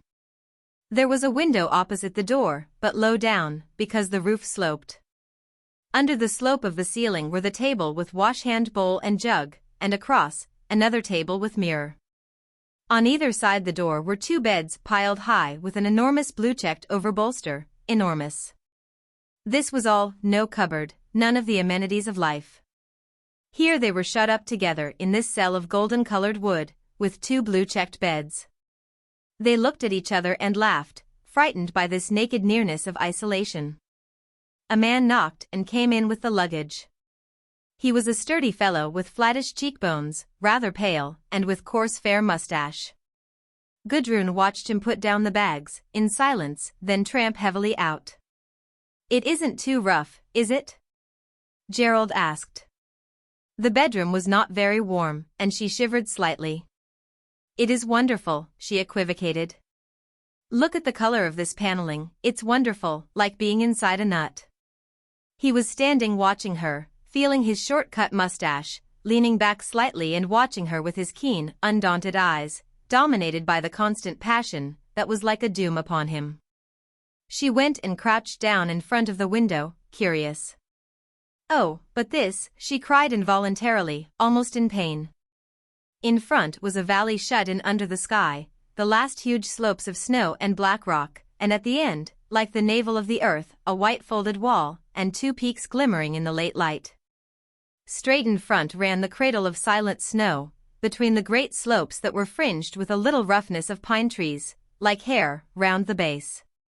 But the cradle of snow ran on to the eternal closing in, where the walls of snow and rock rose impenetrable, and the mountain peaks above were in heaven immediate. This was the center, the knot, the navel of the world, where the earth belonged to the skies, pure, unapproachable, impassable. It filled Gudrun with a strange rapture. She crouched in front of the window, clenching her face in her hands, in a sort of trance. At last she had arrived, she had reached her place. Here at last she folded her venture and settled down like a crystal in the navel of snow, and was gone. Gerald bent above her and was looking out over her shoulder. Already he felt he was alone. She was gone. She was completely gone, and there was icy vapor round his heart. He saw the blind valley, the great cul-de-sac of snow and mountain peaks, under the heaven. And there was no way out. The terrible silence and cold and the glamorous whiteness of the dusk wrapped him round, and she remained crouching before the window, as at a shrine, a shadow. "Do you like it?" he asked, in a voice that sounded detached and foreign. At least she might acknowledge he was with her. But she only averted her soft, mute face a little from his gaze. And he knew that there were tears in her eyes, her own tears, tears of her strange religion, that put him to naught. Quite suddenly, he put his hand under her chin and lifted up her face to him. Her dark blue eyes, in their wetness of tears, dilated as if she was startled in her very soul. They looked at him through their tears in terror and a little horror. His light blue eyes were keen, small-pupilled and unnatural in their vision. Her lips parted, as she breathed with difficulty. The passion came up in him, stroke after stroke, like the ringing of a bronze bell, so strong and unflawed and indomitable. His knees tightened to bronze as he hung above her soft face, whose lips parted and whose eyes dilated in a strange violation. In the grasp of his hand her chin was unutterably soft and silken. He felt strong as winter, his hands were living metal, invincible and not to be turned aside. His heart rang like a bell clanging inside him. He took her up in his arms. She was soft and inert, motionless. All the while her eyes, in which the tears had not yet dried, were dilated as if in a kind of swoon of fascination and helplessness. He was superhumanly strong and unflawed, as if invested with supernatural force. He lifted her close and folded her against him. Her softness, her inert, relaxed weight lay against his own surcharged, bronze-like limbs in a heaviness of desirability that would destroy him if he were not fulfilled. She moved convulsively, recoiling away from him. His heart went up like a flame of ice, he closed over her like steel. He would destroy her rather than be denied. But the overweening power of his body was too much for her. She relaxed again, and lay loose and soft, panting in a little delirium. And to him, she was so sweet, she was such bliss of release, that he would have suffered a whole eternity of torture rather than forego 1 second of this pang of unsurpassable bliss. "My God," he said to her, his face drawn and strange, transfigured, "what next?" She lay perfectly still, with a still, childlike face and dark eyes, looking at him. She was lost, fallen right away. "I shall always love you," he said, looking at her. But she did not hear. She lay, looking at him as something she could never understand, never, as a child looks at a grown-up person, without hope of understanding, only submitting. He kissed her eyes shut, so that she could not look any more. He wanted something now, some recognition, some sign, some admission. But she only lay silent and childlike and remote, like a child that is overcome and cannot understand, only feels lost. He kissed her again, giving up. "Shall we go down and have coffee and kuchen?" he asked. The twilight was falling slate blue at the window. She closed her eyes, closed away the monotonous level of dead wonder, and opened them again to the everyday world. "Yes," she said briefly, regaining her will with a click. She went again to the window. Blue evening had fallen over the cradle of snow and over the great pallid slopes. But in the heaven the peaks of snow were rosy, glistening like transcendent, radiant spikes of blossom in the heavenly upper world, so lovely and beyond. Gudrun saw all their loveliness, she knew how immortally beautiful they were, great pistils of rose-colored, snow-fed fire in the blue twilight of the heaven. She could see it, she knew it, but she was not of it. She was divorced, debarred, a soul shut out. With a last look of remorse, she turned away, and was doing her hair. He had unstrapped the luggage, and was waiting, watching her. She knew he was watching her. It made her a little hasty and feverish in her precipitation. They went downstairs, both with a strange otherworld look on their faces, and with a glow in their eyes. They saw Birkin and Ursula sitting at the long table in a corner, waiting for them. How good and simple they looked together, Gudrun thought, jealously. She envied them some spontaneity, a childish sufficiency to which she herself could never approach. They seemed such children to her. "Such good Kranzkuchen," cried Ursula greedily. "So good." "Right," said Gudrun. "Can we have coffee mit Kranzkuchen?" she added to the waiter. And she seated herself on the bench beside Gerald.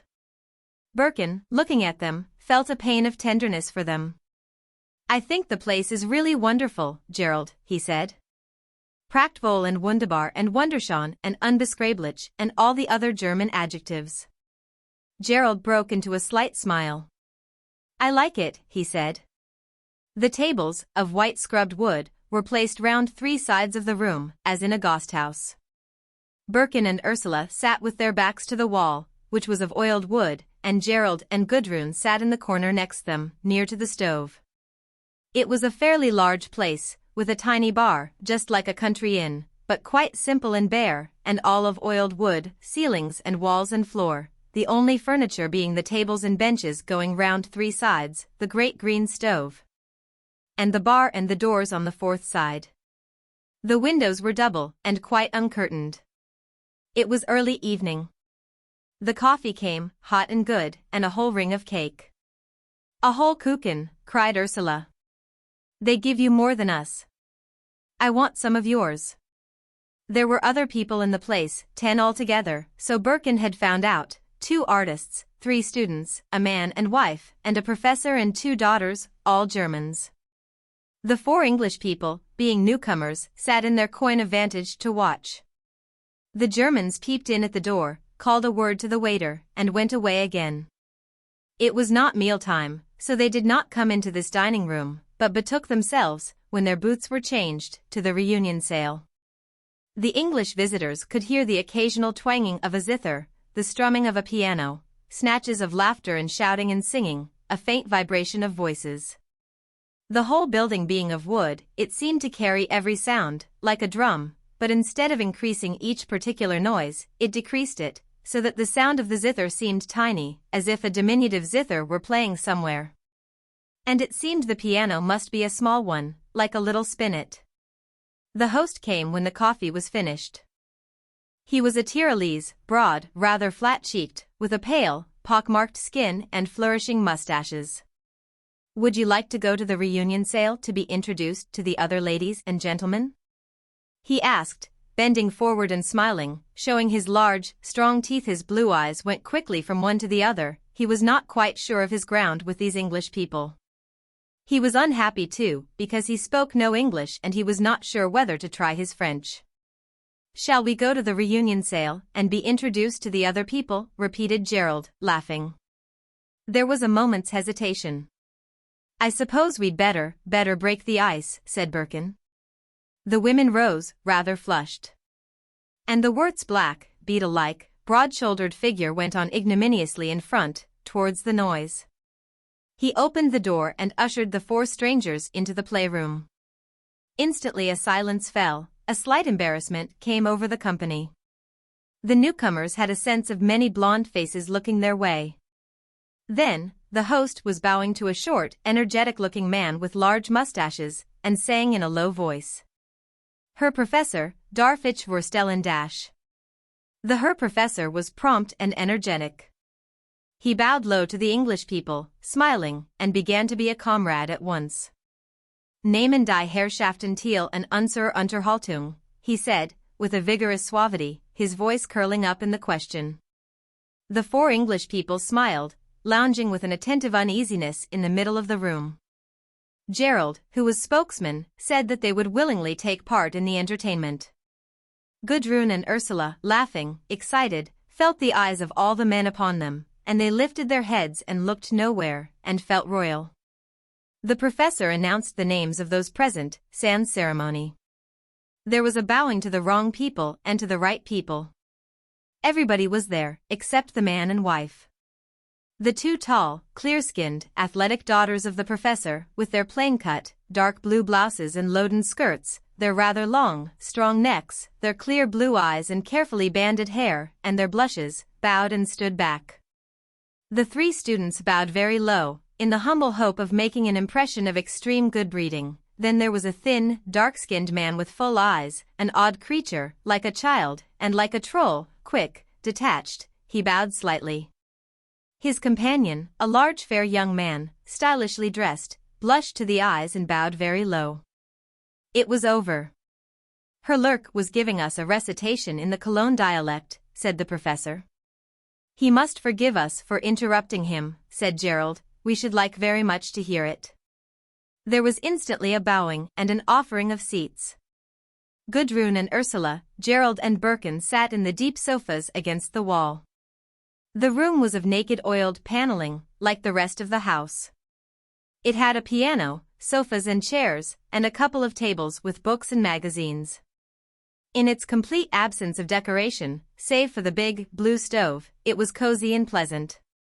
Herr Lurk was the little man with the boyish figure, and the round, full, sensitive-looking head, and the quick, full eyes, like a mouse's. He glanced swiftly from one to the other of the strangers, and held himself aloof. "Please go on with the recitation," said the professor, suavely, with his slight authority. Lurk, who was sitting hunched on the piano stool, blinked and did not answer. "It would be a great pleasure," said Ursula, who had been getting the sentence ready, in German, for some minutes. Then, suddenly, the small, unresponding man swung aside, towards his previous audience and broke forth, exactly as he had broken off. In a controlled, mocking voice, giving an imitation of a quarrel between an old Cologne woman and a railway guard. His body was slight and unformed, like a boy's, but his voice was mature, sardonic, its movement had the flexibility of essential energy, and of a mocking penetrating understanding. Gudrun could not understand a word of his monologue, but she was spellbound, watching him. He must be an artist, nobody else could have such fine adjustment and singleness. The Germans were doubled up with laughter, hearing his strange droll words, his droll phrases of dialect. And in the midst of their paroxysms, they glanced with deference at the 4 English strangers, the elect. Gudrun and Ursula were forced to laugh. The room rang with shouts of laughter. The blue eyes of the professor's daughters were swimming over with laughter tears, their clear cheeks were flushed crimson with mirth, their father broke out in the most astonishing peals of hilarity. The students bowed their heads on their knees in excess of joy. Ursula looked round amazed, the laughter was bubbling out of her involuntarily. She looked at Gudrun. Gudrun looked at her, and the 2 sisters burst out laughing, carried away. Lurk glanced at them swiftly, with his full eyes. Birkin was sniggering involuntarily. Gerald Crich sat erect, with a glistening look of amusement on his face. And the laughter crashed out again, in wild paroxysms. The professor's daughters were reduced to shaking helplessness, the veins of the professor's neck were swollen, his face was purple, he was strangled in ultimate, silent spasms of laughter. The students were shouting half-articulated words that tailed off in helpless explosions. Then suddenly the rapid patter of the artist ceased, there were little whoops of subsiding mirth, Ursula and Gudrun were wiping their eyes, and the professor was crying loudly. Das war ausgezeichnet, das war famos. Wirklich famos, echoed his exhausted daughters, faintly. And we couldn't understand it, cried Ursula. Oh, lighter, lighter, cried the professor. You couldn't understand it? Cried the students, let loose at last in speech with the newcomers. Ja, das ist wirklich Shade, das ist Shade, gnädige Frau. Wissen Sie. The mixture was made, the newcomers were stirred into the party, like new ingredients, the whole room was alive. Gerald was in his element, he talked freely and excitedly, his face glistened with a strange amusement. Perhaps even Birkin, in the end, would break forth. He was shy and withheld, though full of attention. Ursula was prevailed upon to sing Annie Lowry, as the professor called it. There was a hush of extreme deference. She had never been so flattered in her life. Gudrun accompanied her on the piano, playing from memory. Ursula had a beautiful ringing voice, but usually no confidence, she spoiled everything. This evening she felt conceited and untrammeled. Birkin was well in the background, she shone almost in reaction, the Germans made her feel fine and infallible, she was liberated into overweening self-confidence. She felt like a bird flying in the air, as her voice soared out, enjoying herself extremely in the balance and flight of the song, like the motion of a bird's wings that is up in the wind, sliding and playing on the air. She played with sentimentality, supported by rapturous attention. She was very happy, singing that song by herself, full of a conceit of emotion and power, working upon all those people and upon herself, exerting herself with gratification, giving immeasurable gratification to the Germans. At the end, the Germans were all touched with admiring, delicious melancholy, they praised her in soft, reverent voices, they could not say too much. We schon, we rerend. ACH, die Schottischen Lieder, sie haben so viel Stimmung. Aber die gnädige Frau hat ein wunderbar Stimme, die gnädige Frau ist wirklich ein Künstlerin, aber wirklich. She was dilated and brilliant, like a flower in the morning sun. She felt Birkin looking at her, as if he were jealous of her, and her breasts thrilled, her veins were all golden. She was as happy as the sun that has just opened above clouds. And everybody seemed so admiring and radiant, it was perfect. After dinner she wanted to go out for a minute, to look at the world. The company tried to dissuade her, it was so terribly cold. But just to look, she said. They all four wrapped up warmly, and found themselves in a vague, unsubstantial outdoors of dim snow and ghosts of an upper world, that made strange shadows before the stars. It was indeed cold, bruisingly, frighteningly, unnaturally cold. Ursula could not believe the air in her nostrils. It seemed conscious, malevolent, purposive in its intense murderous coldness. Yet it was wonderful, an intoxication, a silence of dim, unrealized snow, of the invisible intervening between her and the visible, between her and the flashing stars. She could see Orion sloping up. How wonderful he was, wonderful enough to make one cry aloud. And all around was this cradle of snow, and there was firm snow underfoot, that struck with heavy cold through her boot soles. It was night, and silence. She imagined she could hear the stars. She imagined distinctly she could hear the celestial, musical motion of the stars, quite near at hand. She seemed like a bird flying amongst their harmonious motion. And she clung close to Birkin. Suddenly she realized she did not know what he was thinking. She did not know where he was ranging. My love, she said, stopping to look at him. His face was pale, his eyes dark, there was a faint spark of starlight on them. And he saw her face soft and upturned to him, very near. He kissed her softly. What then? He asked. Do you love me? She asked. Too much, he answered quietly. She clung a little closer. Not too much, she pleaded. Far too much, he said, almost sadly. And does it make you sad that I am everything to you? She asked, wistful. He held her close to him, kissing her and saying, scarcely audible. No, but I feel like a beggar, I feel poor. She was silent, looking at the stars now. Then she kissed him. Don't be a beggar, she pleaded, wistfully. It isn't ignominious that you love me. It is ignominious to feel poor, isn't it? He replied. Why? Why should it be? She asked. He only stood still, in the terribly cold air that moved invisibly over the mountain tops, folding her round with his arms. I couldn't bear this cold, eternal place without you, he said. I couldn't bear it, it would kill the quick of my life. She kissed him again, suddenly. Do you hate it? She asked, puzzled, wondering. If I couldn't come near to you, if you weren't here, I should hate it. I couldn't bear it, he answered. But the people are nice, she said. I mean the stillness, the cold, the frozen eternality, he said. She wondered. Then her spirit came home to him, nestling unconscious in him. Yes, it is good we are warm and together, she said. And they turned home again.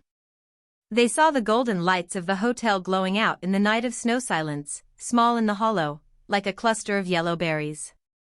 It seemed like a bunch of sunsparks, tiny and orange in the midst of the snow darkness. Behind was a high shadow of a peak, blotting out the stars, like a ghost. They drew near to their home. They saw a man come from the dark building, with a lighted lantern which swung golden, and made that his dark feet walked in a halo of snow. He was a small, dark figure in the darkened snow. He unlatched the door of an outhouse. A smell of cows, hot, animal, almost like beef, came out on the heavily cold air.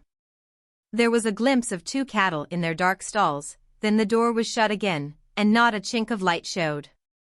It had reminded Ursula again of home, of the marsh, of her childhood, and of the journey to Brussels, and, strangely, of Anton Skrybensky. Oh, God, could one bear it, this past which was gone down the abyss? Could she bear that it ever had been? She looked round this silent, upper world of snow and stars and powerful cold. There was another world, like views on a magic lantern, the marsh, XXIII, Ilkeston, lit up with a common, unreal light.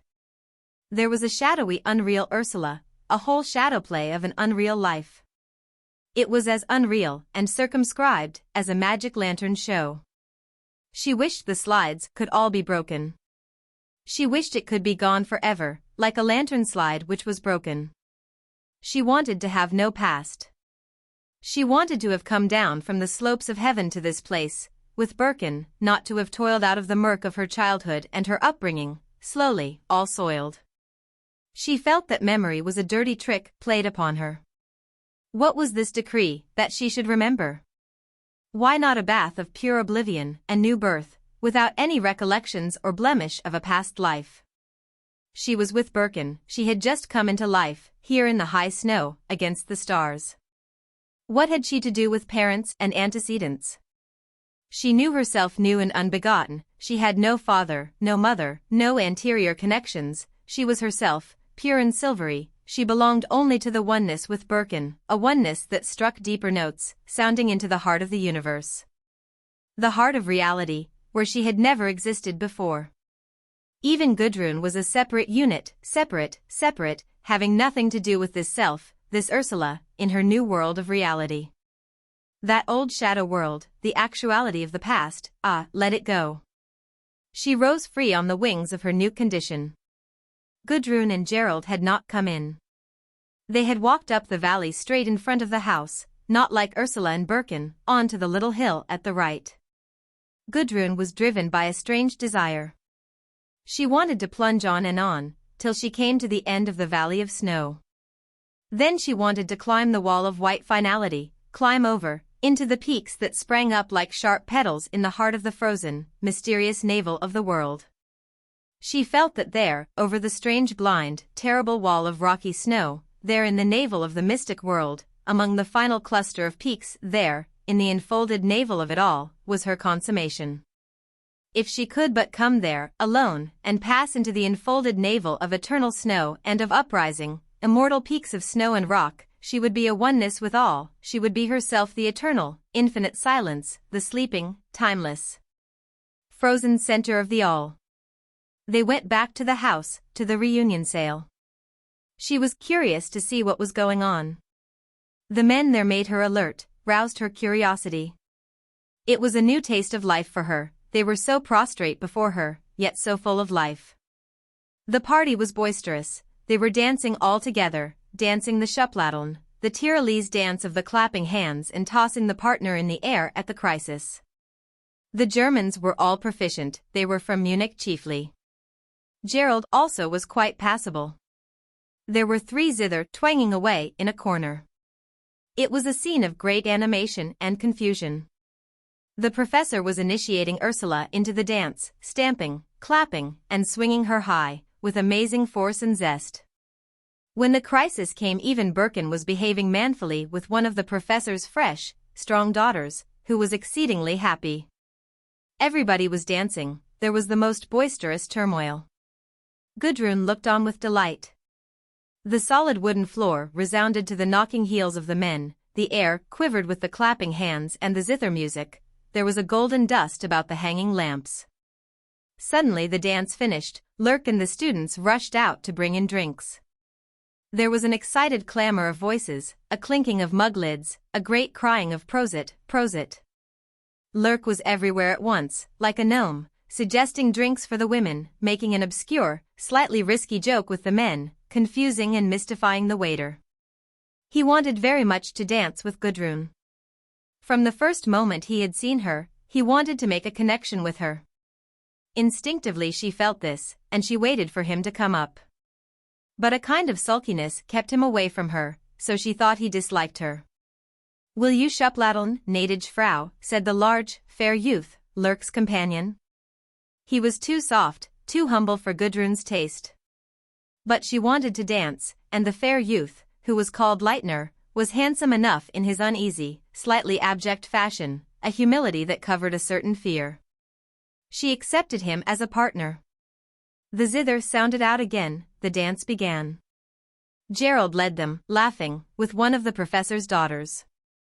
Ursula danced with one of the students, Birkin with the other daughter of the professor with Frau Kramer, and the rest of the men danced together, with quite as much zest as if they had had women partners. Because Gudrun had danced with the well-built, soft youth, his companion, Lurk, was more pettish and exasperated than ever, and would not even notice her existence in the room. This piqued her, but she made up to herself by dancing with the professor, who was strong as a mature, well-seasoned bull, and as full of coarse energy. She could not bear him, critically, and yet she enjoyed being rushed through the dance, and tossed up into the air, on his coarse, powerful impetus. The professor enjoyed it too, he eyed her with strange, large blue eyes, full of galvanic fire. She hated him for the seasoned, semi-paternal animalism with which he regarded her, but she admired his weight of strength. The room was charged with excitement and strong, animal emotion. Lurk was kept away from Gudrun, to whom he wanted to speak, as by a hedge of thorns, and he felt a sardonic, ruthless hatred for this young love companion, Leitner, who was his penniless dependent. He mocked the youth, with an acid ridicule that made Leitner red in the face and impotent with resentment. Gerald, who had now got the dance perfectly, was dancing again with the younger of the professor's daughters, who was almost dying of virgin excitement, because she thought Gerald so handsome, so superb. He had her in his power, as if she were a palpitating bird, a fluttering, flushing, bewildered creature. And it made him smile, as she shrank convulsively between his hands, violently, when he must throw her into the air. At the end, she was so overcome with prostrate love for him, that she could scarcely speak sensibly at all. Birkin was dancing with Ursula. There were odd little fires playing in his eyes, he seemed to have turned into something wicked and flickering, mocking, suggestive, quite impossible. Ursula was frightened of him, and fascinated. Clear, before her eyes, as in a vision, she could see the sardonic, licentious mockery of his eyes. He moved towards her with subtle, animal, indifferent approach. The strangeness of his hands, which came quick and cunning, inevitably to the vital place beneath her breasts, and, lifting with mocking, suggestive impulse, carried her through the air as if without strength, through black magic. Made her swoon with fear. For a moment she revolted, it was horrible. She would break the spell. But before the resolution had formed she had submitted again, yielded to her fear. He knew all the time what he was doing, she could see it in his smiling, concentrated eyes. It was his responsibility, she would leave it to him. When they were alone in the darkness, she felt the strange licentiousness of him hovering upon her. She was troubled and repelled. Why should he turn like this? What is it? She asked in dread. But his face only glistened on her, unknown, horrible. And yet she was fascinated. Her impulse was to repel him violently, break from this spell of mocking brutishness. But she was too fascinated, she wanted to submit, she wanted to know. What would he do to her? He was so attractive, and so repulsive at one. The sardonic suggestivity that flickered over his face and looked from his narrowed eyes, made her want to hide herself away from him and watch him from somewhere unseen. Why are you like this? She demanded again, rousing against him with sudden force and animosity.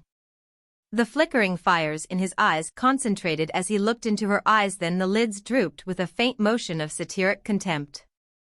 Then they rose again to the same remorseless suggestivity. And she gave way, he might do as he would. His licentiousness was repulsively attractive. But he was self-responsible, she would see what it was. They might do as they liked, this she realized as she went to sleep. How could anything that gave one satisfaction be excluded? What was degrading? Who cared? Degrading things were real, with a different reality. And he was so unabashed and unrestrained. Wasn't it rather horrible, a man who could be so soulful and spiritual, now to be so, she balked at her own thoughts and memories, then she added, so bestial? So bestial, they too, so degraded. She winced. But after all, why not? She exulted as well. Why not be bestial, and go the whole round of experience? She exulted in it. She was bestial. How good it was to be really shameful. There would be no shameful thing she had not experienced.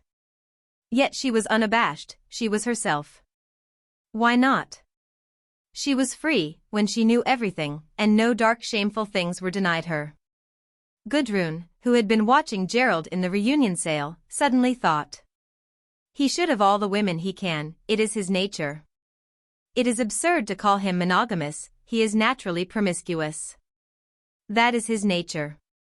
The thought came to her involuntarily. It shocked her somewhat. It was as if she had seen some new mene upon the wall. Yet it was merely true. A voice seemed to have spoken it to her so clearly, that for the moment she believed in inspiration. It is really true, she said to herself again. She knew quite well she had believed it all along. She knew it implicitly. But she must keep it dark, almost from herself. She must keep it completely secret.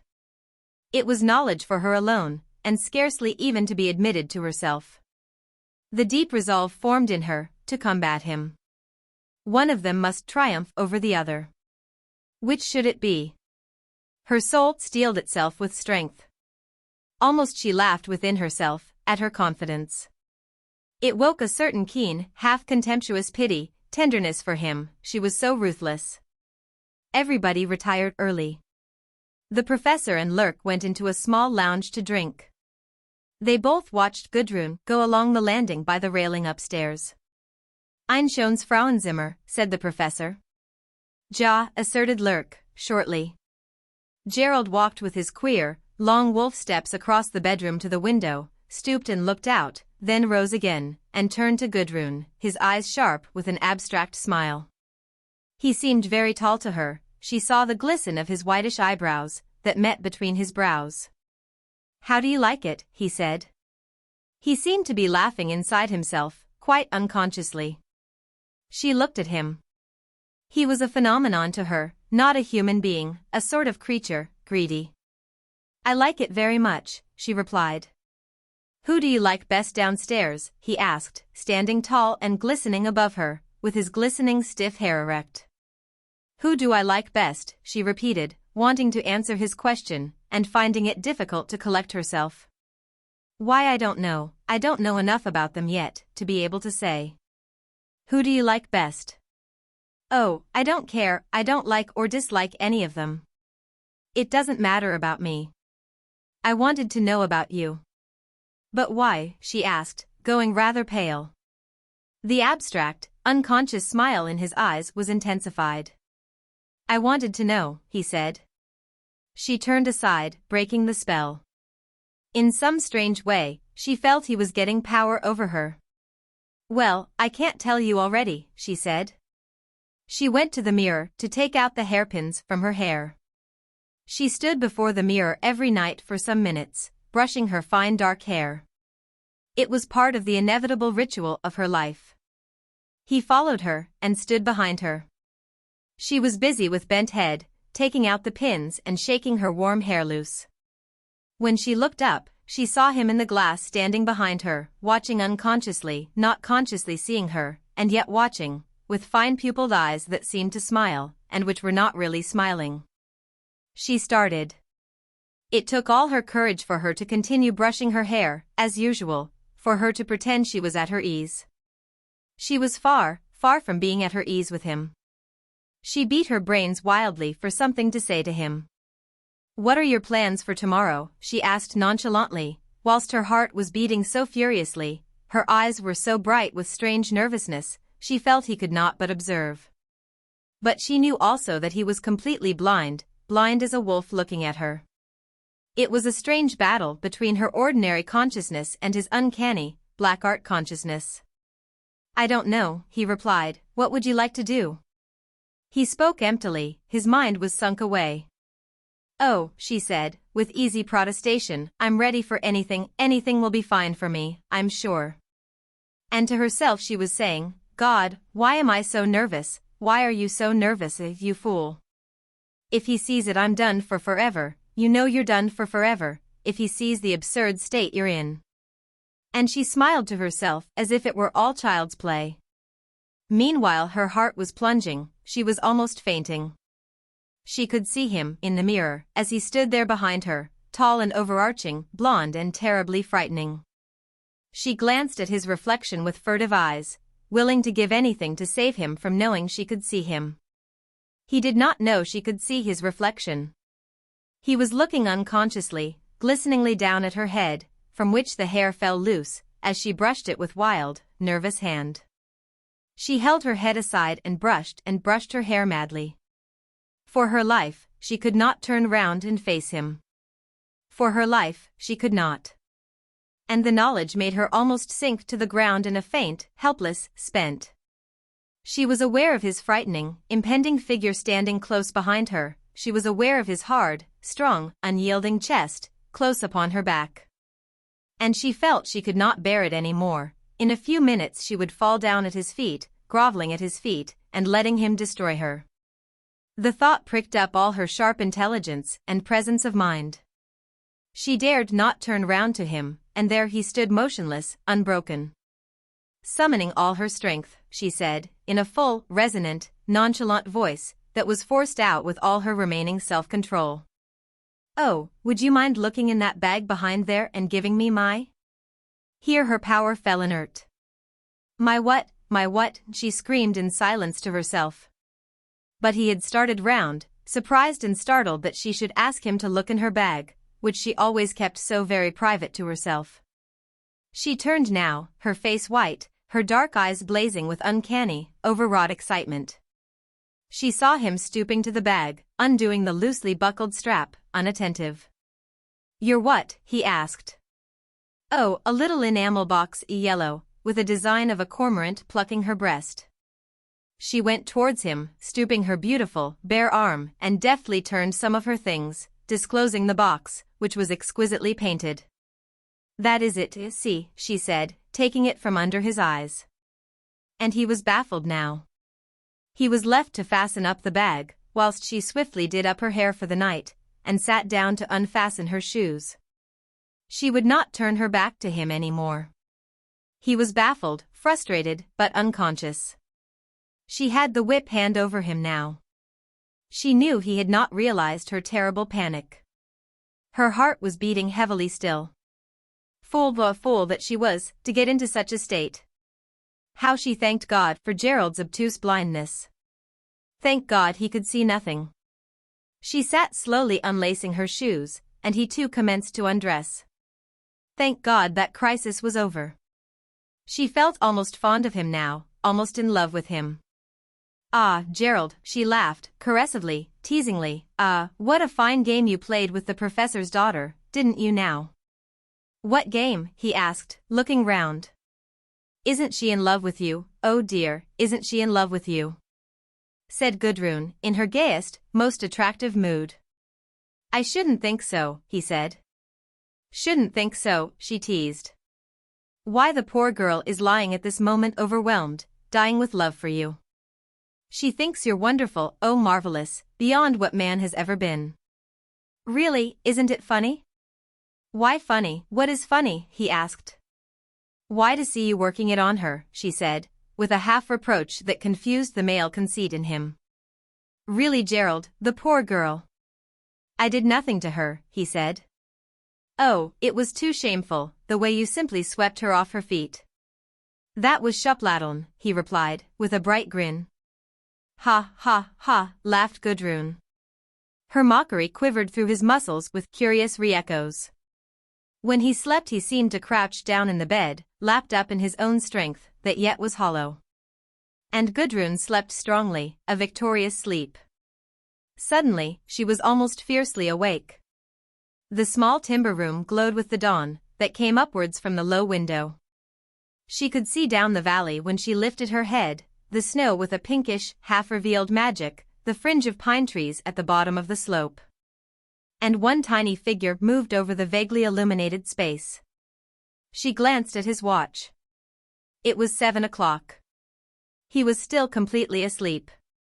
And she was so hard awake, it was almost frightening, a hard, metallic wakefulness. She lay looking at him. He slept in the subjection of his own health and defeat. She was overcome by a sincere regard for him. Till now, she was afraid before him. She lay and thought about him, what he was, what he represented in the world. A fine, independent will, he had. She thought of the revolution he had worked in the mines, in so short a time. She knew that, if he were confronted with any problem, any hard actual difficulty, he would overcome it. If he laid hold of any idea, he would carry it through. He had the faculty of making order out of confusion. Only let him grip hold of a situation, and he would bring to pass an inevitable conclusion. For a few moments she was borne away on the wild wings of ambition. Gerald, with his force of will and his power for comprehending the actual world, should be set to solve the problems of the day, the problem of industrialism in the modern world. She knew he would, in the course of time, effect the changes he desired. He could reorganize the industrial system. She knew he could do it. As an instrument, in these things, he was marvelous. She had never seen any man with his potentiality. He was unaware of it, but she knew. He only needed to be hitched on, he needed that his hand should be set to the task, because he was so unconscious. And this she could do. She would marry him, he would go into Parliament in the Conservative interest, he would clear up the great muddle of labor and industry. He was so superbly fearless, masterful, he knew that every problem could be worked out, in life as in geometry. And he would care neither about himself nor about anything but the pure working out of the problem. He was very pure, really. Her heart beat fast, she flew away on wings of elation, imagining a future. He would be a Napoleon of peace, or a Bismarck, and she the woman behind him. She had read Bismarck's letters, and had been deeply moved by them. And Gerald would be freer, more dauntless than Bismarck.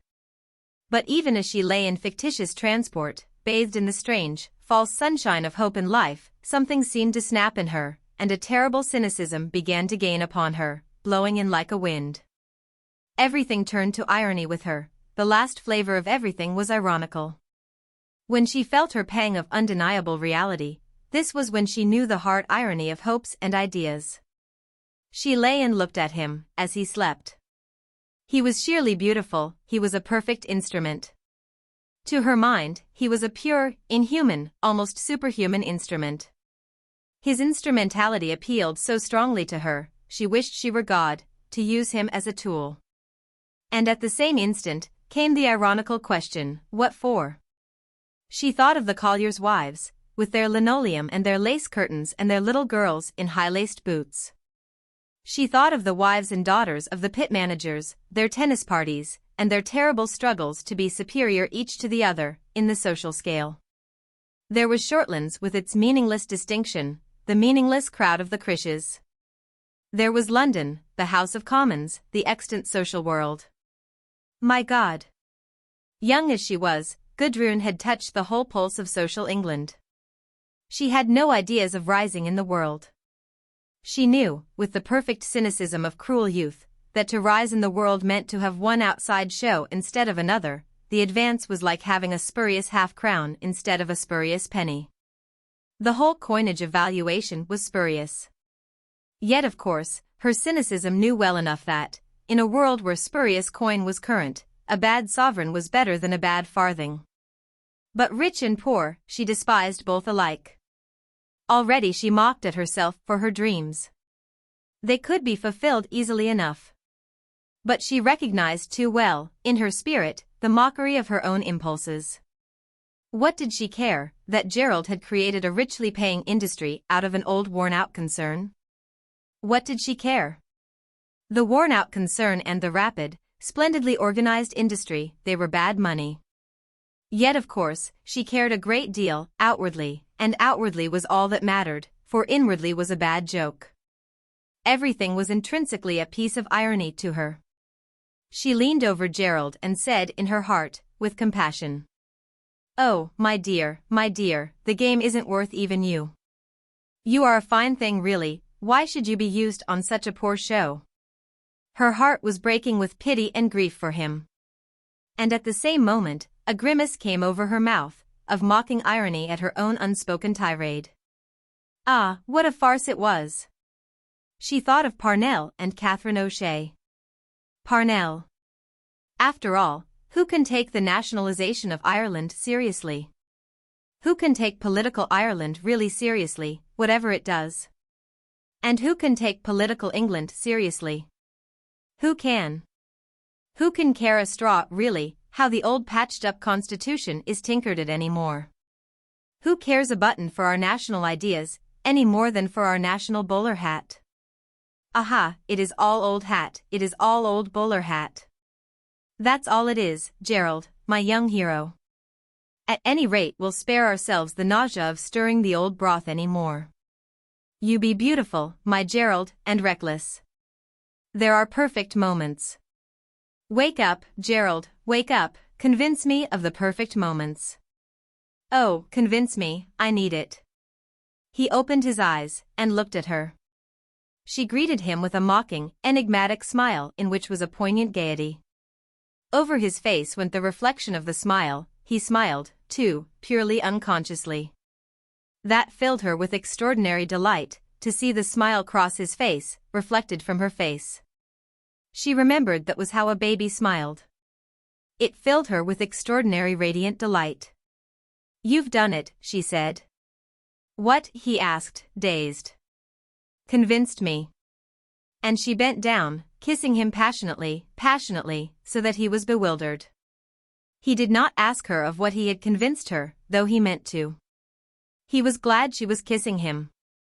She seemed to be feeling for his very heart to touch the quick of him. And he wanted her to touch the quick of his being, he wanted that most of all. Outside, somebody was singing, in a manly, reckless, handsome voice. "Mach mir auf, du Stalls. Mach mir ein Führer von Holz. Vom Regen bin ich nass. Vom Regen bin ich nass dash." Gudrun knew that song would sound through her eternity, sung in a manly, reckless, mocking voice. It marked one of her supreme moments, the supreme pangs of her nervous gratification. There it was, fixed in eternity for her. The day came fine and bluish. There was a light wind blowing among the mountain tops, keen as a rapier where it touched, carrying with it a fine dust of snow powder. Gerald went out with the fine, blind face of a man who is in his state of fulfillment. Gudrun and he were in perfect static unity this morning, but unseeing and unwitting. They went out with a toboggan, leaving Ursula and Birkin to follow. Gudrun was all scarlet and royal blue, a scarlet jersey and cap, and a royal blue skirt and stockings. She went gaily over the white snow, with Gerald beside her, in white and grey, pulling the little toboggan. They grew small in the distance of snow, climbing the steep slope. For Gudrun herself, she seemed to pass altogether into the whiteness of the snow. She became a pure, thoughtless crystal. When she reached the top of the slope, in the wind, she looked round, and saw peak beyond peak of rock and snow, bluish, transcendent in heaven. And it seemed to her like a garden, with the peaks for pure flowers, and her heart gathering them. She had no separate consciousness for Gerald. She held on to him as they went shearing down over the keen slope. She felt as if her senses were being whetted on some fine grindstone that was keen as flame. The snow sprinted on either side, like sparks from a blade that is being sharpened. The whiteness round about ran swifter, swifter. In pure flame the white slope flew against her, and she fused like one molten, dancing globule. Rushed through a white intensity. Then there was a great swerve at the bottom, when they swung as it were in a fall to earth, in the diminishing motion. They came to rest. But when she rose to her feet, she could not stand. She gave a strange cry, turned and clung to him, sinking her face on his breast, fainting in him. Utter oblivion came over her, as she lay for a few moments abandoned against him. "What is it?" he was saying. "Was it too much for you?" But she heard nothing. When she came to, she stood up and looked round, astonished. Her face was white, her eyes brilliant and large. "What is it?" he repeated. "Did it upset you?" She looked at him with her brilliant eyes that seemed to have undergone some transfiguration, and she laughed, with a terrible merriment. "No," she cried, with triumphant joy. "It was the complete moment of my life." And she looked at him with her dazzling, overweening laughter, like one possessed. A fine blade seemed to enter his heart, but he did not care, or take any notice. But they climbed up the slope again, and they flew down through the white flame again, splendidly, splendidly. Gudrun was laughing and flashing, powdered with snow crystals. Gerald worked perfectly. He felt he could guide the toboggan to a hairbreadth. Almost he could make it pierce into the air and right into the very heart of the sky. It seemed to him the flying sledge was but his strength spread out. He had but to move his arms, the motion was his own. They explored the great slopes, to find another slide. He felt there must be something better than they had known. And he found what he desired, a perfect long, fierce sweep, shearing past the foot of a rock and into the trees at the base. It was dangerous, he knew. But then he knew also he would direct the sledge between his fingers. The first days passed in an ecstasy of physical motion, sleighing, skiing, skating, moving in an intensity of speed and white light that surpassed life itself, and carried the souls of the human beings beyond into an inhuman abstraction of velocity and weight and eternal, frozen snow. Gerald's eyes became hard and strange, and as he went by on his skis he was more like some powerful, fateful scythe than a man, his muscles elastic in a perfect, soaring trajectory, his body projected in pure flight, mindless, soulless, whirling along one perfect line of force. Luckily there came a day of snow, when they must all stay indoors, otherwise Birkin said, they would all lose their faculties, and begin to utter themselves in cries and shrieks, like some strange, unknown species of snow creatures. It happened in the afternoon that Ursula sat in the reunion sail, talking to Lurk. The latter had seemed unhappy lately. He was lively and full of mischievous humor, as usual. But Ursula had thought he was sulky about something. His partner, too, the big, fair, good-looking youth, was ill at ease, going about as if he belonged to nowhere, and was kept in some sort of subjection, against which he was rebelling. Lurk had hardly talked to Gudrun.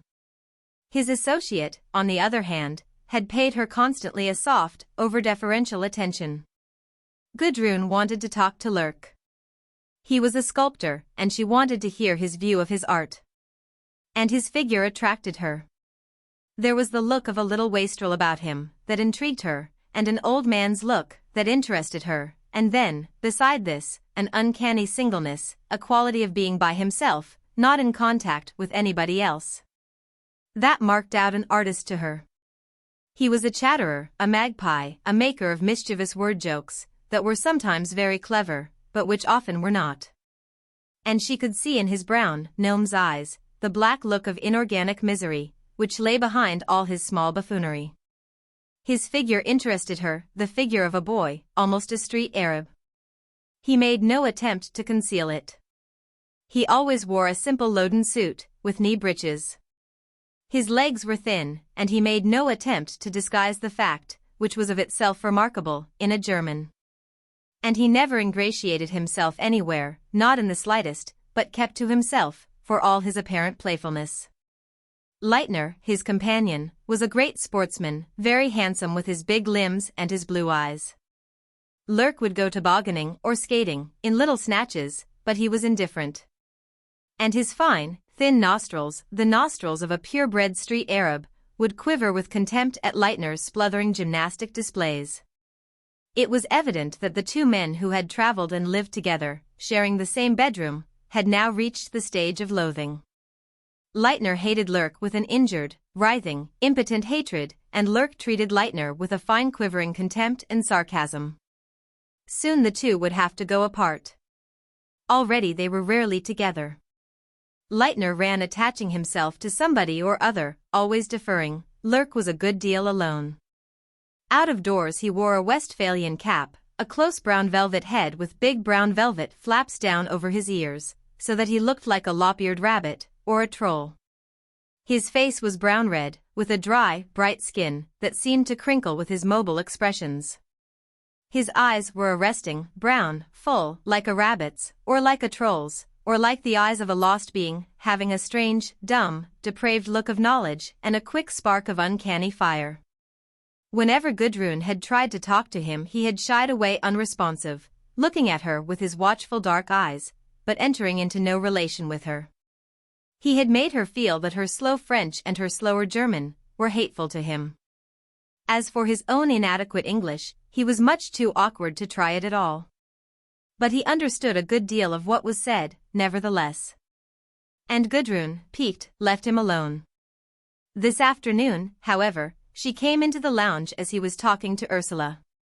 His fine, black hair somehow reminded her of a bat, thin as it was on his full, sensitive-looking head, and worn away at the temples. He sat hunched up, as if his spirit were bat-like. And Gudrun could see he was making some slow confidence to Ursula, unwilling, a slow, grudging, scanty self-revelation. She went and sat by her sister. He looked at her, then looked away again, as if he took no notice of her. But as a matter of fact, she interested him deeply. "Isn't it interesting, Prune?" said Ursula, turning to her sister. "Her Lurk is doing a great frieze for a factory in Cologne, for the outside, the street."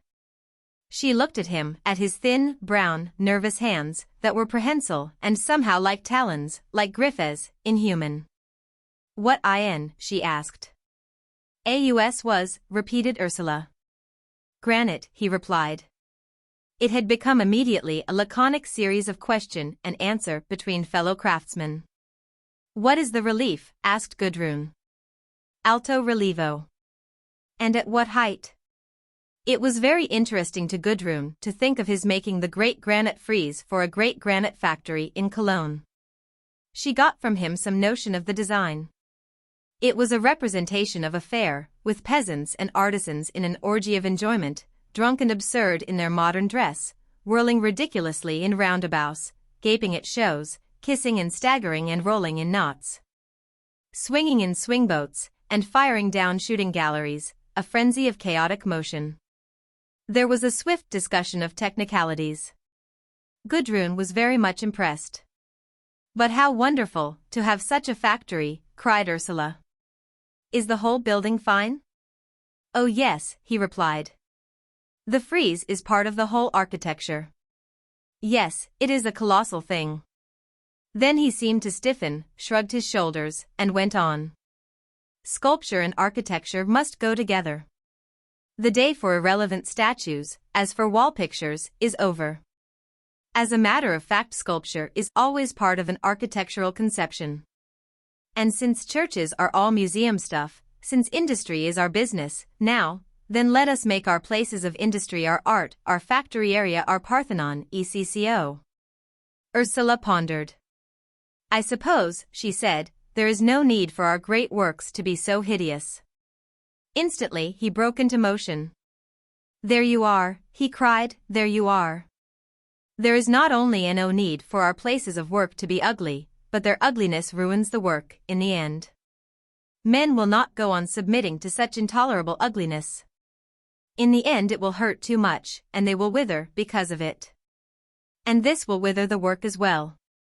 They will think the work itself is ugly, the machines, the very act of labor. Whereas the machinery and the acts of labor are extremely, maddeningly beautiful.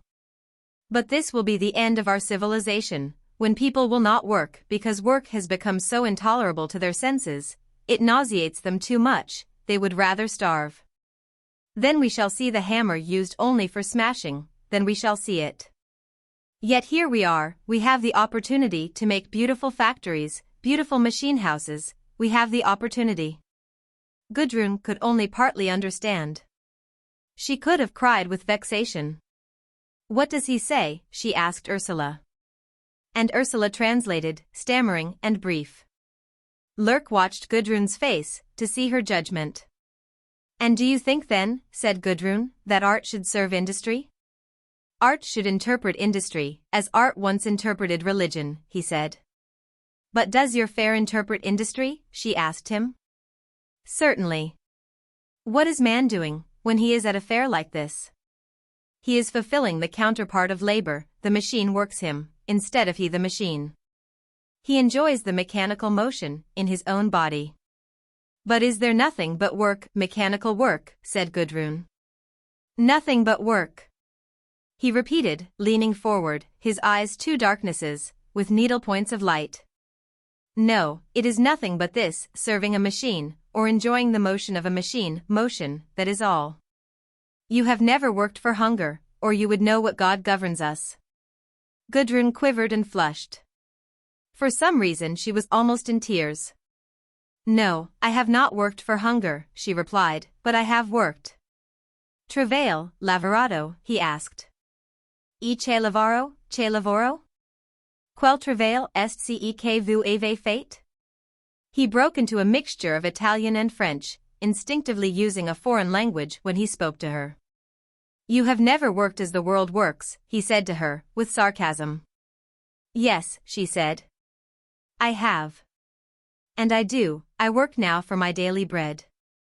He paused, looked at her steadily, then dropped the subject entirely. She seemed to him to be trifling. But have you ever worked as the world works? Ursula asked him. He looked at her untrustful. Yes, he replied, with a surly bark. I have known what it was to lie in bed for 3 days, because I had nothing to eat.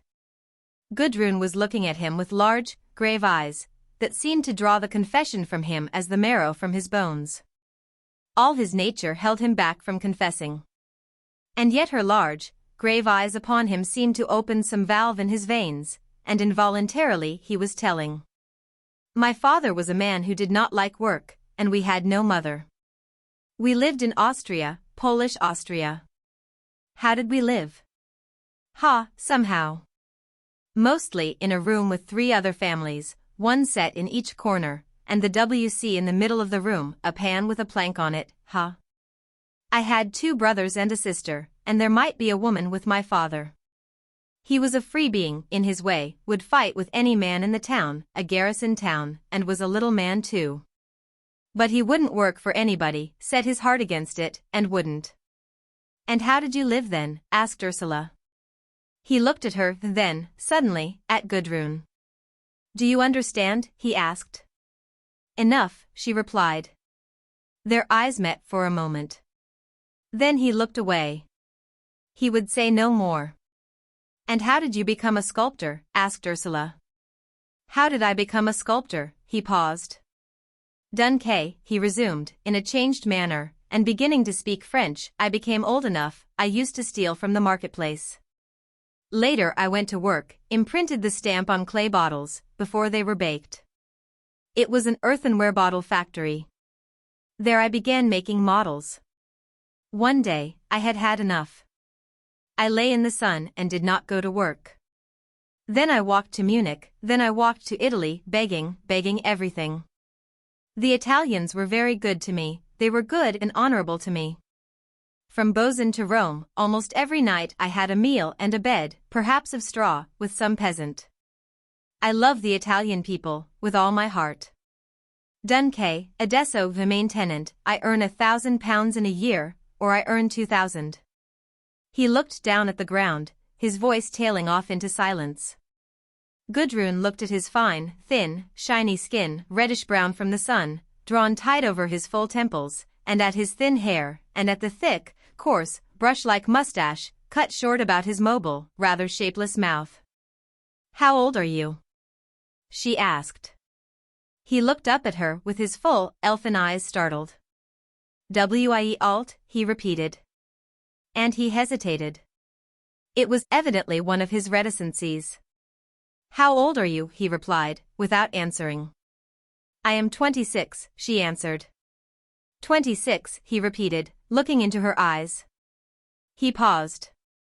Then he said, "Und Herr Gemahl, wie alt ist er?" "Who?" asked Gudrun. "Your husband," said Ursula, with a certain irony. "I haven't got a husband," said Gudrun in English. In German she answered. "He is 31. But Lurk was watching closely, with his uncanny, full, suspicious eyes. Something in Gudrun seemed to accord with him.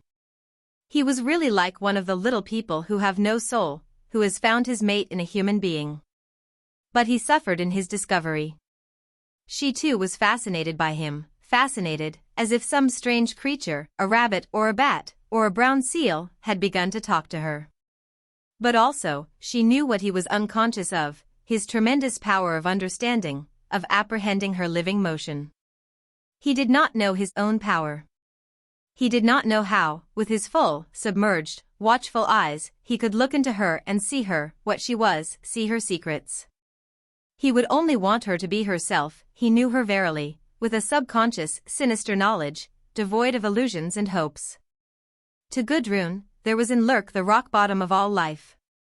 Everybody else had their illusion, must have their illusion, their before and after. But he, with a perfect stoicism, did without any before and after, dispensed with all illusion. He did not deceive himself in the last issue. In the last issue he cared about nothing, he was troubled about nothing, he made not the slightest attempt to be at one with anything. He existed a pure, unconnected will, stoical and momentaneous. There was only his work. It was curious, too, how his poverty, the degradation of his earlier life, attracted her. There was something insipid and tasteless to her, in the idea of a gentleman, a man who had gone the usual course through school and university. A certain violent sympathy, however, came up in her for this mud-child. He seemed to be the very stuff of the underworld of life. There was no going beyond him. Ursula too was attracted by Lurk. In both sisters he commanded a certain homage. But there were moments when to Ursula he seemed indescribably inferior, false, a vulgarism. Both Birkin and Gerald disliked him, Gerald ignoring him with some contempt, Birkin exasperated. "What do the women find so impressive in that little brat?" Gerald asked. "God alone knows," replied Birkin, "unless it's some sort of appeal he makes to them, which flatters them and has such a power over them." Gerald looked up in surprise. "Does he make an appeal to them?" he asked. "Oh yes," replied Birkin. "He is the perfectly subjected being, existing almost like a criminal. And the women rush towards that, like a current of air towards a vacuum." "Funny they should rush to that," said Gerald. "Makes one mad, too," said Birkin. "But he has the fascination of pity and repulsion for them, a little obscene monster of the darkness that he is." Gerald stood still, suspended in thought. "What do women want, at the bottom?" he asked. Birkin shrugged his shoulders. "God knows," he said. "Some satisfaction in basic repulsion, it seems to me." They seem to creep down some ghastly tunnel of darkness, and will never be satisfied till they've come to the end. Gerald looked out into the mist of fine snow that was blowing by. Everywhere was blind today, horribly blind. And what is the end? He asked. Birkin shook his head. I've not got there yet, so I don't know. Ask Lurk, he's pretty near. He is a good many stages further than either you or I can go. Yes, but stages further in what? Cried Gerald, irritated. Birkin sighed, and gathered his brows into a knot of anger. Stages further in social hatred, he said. He lives like a rat, in the river of corruption, just where it falls over into the bottomless pit. He's further on than we are. He hates the ideal more acutely.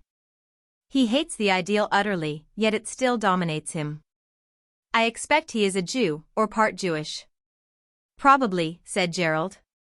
He is a gnawing little negation, gnawing at the roots of life. But why does anybody care about him? Cried Gerald. Because they hate the ideal also, in their souls. They want to explore the sewers, and he's the wizard rat that swims ahead. Still Gerald stood and stared at the blind haze of snow outside. I don't understand your terms, really, he said, in a flat, doomed voice. But it sounds a rum sort of desire. I suppose we want the same, said Birkin. Only we want to take a quick jump downwards, in a sort of ecstasy, and he ebbs with the stream, the sewer stream. Meanwhile Gudrun and Ursula waited for the next opportunity to talk to Lurk. It was no use beginning when the men were there. Then they could get into no touch with the isolated little sculptor. He had to be alone with them. And he preferred Ursula to be there, as a sort of transmitter to Gudrun. Do you do nothing but architectural sculpture? Gudrun asked him one evening. Not now, he replied. I have done all sorts, except portraits. I never did portraits. But other things? What kind of things? Asked Gudrun. He paused a moment, then rose, and went out of the room. He returned almost immediately with a little roll of paper, which he handed to her. She unrolled it. It was a photogravure reproduction of a statuette, signed F. Lurk. That is quite an early thing, not mechanical, he said, more popular. The statuette was of a naked girl, small, finely made, sitting on a great naked horse. The girl was young and tender, a mere bud. She was sitting sideways on the horse, her face in her hands, as if in shame and grief, in a little abandon. Her hair, which was short and must be flaxen, fell forward, divided, half covering her hands. Her limbs were young and tender. Her legs, scarcely formed yet, the legs of a maiden just passing towards cruel womanhood, dangled childishly over the side of the powerful horse, pathetically, the small feet folded one over the other, as if to hide. But there was no hiding. There she was exposed naked on the naked flank of the horse. The horse stood stock still, stretched in a kind of start. It was a massive, magnificent stallion, rigid with pent-up power. Its neck was arched and terrible, like a sickle, its flanks were pressed back, rigid with power. Gudrun went pale, and a darkness came over her eyes, like shame. She looked up with a certain supplication, almost slave-like. He glanced at her, and jerked his head a little. How big is it? She asked, in a toneless voice, persisting in appearing casual and unaffected. How big? He replied, glancing again at her. Without pedestal, so high, he measured with his hand, with pedestal, so. He looked at her steadily. There was a little brusque, turgid contempt for her in his swift gesture, and she seemed to cringe a little. And what is it done in? She asked, throwing back her head and looking at him with affected coldness. He still gazed at her steadily, and his dominance was not shaken. Bronze, green bronze. Green bronze, repeated Gudrun, coldly accepting his challenge. She was thinking of the slender, immature, tender limbs of the girl, smooth and cold in green bronze. Yes, beautiful, she murmured, looking up at him with a certain dark homage. He closed his eyes and looked aside, triumphant. Why, said Ursula, did you make the horse so stiff? It is as stiff as a block. Stiff, he repeated, in arms at once. Yes. Look how stock and stupid and brutal it is. Horses are sensitive, quite delicate and sensitive, really. He raised his shoulders, spread his hands in a shrug of slow indifference, as much as to inform her she was an amateur and an impertinent nobody. "Listen, see," he said, with an insulting patience and condescension in his voice, "that horse is a certain form, part of a whole form. It is part of a work of art, a piece of form. It is not a picture of a friendly horse to which you give a lump of sugar, do you see? It is part of a work of art, it has no relation to anything outside that work of art." Ursula, angry at being treated quite so insultingly DEOTENBAS, from the height of esoteric art to the depth of general exoteric amateurism, replied, hotly, flushing and lifting her face. "But it is a picture of a horse, nevertheless." He lifted his shoulders in another shrug. "As you like, it is not a picture of a cow, certainly." Here Gudrun broke in, flushed and brilliant, anxious to avoid any more of this, any more of Ursula's foolish persistence in giving herself away. "What do you mean by it is a picture of a horse?" she cried at her sister. "What do you mean by a horse? You mean an idea you have in your head, and which you want to see represented. There is another idea altogether, quite another idea. Call it a horse if you like, or say it is not a horse. I have just as much right to say that your horse isn't a horse, that it is a falsity of your own make-up." Ursula wavered, baffled. Then her words came. "But why does he have this idea of a horse?" she said. "I know it is his idea. I know it is a picture of himself, really." Lurk snorted with rage. "A picture of myself," he repeated, in derision. "Wissen sie, gnädige Frau, that is a Kunstwerk, a work of art. It is a work of art, it is a picture of nothing, of absolutely nothing. It has nothing to do with anything but itself, it has no relation with the everyday world of this and other, there is no connection between them, absolutely none, they are two different and distinct planes of existence.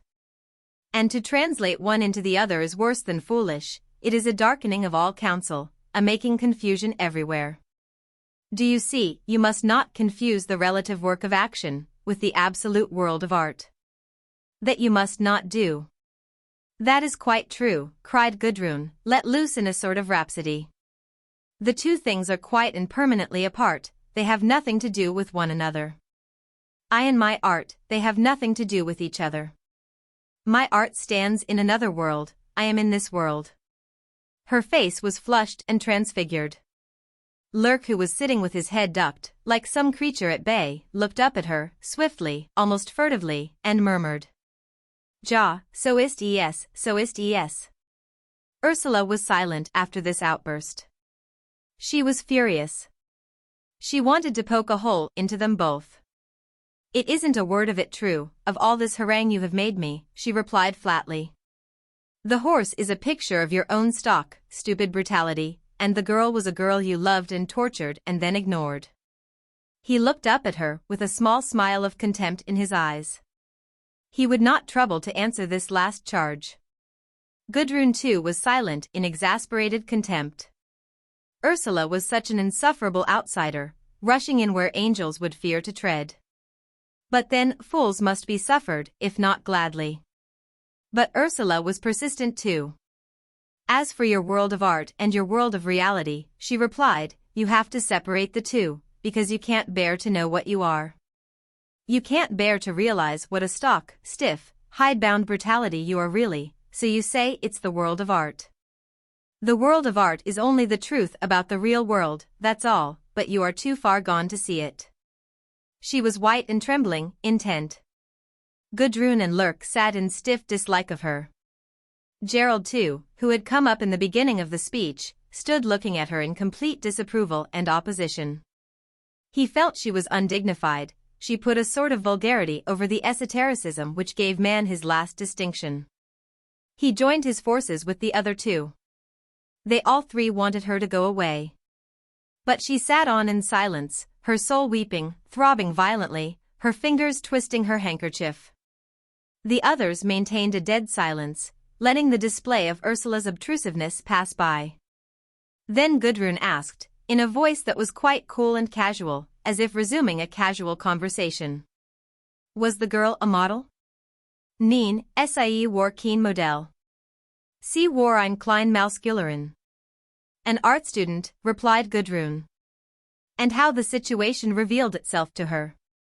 She saw the girl art student, unformed and of pernicious recklessness, too young, her straight flaxen hair cut short, hanging just into her neck, curving inward slightly, because it was rather thick.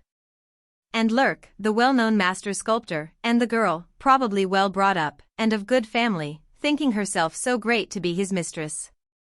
Oh, how well she knew the common callousness of it all. Dresden, Paris, or London, what did it matter? She knew it. Where is she now? Ursula asked. Lurk raised his shoulders, to convey his complete ignorance and indifference. That is already 6 years ago, he said. She will be 23 years old, no more good. Gerald had picked up the picture and was looking at it. It attracted him also. He saw on the pedestal that the piece was called Lady Godiva. But this isn't Lady Godiva, he said, smiling good-humoredly. She was the middle-aged wife of some earl or other, who covered herself with her long hair.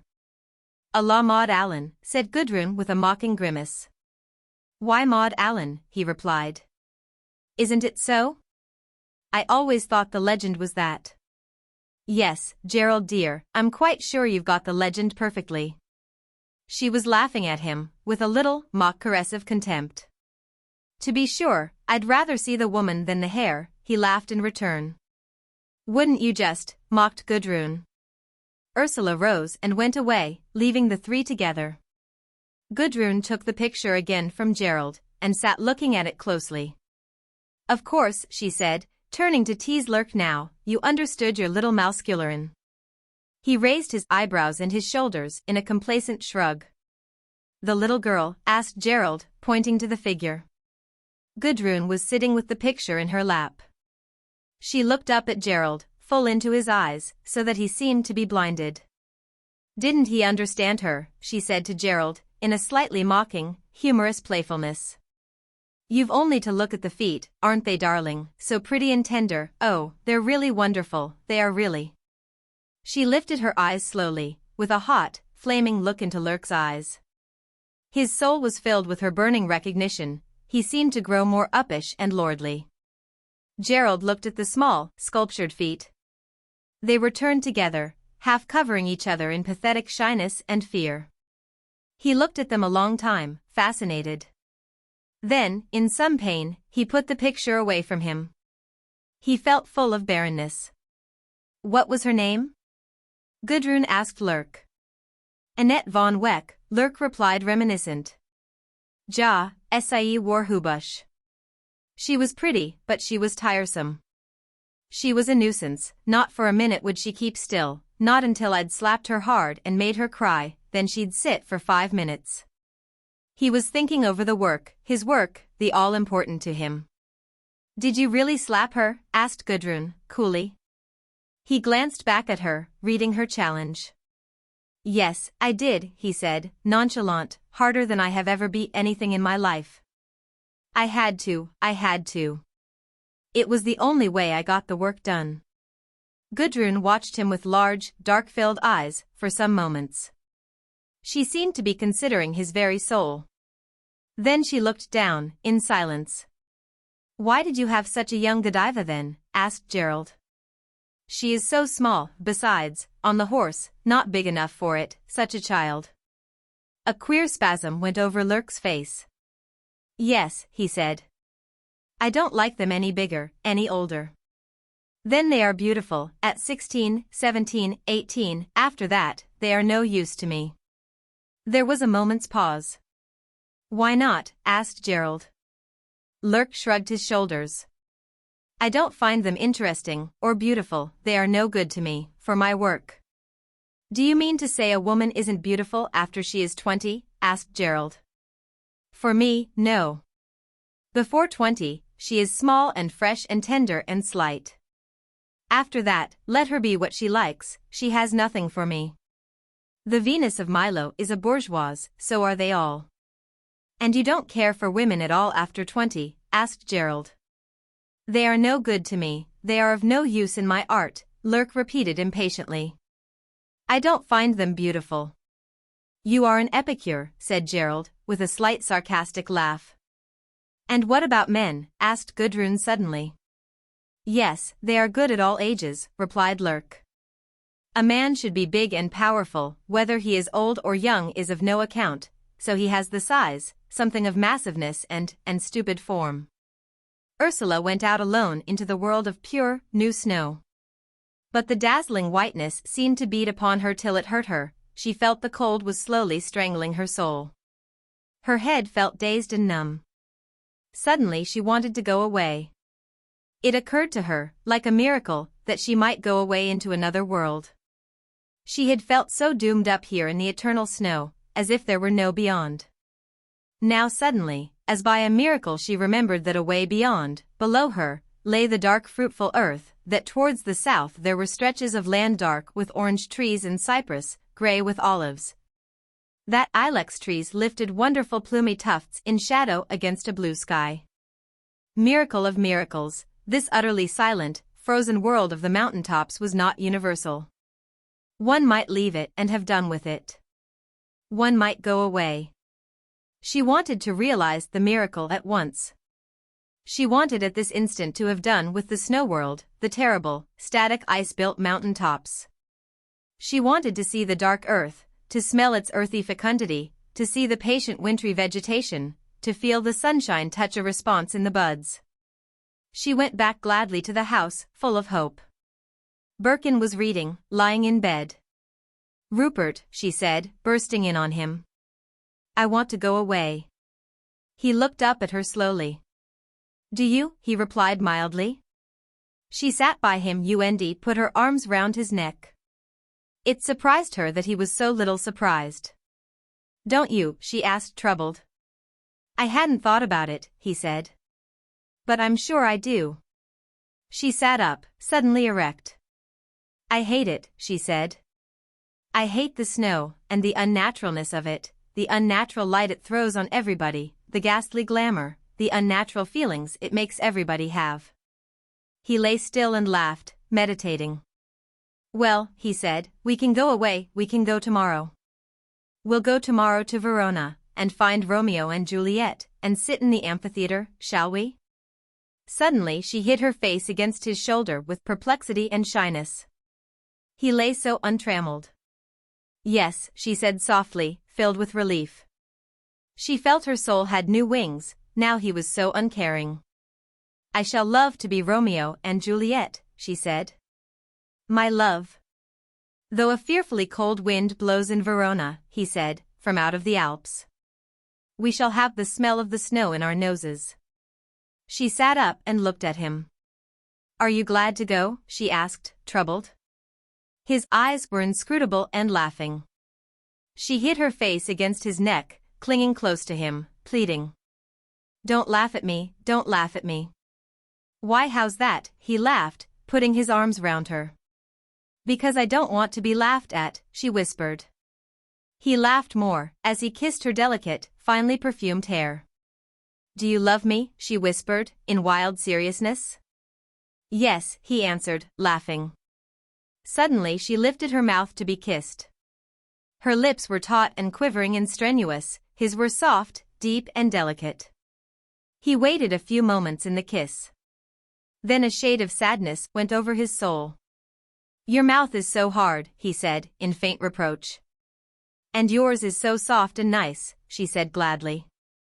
But why do you always grip your lips? He asked, regretful. Never mind, she said swiftly. It is my way. She knew he loved her, she was sure of him. Yet she could not let go a certain hold over herself, she could not bear him to question her. She gave herself up in delight to being loved by him. She knew that, in spite of his joy when she abandoned herself, he was a little bit saddened too. She could give herself up to his activity. But she could not be herself, she dared not come forth quite nakedly to his nakedness, abandoning all adjustment, lapsing in pure faith with him. She abandoned herself to him, or she took hold of him and gathered her joy of him. And she enjoyed him fully. But they were never quite together at the same moment, one was always a little left out. Nevertheless she was glad in hope, glorious and free, full of life and liberty. And he was still and soft and patient, for the time. They made their preparations to leave the next day. First they went to Gudrun's room, where she and Gerald were just dressed ready for the evening indoors. "Prune," said Ursula, "I think we shall go away tomorrow. I can't stand the snow anymore. It hurts my skin and my soul." "Does it really hurt your soul, Ursula?" asked Gudrun, in some surprise. "I can believe quite it hurts your skin, it is terrible. But I thought it was admirable for the soul." "No, not for mine. It just injures it," said Ursula. "Really?" cried Gudrun. There was a silence in the room. And Ursula and Birkin could feel that Gudrun and Gerald were relieved by their going. "You will go south," said Gerald, a little ring of uneasiness in his voice. "Yes," said Birkin, turning away. There was a queer, indefinable hostility between the two men lately. Birkin was on the whole dim and indifferent, drifting along in a dim, easy flow, unnoticing and patient, since he came abroad, whilst Gerald on the other hand, was intense and gripped into white light, agonists. The two men revoked one another. Gerald and Gudrun were very kind to the two who were departing, solicitous for their welfare as if they were two children. Gudrun came to Ursula's bedroom with 3 pairs of the colored stockings for which she was notorious, and she threw them on the bed. But these were thick silk stockings, vermilion, cornflower blue, and grey, bought in Paris. The grey ones were knitted, seamless and heavy. Ursula was in raptures. She knew Gudrun must be feeling very loving, to give away such treasures. "I can't take them from you, Prune," she cried. "I can't possibly deprive you of them, the jewels." "Aren't they jewels?" cried Gudrun, eyeing her gifts with an envious eye. "Aren't they real lambs?" "Yes, you must keep them," said Ursula. "I don't want them, I've got 3 more pairs." "I want you to keep them, I want you to have them. They're yours, there." And with trembling, excited hands she put the coveted stockings under Ursula's pillow. "One gets the greatest joy of all out of really lovely stockings," said Ursula. "One does," replied Gudrun, "the greatest joy of all." And she sat down in the chair. It was evident she had come for a last talk. Ursula, not knowing what she wanted, waited in silence. "Do you feel, Ursula," Gudrun began, rather skeptically, "that you are going away forever, never to return, sort of thing?" "Oh, we shall come back," said Ursula. "It isn't a question of train journeys." "Yes, I know. But spiritually, so to speak, you are going away from us all?" Ursula quivered. "I don't know a bit what is going to happen," she said. "I only know we are going somewhere." Gudrun waited. "And you are glad?" she asked. Ursula meditated for a moment. "I believe I am very glad," she replied. But Gudrun read the unconscious brightness on her sister's face, rather than the uncertain tones of her speech. "But don't you think you'll want the old connection with the world, father and the rest of us, and all that it means, England and the world of thought, don't you think you'll need that, really to make a world?" Ursula was silent, trying to imagine. "I think," she said at length, involuntarily, "that Rupert is right, one wants a new space to be in, and one falls away from the old." Gudrun watched her sister with impassive face and steady eyes. "One wants a new space to be in, I quite agree," she said. "But I think that a new world is a development from this world, and that to isolate oneself with one other person isn't to find a new world at all, but only to secure oneself in one's illusions." Ursula looked out of the window. In her soul she began to wrestle, and she was frightened. She was always frightened of words, because she knew that mere word force could always make her believe what she did not believe. "Perhaps," she said, full of mistrust, of herself and everybody. "But," she added, "I do think that one can't have anything new whilst one cares for the old, do you know what I mean, even fighting the old as belonging to it? I know, one is tempted to stop with the world, just to fight it. But then it isn't worth it." Gudrun considered herself. "Yes," she said, In a way, one is of the world if one lives in it. But isn't it really an illusion to think you can get out of it? After all, a cottage in the Abruzzi, or wherever it may be, isn't a new world. No, the only thing to do with the world is to see it through. Ursula looked away. She was so frightened of argument. But there can be something else, can't there, she said. One can see it through in one's soul, long enough before it sees itself through in actuality. And then, when one has seen one's soul, one is something else. Can one see it through in one's soul? Asked Gudrun. If you mean that you can see to the end of what will happen, I don't agree. I really can't agree.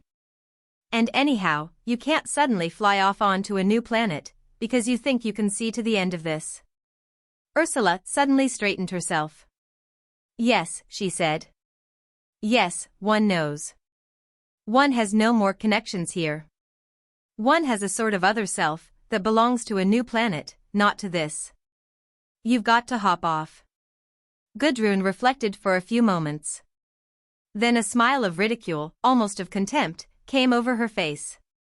And what will happen when you find yourself in space? She cried in derision. After all, the great ideas of the world are the same there. You above everybody can't get away from the fact that love, for instance, is the supreme thing, in space as well as on Earth. No, said Ursula, it isn't. Love is too human and little. I believe in something inhuman, of which love is only a little part.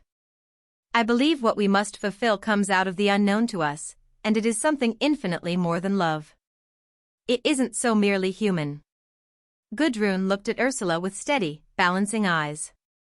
She admired and despised her sister so much, both. Then, suddenly she averted her face, saying coldly, uglily. Well, I've got no further than love, yet. Over Ursula's mind flashed the thought, because you never have loved, you can't get beyond it. Gudrun rose, came over to Ursula and put her arm round her neck. Go and find your new world, dear, she said, her voice clanging with false benignity. After all, the happiest voyage is the quest of Rupert's blessed isles. Her arm rested round Ursula's neck, her fingers on Ursula's cheek for a few moments. Ursula was supremely uncomfortable meanwhile. There was an insult in Gudrun's protective patronage that was really too hurting. Feeling her sister's resistance, Gudrun drew awkwardly away, turned over the pillow, and disclosed the stockings again. Ha ha, she laughed, rather hollowly. How we do talk indeed, new worlds and old. And they passed to the familiar worldly subjects.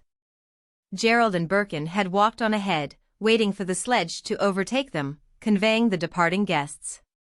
How much longer will you stay here? Asked Birkin, glancing up at Gerald's very red, almost blank face. Oh, I can't say, Gerald replied, till we get tired of it. You're not afraid of the snow melting first? Asked Birkin. Gerald laughed. Does it melt? He said. Things are all right with you then, said Birkin.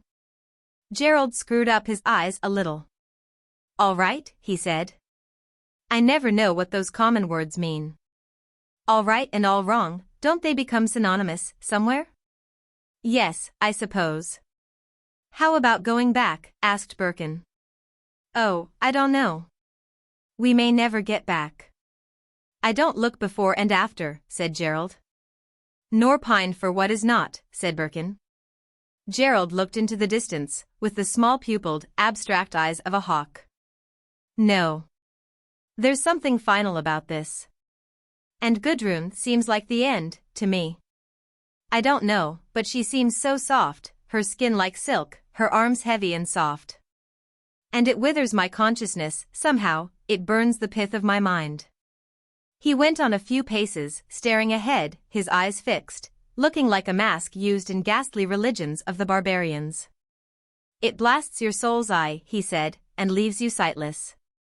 Yet you want to be sightless, you want to be blasted, you don't want it any different. He was speaking as if in a trance, verbal and blank. Then suddenly he braced himself up with a kind of rhapsody, and looked at Birkin with vindictive, cowed eyes, saying, Do you know what it is to suffer when you are with a woman? She's so beautiful, so perfect, you find her so good, it tears you like a silk, and every stroke and bit cuts hot, ha, that perfection, when you blast yourself, you blast yourself. And then, he stopped on the snow and suddenly opened his clenched hands. It's nothing, your brain might have gone charred as rags, and, he looked round into the air with a queer histrionic movement. It's blasting, you understand what I mean, it is a great experience. Something final, and then, you're shriveled as if struck by electricity. He walked on in silence. It seemed like bragging, but like a man in extremity bragging truthfully. Of course, he resumed, I wouldn't not have had it. It's a complete experience.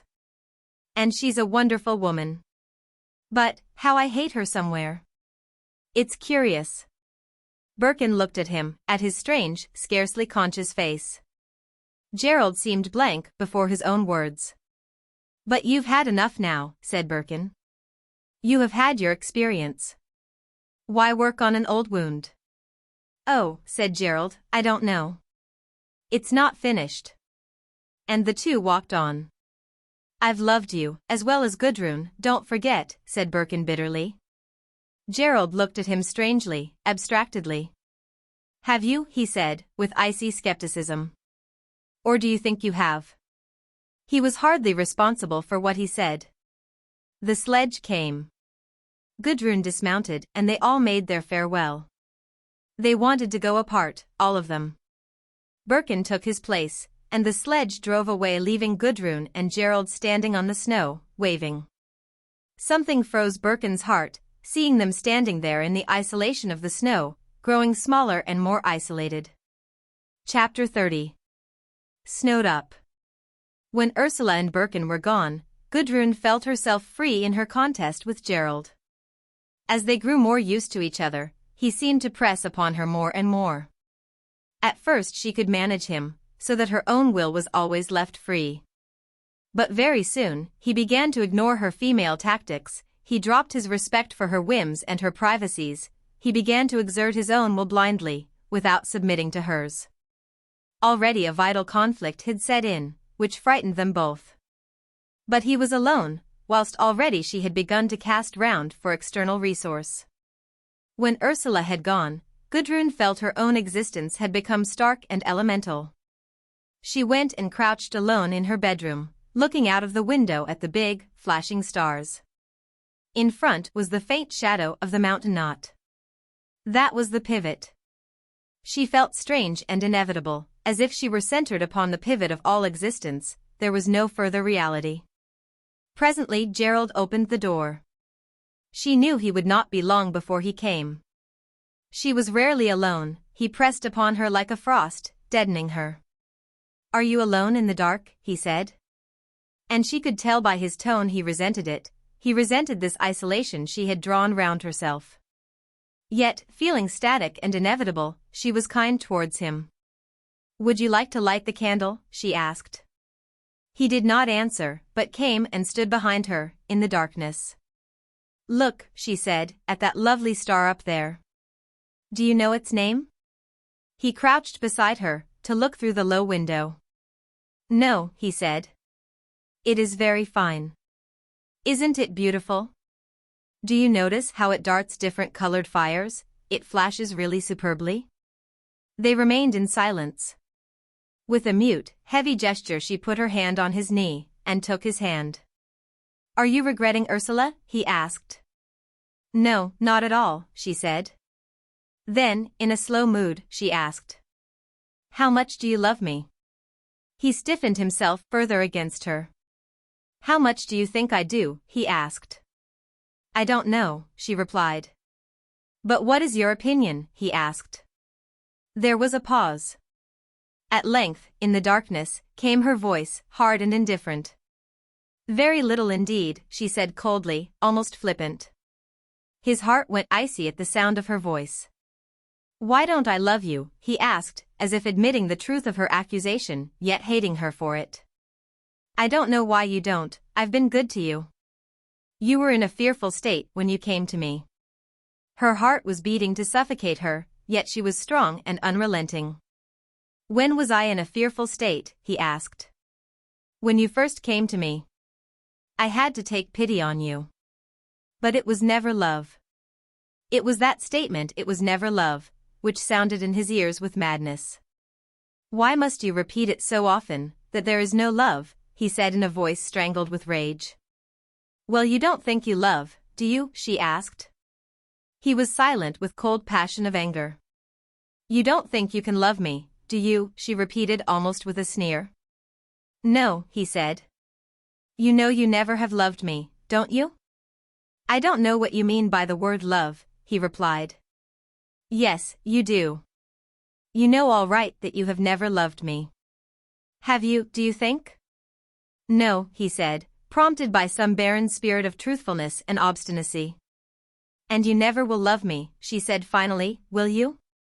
There was a diabolic coldness in her, too much to bear. No, he said. Then, she replied, what have you against me? He was silent in cold, frightened rage and despair. If only I could kill her, his heart was whispering repeatedly. If only I could kill her, I should be free. It seemed to him that death was the only severing of this Gordian knot. Why do you torture me? He said. She flung her arms round his neck. Ah, I don't want to torture you, she said pityingly, as if she were comforting a child. The impertinence made his veins go cold, he was insensible. She held her arms round his neck, in a triumph of pity. And her pity for him was as cold as stone, its deepest motive was hate of him, and fear of his power over her, which she must always counterfoil. Say you love me, she pleaded. Say you will love me forever, won't you, won't you? But it was her voice only that coaxed him. Her senses were entirely apart from him, cold and destructive of him. It was her overbearing will that insisted. Won't you say you'll love me always, she coaxed. Say it, even if it isn't true, say it, Gerald, do. I will love you always, he repeated, in real agony, forcing the words out. She gave him a quick kiss. Fancy your actually having said it, she said with a touch of raillery. He stood as if he had been beaten. Try to love me a little more, and to want me a little less, she said, in a half-contemptuous, half-coaxing tone. The darkness seemed to be swaying in waves across his mind, great waves of darkness plunging across his mind. It seemed to him he was degraded at the very quick, made of no account. You mean you don't want me, he said. You are so insistent, and there is so little grace in you, so little fineness. You are so crude. You break me, you only waste me, it is horrible to me. Horrible to you, he repeated. Yes. Don't you think I might have a room to myself, now Ursula has gone? You can say you want a dressing room. You do as you like, you can leave altogether if you like, he managed to articulate. Yes, I know that, she replied. So can you. You can leave me whenever you like, without notice even. The great tides of darkness were swinging across his mind, he could hardly stand upright. A terrible weariness overcame him, he felt he must lie on the floor. Dropping off his clothes, he got into bed, and lay like a man suddenly overcome by drunkenness, the darkness lifting and plunging as if he were lying upon a black, giddy sea. He lay still in this strange, horrific reeling for some time, purely unconscious. At length she slipped from her own bed and came over to him. He remained rigid, his back to her. He was all but unconscious.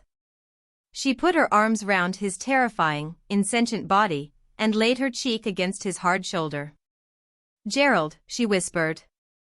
Gerald. There was no change in him. She caught him against her.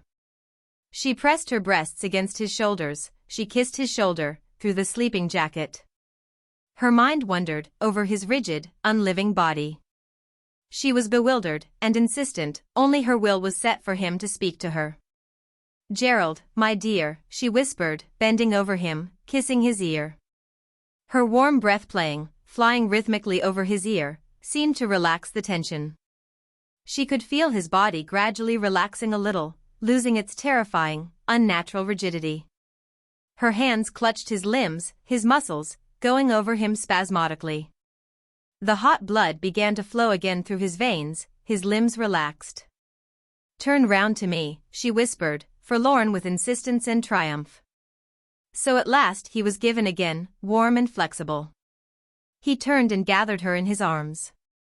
And feeling her soft against him, so perfectly and wondrously soft and recipient, his arms tightened on her. She was as if crushed, powerless in him. His brain seemed hard and invincible now like a jewel, there was no resisting him.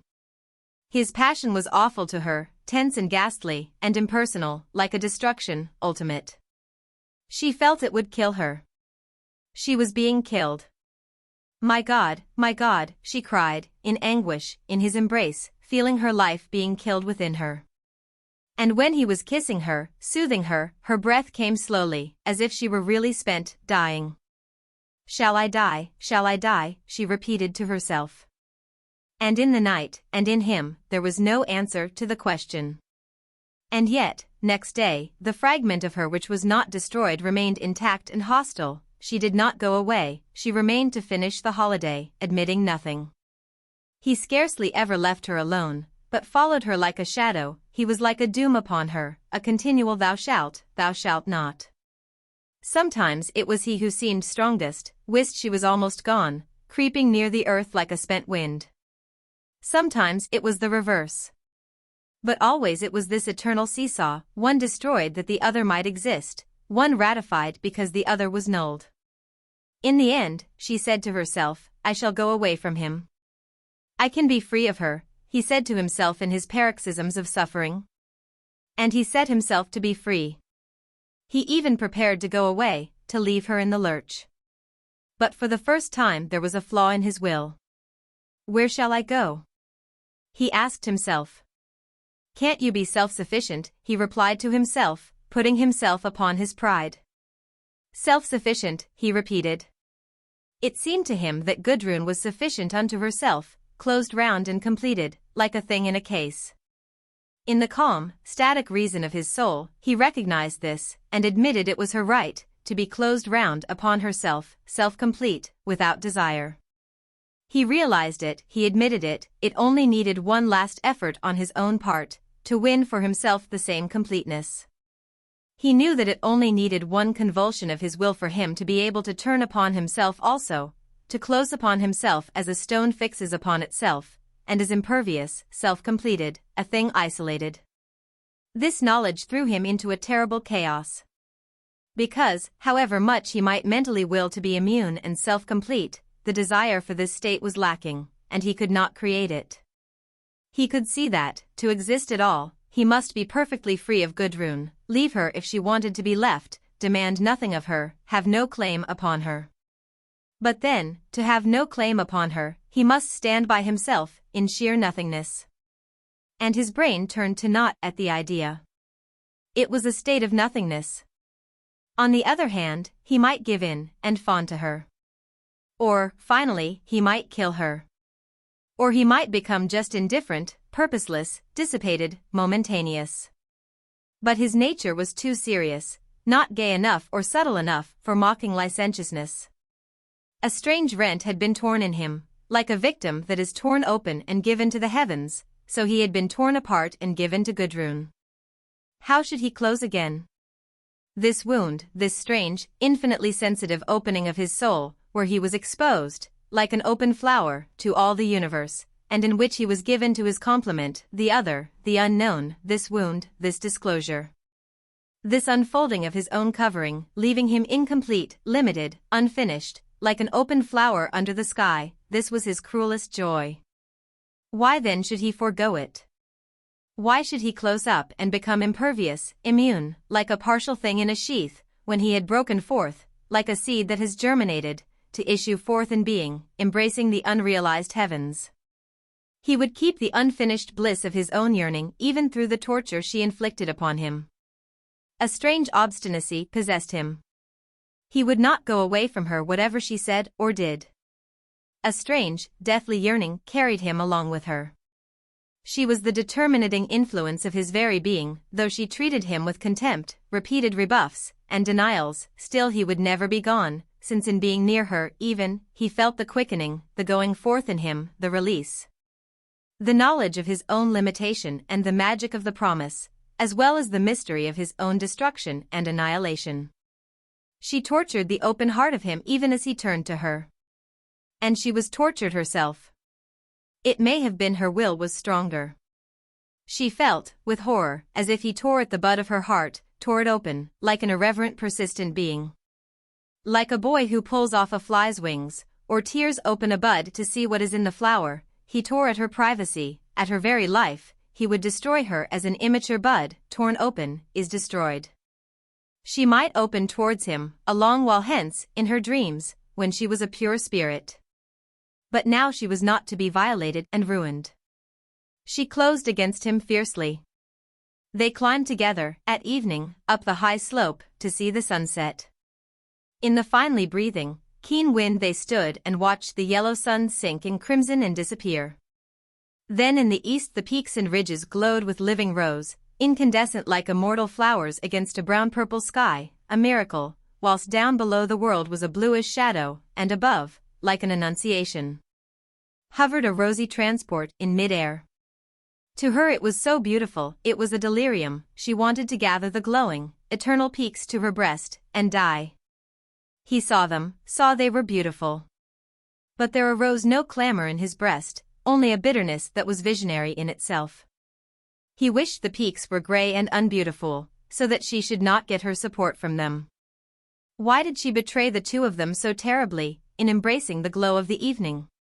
Why did she leave him standing there, with the ice wind blowing through his heart, like death, to gratify herself among the rosy snowtips? "What does the twilight matter?" he said. "Why do you grovel before it? Is it so important to you?" She winced in violation and in fury. "Go away," she cried, "and leave me to it. It is beautiful, beautiful," she sang in strange, rhapsodic tones. "It is the most beautiful thing I have ever seen in my life. Don't try to come between it and me. Take yourself away, you are out of place." He stood back a little and left her standing there, statue-like, transported into the mystic glowing east. Already the rose was fading, large white stars were flashing out. He waited. He would forego everything but the yearning. "That was the most perfect thing I have ever seen," she said in cold, brutal tones, when at last she turned round to him. "It amazes me that you should want to destroy it. If you can't see it yourself, why try to debar me?" But in reality, he had destroyed it for her. She was straining after a dead effect. "One day," he said, softly, looking up at her, "I shall destroy you, as you stand looking at the sunset. Because you are such a liar." There was a soft, voluptuous promise to himself in the words. She was chilled but arrogant. "Ha," she said. "I am not afraid of your threats." She denied herself to him, she kept her room rigidly private to herself. But he waited on, in a curious patience, belonging to his yearning for her. In the end, he said to himself with real voluptuous promise, "When it reaches that point, I shall do away with her." And he trembled delicately in every limb, in anticipation, as he trembled in his most violent accesses of passionate approach to her, trembling with too much desire. She had a curious sort of allegiance with Lurk, all the while, now, something insidious and traitorous. Gerald knew of it. But in the unnatural state of patience, and the unwillingness to harden himself against her, in which he found himself, he took no notice, although her soft kindliness to the other man, whom he hated as a noxious insect, made him shiver again with an access of the strange shuddering that came over him repeatedly. He left her alone only when he went skiing, a sport he loved, and which she did not practice. He seemed to sweep out of life, to be a projectile into the beyond. And often, when he went away, she talked to the little German sculptor.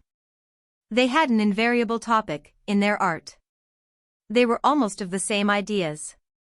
He hated Mistrovic, was not satisfied with the Futurists, he liked the West African wooden figures, the Aztec art, Mexican and Central American. He saw the grotesque, and a curious sort of mechanical motion intoxicated him, a confusion in nature. They had a curious game with each other, Gudrun and Lurk, of infinite suggestivity, strange and leering, as if they had some esoteric understanding of life, that they alone were initiated into the fearful central secrets. that the world dared not know. Their whole correspondence was in a strange, barely comprehensible suggestivity. They kindled themselves at the subtle lust of the Egyptians or the Mexicans. The whole game was one of subtle intersuggestivity, and they wanted to keep it on the plane of suggestion. From their verbal and physical nuances they got the highest satisfaction in the nerves, from a queer interchange of half-suggested ideas, looks, expressions and gestures, which were quite intolerable, though incomprehensible, to Gerald. He had no terms in which to think of their commerce, his terms were much too gross. The suggestion of primitive art was their refuge, and the inner mysteries of sensation their object of worship. Art and life were to them the reality and the unreality. Of course, said Gudrun, life doesn't really matter, it is one's art which is central. What one does in one's life has PEUDE rapport, it doesn't signify much. Yes, that is so, exactly, replied the sculptor. What one does in one's art, that is the breath of one's being. What one does in one's life, that is a bagatelle for the outsiders to fuss about. It was curious what a sense of elation and freedom Gudrun found in this communication. She felt established forever. Of course Gerald was bagatelle. Love was one of the temporal things in her life, except in so far as she was an artist. She thought of Cleopatra. Cleopatra must have been an artist. She reaped the essential from a man, she harvested the ultimate sensation, and threw away the husk. And Mary Stuart, and the great Rachel, panting with her lovers after the theater, these were the exoteric exponents of love.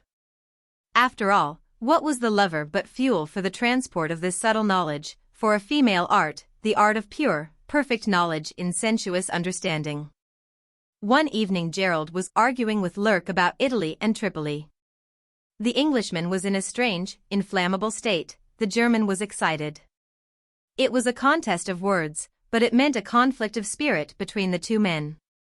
And all the while Gudrun could see in Gerald an arrogant English contempt for a foreigner. Although Gerald was quivering, his eyes flashing, his face flushed, in his argument there was a brusqueness, a savage contempt in his manner, that made Gudrun's blood flare up, and made Lurk keen and mortified. For Gerald came down like a sledgehammer with his assertions, anything the little German said was merely contemptible rubbish. At last Lurk turned to Gudrun, raising his hands in helpless irony, a shrug of ironical dismissal, something appealing and childlike. Say an Sie, gnädige Frau he began. Bitte sagen Sie nicht immer, gnädige Frau, cried Gudrun, her eyes flashing, her cheeks burning. She looked like a vivid Medusa. Her voice was loud and clamorous, the other people in the room were startled. Please don't call me Mrs. Crich, she cried aloud. The name, in Lurk's mouth particularly, had been an intolerable humiliation and constraint upon her, these many days. The two men looked at her in amazement. Gerald went white at the cheekbones. What shall I say, then? Asked Lurk, with soft, mocking insinuation. Sagen Sie nur nicht das, she muttered, her cheeks flushed crimson. Not that, at least. She saw, by the dawning look on Lurk's face, that he had understood. She was not Mrs. Crich. So that explained a great deal. Solch Fräulein Sagen, he asked, malevolently. I am not married, she said, with some hauteur. Her heart was fluttering now, beating like a bewildered bird. She knew she had dealt a cruel wound, and she could not bear it. Gerald sat erect, perfectly still, his face pale and calm, like the face of a statue. He was unaware of her, or of Lurk or anybody. He sat perfectly still, in an unalterable calm. Lurk, meanwhile, was crouching and glancing up from under his ducked head. Gudrun was tortured for something to say, to relieve the suspense. She twisted her face in a smile, and glanced knowingly, almost sneering, at Gerald. Truth is best, she said to him, with a grimace.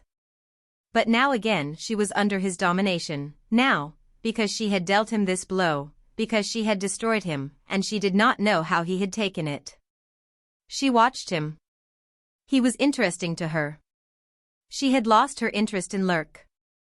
Gerald rose at length, and went over in a leisurely still movement, to the professor. The two began a conversation on Goethe. She was rather piqued by the simplicity of Gerald's demeanor this evening. He did not seem angry or disgusted, only he looked curiously innocent and pure, really beautiful. Sometimes it came upon him, this look of clear distance, and it always fascinated her. She waited, troubled, throughout the evening. She thought he would avoid her, or give some sign. But he spoke to her simply and unemotionally, as he would to anyone else in the room. A certain peace, an abstraction possessed his soul. She went to his room, hotly, violently in love with him. He was so beautiful and inaccessible. He kissed her, he was a lover to her. And she had extreme pleasure of him. But he did not come to, he remained remote and candid, unconscious. She wanted to speak to him. But this innocent, beautiful state of unconsciousness that had come upon him prevented her. She felt tormented and dark. In the morning, however, he looked at her with a little aversion, some horror and some hatred darkening into his eyes.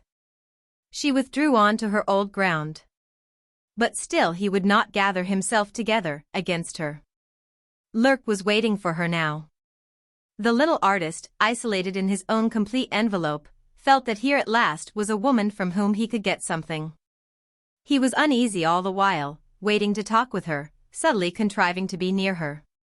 Her presence filled him with keenness and excitement. He gravitated cunningly towards her, as if she had some unseen force of attraction. He was not in the least doubtful of himself, as regards Gerald. Gerald was one of the outsiders. Lurk only hated him for being rich and proud and of fine appearance.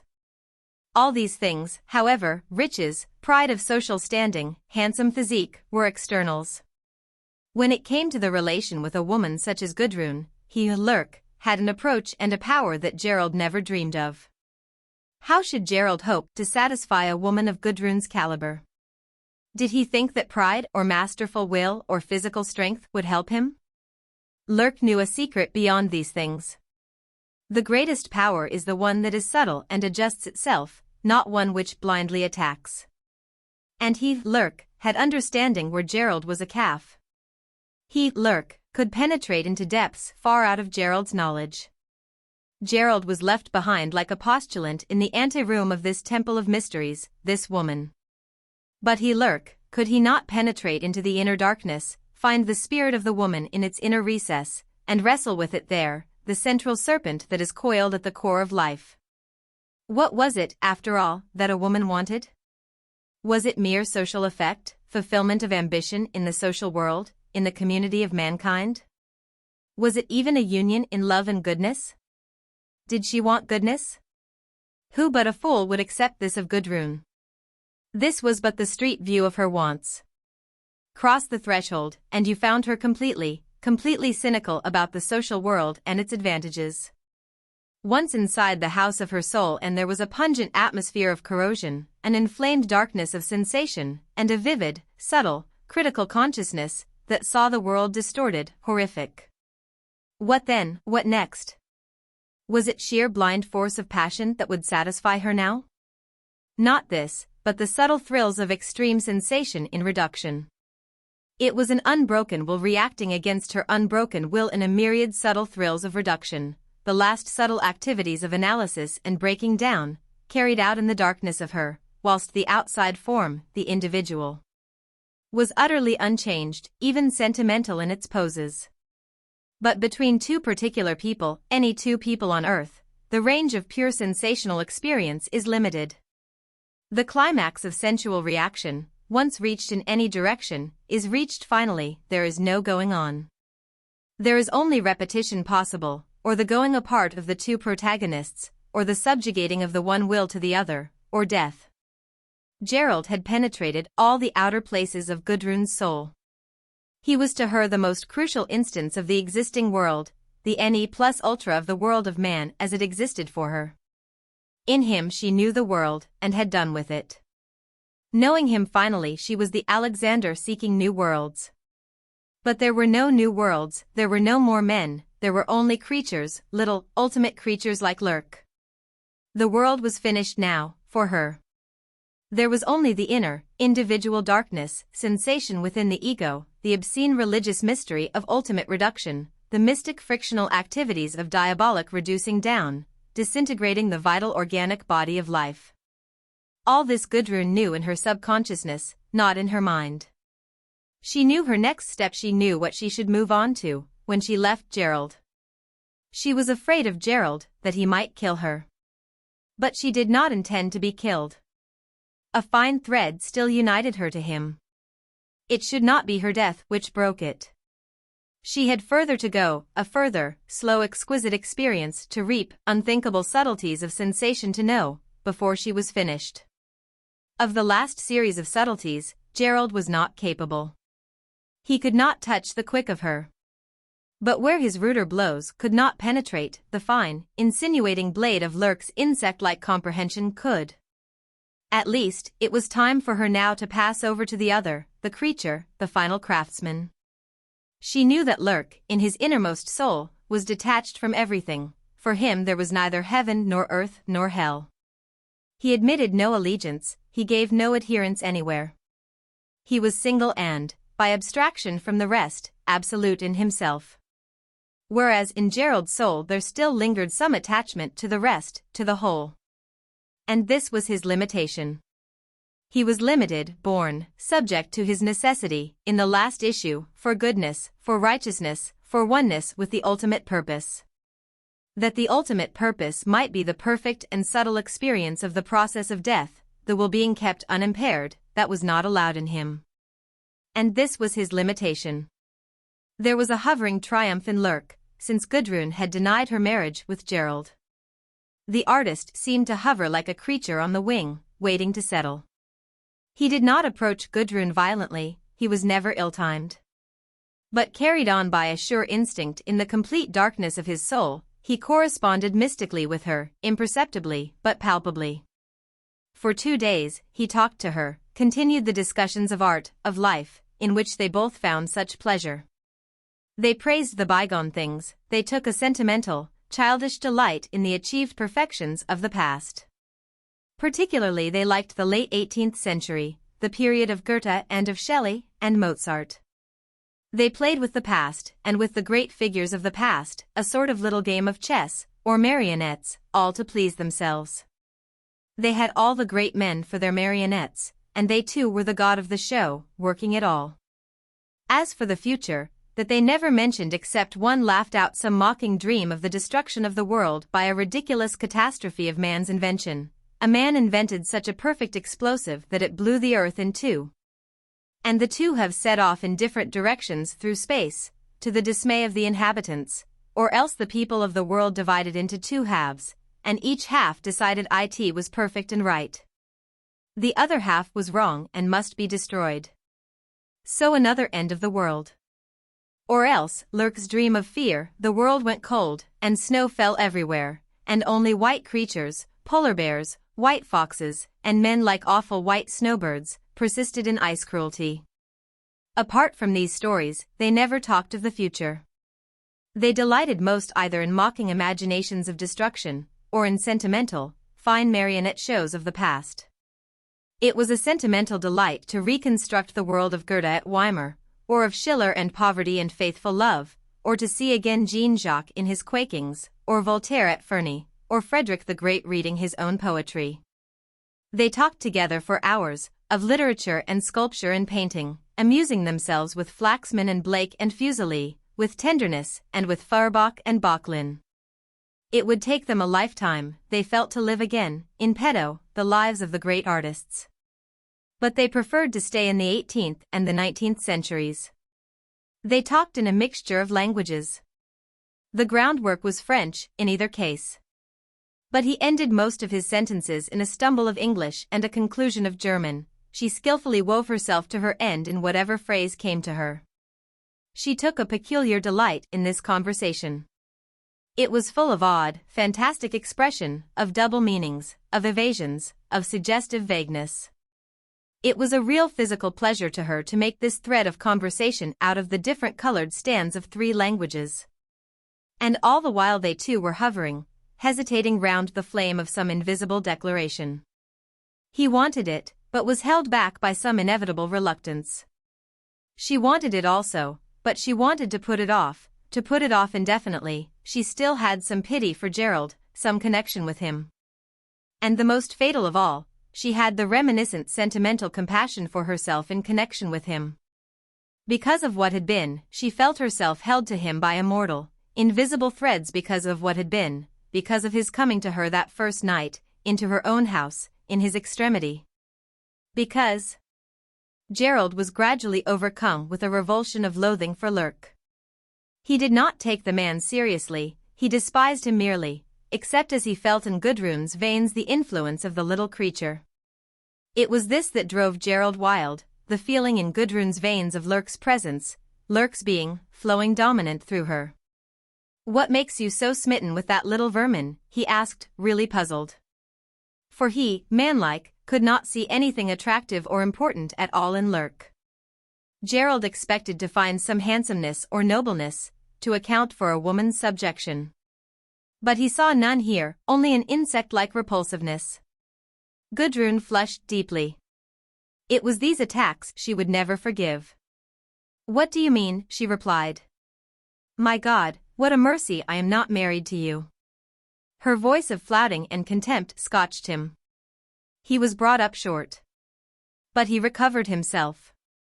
"Tell me, only tell me," he reiterated in a dangerous narrowed voice, "tell me what it is that fascinates you in him." "I am not fascinated," she said, with cold repelling innocence. "Yes, you are. You are fascinated by that little dry snake, like a bird gaping ready to fall down its throat." She looked at him with black fury. "I don't choose to be discussed by you," she said. "It doesn't matter whether you choose or not," he replied, "that doesn't alter the fact that you are ready to fall down and kiss the feet of that little insect. And I don't want to prevent you, do it, fall down and kiss his feet. But I want to know what it is that fascinates you, what is it?" She was silent, suffused with black rage. "How dare you come browbeating me," she cried, "how dare you, you little squire, you bully? What right have you over me, do you think?" His face was white and gleaming, she knew by the light in his eyes that she was in his power, the wolf. And because she was in his power, she hated him with a power that she wondered did not kill him. In her will she killed him as he stood, effaced him. "It is not a question of right," said Gerald, sitting down on a chair. She watched the change in his body. She saw his clenched, mechanical body moving there like an obsession. Her hatred of him was tinged with fatal contempt. "It's not a question of my right over you, though I have some right, remember. I want to know, I only want to know what it is that subjugates you to that little scum of a sculptor downstairs, what it is that brings you down like a humble maggot, in worship of him. I want to know what you creep after." She stood over against the window, listening. Then she turned round. "Do you," she said, in her most easy, most cutting voice, "do you want to know what it is in him? It's because he has some understanding of a woman, because he is not stupid. That's why it is." A queer, sinister, animal-like smile came over Gerald's face. "But what understanding is it?" he said. "The understanding of a flea, a hopping flea with a proboscis. Why should you crawl abject before the understanding of a flea?" There passed through Gudrun's mind Blake's representation of the soul of a flea. She wanted to fit it to Lurk. Blake was a clown too. But it was necessary to answer Gerald. "Don't you think the understanding of a flea is more interesting than the understanding of a fool?" she asked. "A fool," he repeated. "A fool, a conceited fool, a Dummkopf," she replied, adding the German word. "Do you call me a fool?" he replied. "Well, wouldn't I rather be the fool I am, than that flea downstairs?" She looked at him.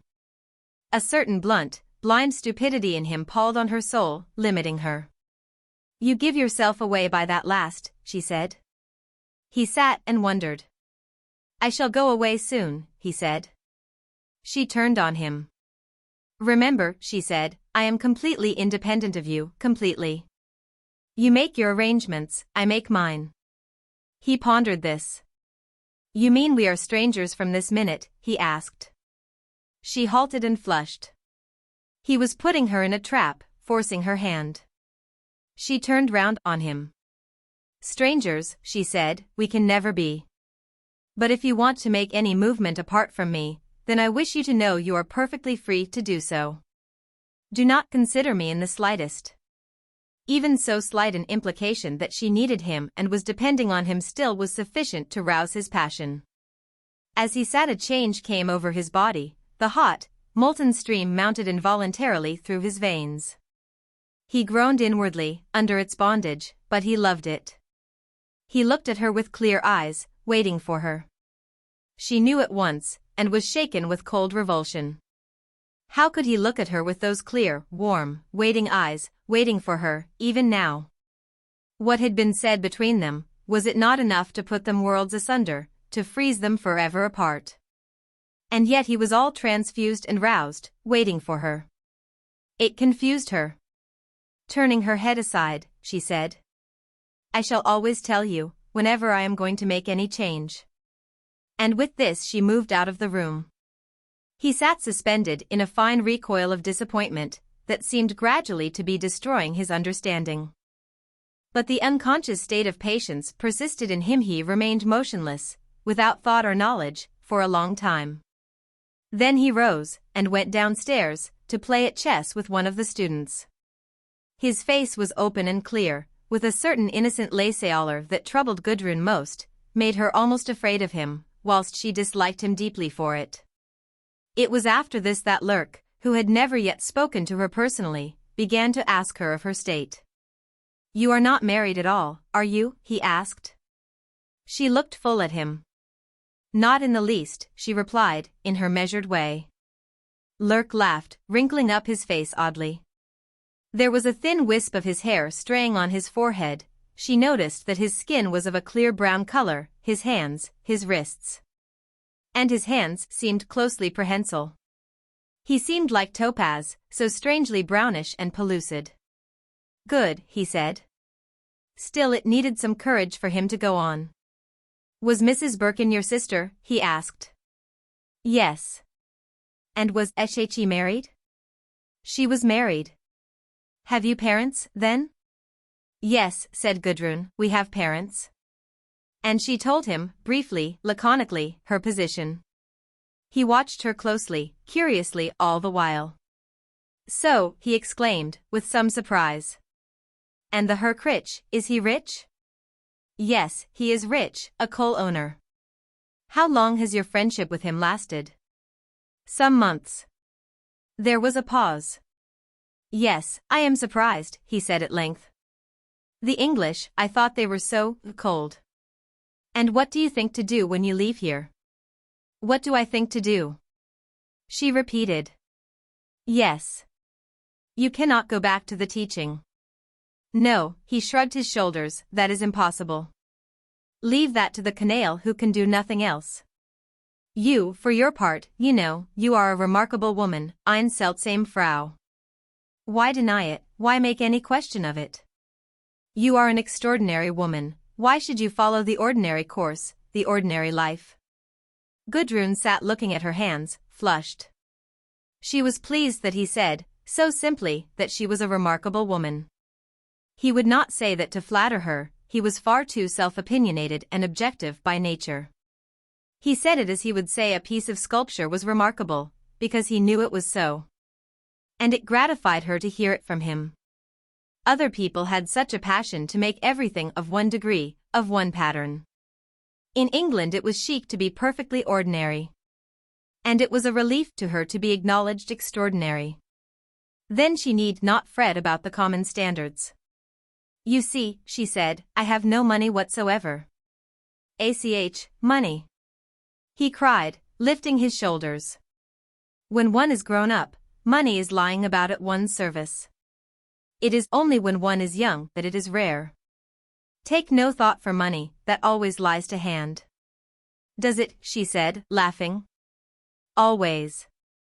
The Gerald will give you a sum, if you ask him for it. She flushed deeply. I will ask anybody else, she said, with some difficulty, but not him. Lurk looked closely at her. Good, he said. Then let it be somebody else. Only don't go back to that England, that school. No, that is stupid. Again there was a pause. He was afraid to ask her outright to go with him, he was not even quite sure he wanted her, and she was afraid to be asked. He begrudged his own isolation, was very chary of sharing his life, even for a day. The only other place I know is Paris, she said, and I can't stand that.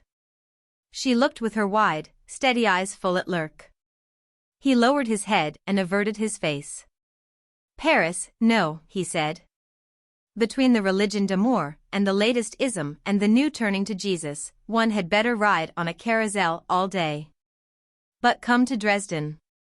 I have a studio there, I can give you work. Oh, that would be easy enough. I haven't seen any of your things, but I believe in you. Come to Dresden, that is a fine town to be in, and as good a life as you can expect of a town. You have everything there, without the foolishness of Paris or the beer of Munich. He sat and looked at her, coldly. What she liked about him was that he spoke to her simple and flat, as to himself. He was a fellow craftsman, a fellow being to her, first. No, Paris, he resumed, it makes me sick. Pas l'amour. I detest it. L'amour, die Liebe, I detest it in every language. Women and love, there is no greater tedium, he cried. She was slightly offended. And yet, this was her own basic feeling. Men, and love, there was no greater tedium. I think the same, she said. A bore, he repeated. What does it matter whether I wear this hat or another? So love. I needn't wear a hat at all, only for convenience. Neither need I love except for convenience. I tell you what, gnädige Frau, and he leaned towards her, then he made a quick, odd gesture, as of striking something aside, gnädige Fräulein, never mind, I tell you what, I would give everything, all your love. For a little companionship and intelligence, his eyes flickered darkly, evilly at her. You understand, he asked, with a faint smile. It wouldn't matter if she were 100 years old, 1,000, it would be all the same to me, so that she can understand. He shut his eyes with a little snap. Again Gudrun was rather offended. Did he not think her good-looking, then? Suddenly she laughed. I shall have to wait about 80 years to suit you, at that, she said. I am ugly enough, aren't I? He looked at her with an artist's sudden, critical, estimating eye. You are beautiful, he said, and I am glad of it. But it isn't that, he cried, with emphasis that flattered her. It is that you have a certain wit, it is the kind of understanding. For me, I am little, chétif, insignificant. Good. Do not ask me to be strong and handsome, then.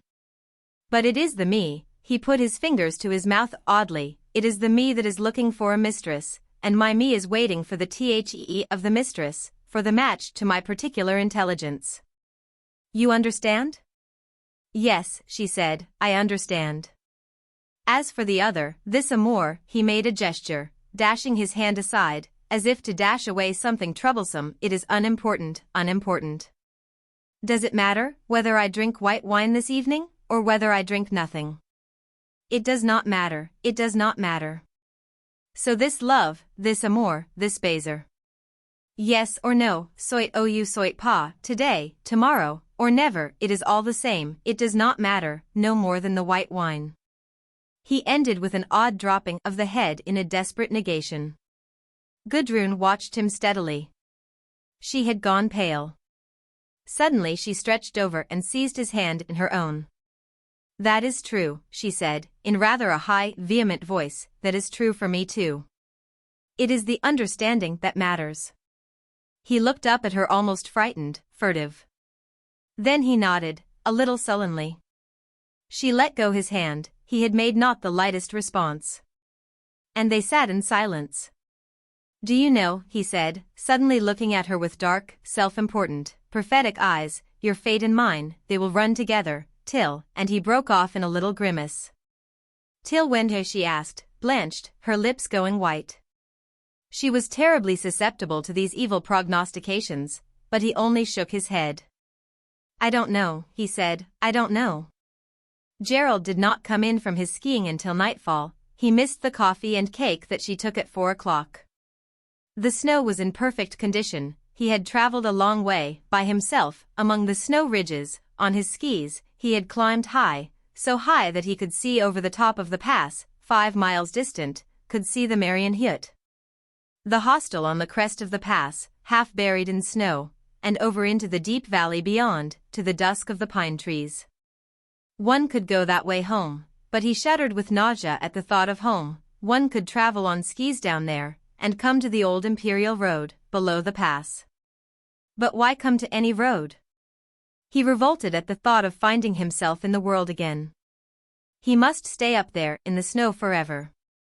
He had been happy by himself, high up there alone, traveling swiftly on skis, taking far flights, and skimming past the dark rocks veined with brilliant snow. But he felt something icy gathering at his heart. This strange mood of patience and innocence, which had persisted in him for some days, was passing away. He would be left again a prey to the horrible passions and tortures.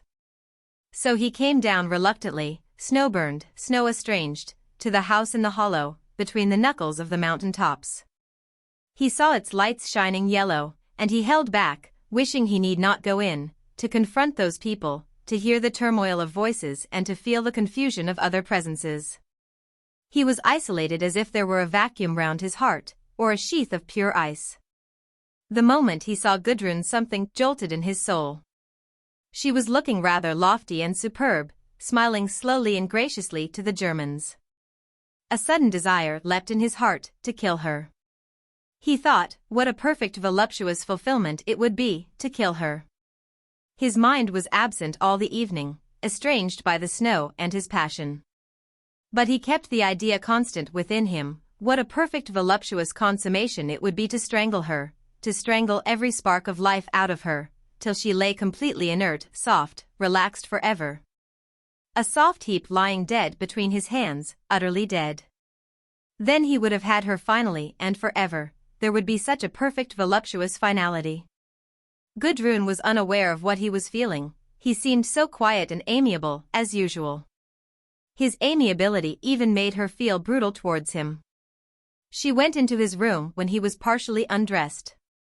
She did not notice the curious, glad gleam of pure hatred with which he looked at her. She stood near the door, with her hand behind her. "I have been thinking, Gerald," she said, with an insulting nonchalance, "that I shall not go back to England." "Oh," he said, "where will you go then?" But she ignored his question. She had her own logical statement to make, and it must be made as she had thought it. "I can't see the use of going back," she continued. "It is over between me and you." She paused for him to speak. But he said nothing. He was only talking to himself, saying over, "Is it? I believe it is over. But it isn't finished. Remember, it isn't finished. We must put some sort of a finish on it. There must be a conclusion, there must be finality." So he talked to himself, but aloud he said nothing whatever. "What has been, she continued. "There is nothing that I regret." "I hope you regret nothing." She waited for him to speak. "Oh, I regret nothing," he said, accommodatingly. "Good then," she answered, "good then. Then neither of us cherishes any regrets, which is as it should be." "Quite as it should be," he said aimlessly. She paused to gather up her thread again. "Our attempt has been a failure," she said. "But we can try again, elsewhere." A little flicker of rage ran through his blood. It was as if she were rousing him, goading him. Why must she do it? "Attempt at what?" he asked. "At being lovers, I suppose," she said, a little baffled, yet so trivial she made it all seem. "Our attempt at being lovers has been a failure," he repeated aloud. To himself he was saying, "I ought to kill her here. There is only this left, for me to kill her." A heavy, overcharged desire to bring about her death possessed him. She was unaware. "Hasn't it?" she asked. "Do you think it has been a success?"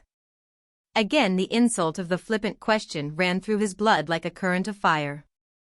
It had some of the elements of success, our relationship, he replied. It might have come off. But he paused before concluding the last phrase. Even as he began the sentence, he did not believe in what he was going to say. He knew it never could have been a success. No, she replied. You cannot love. And you, he asked. Her wide, dark-filled eyes were fixed on him, like two moons of darkness. I couldn't love you, she said, with stark cold truth. A blinding flash went over his brain, his body jolted. His heart had burst into flame. His consciousness was gone into his wrists, into his hands. He was one blind, incontinent desire, to kill her. His wrists were bursting, there would be no satisfaction till his hands had closed on her.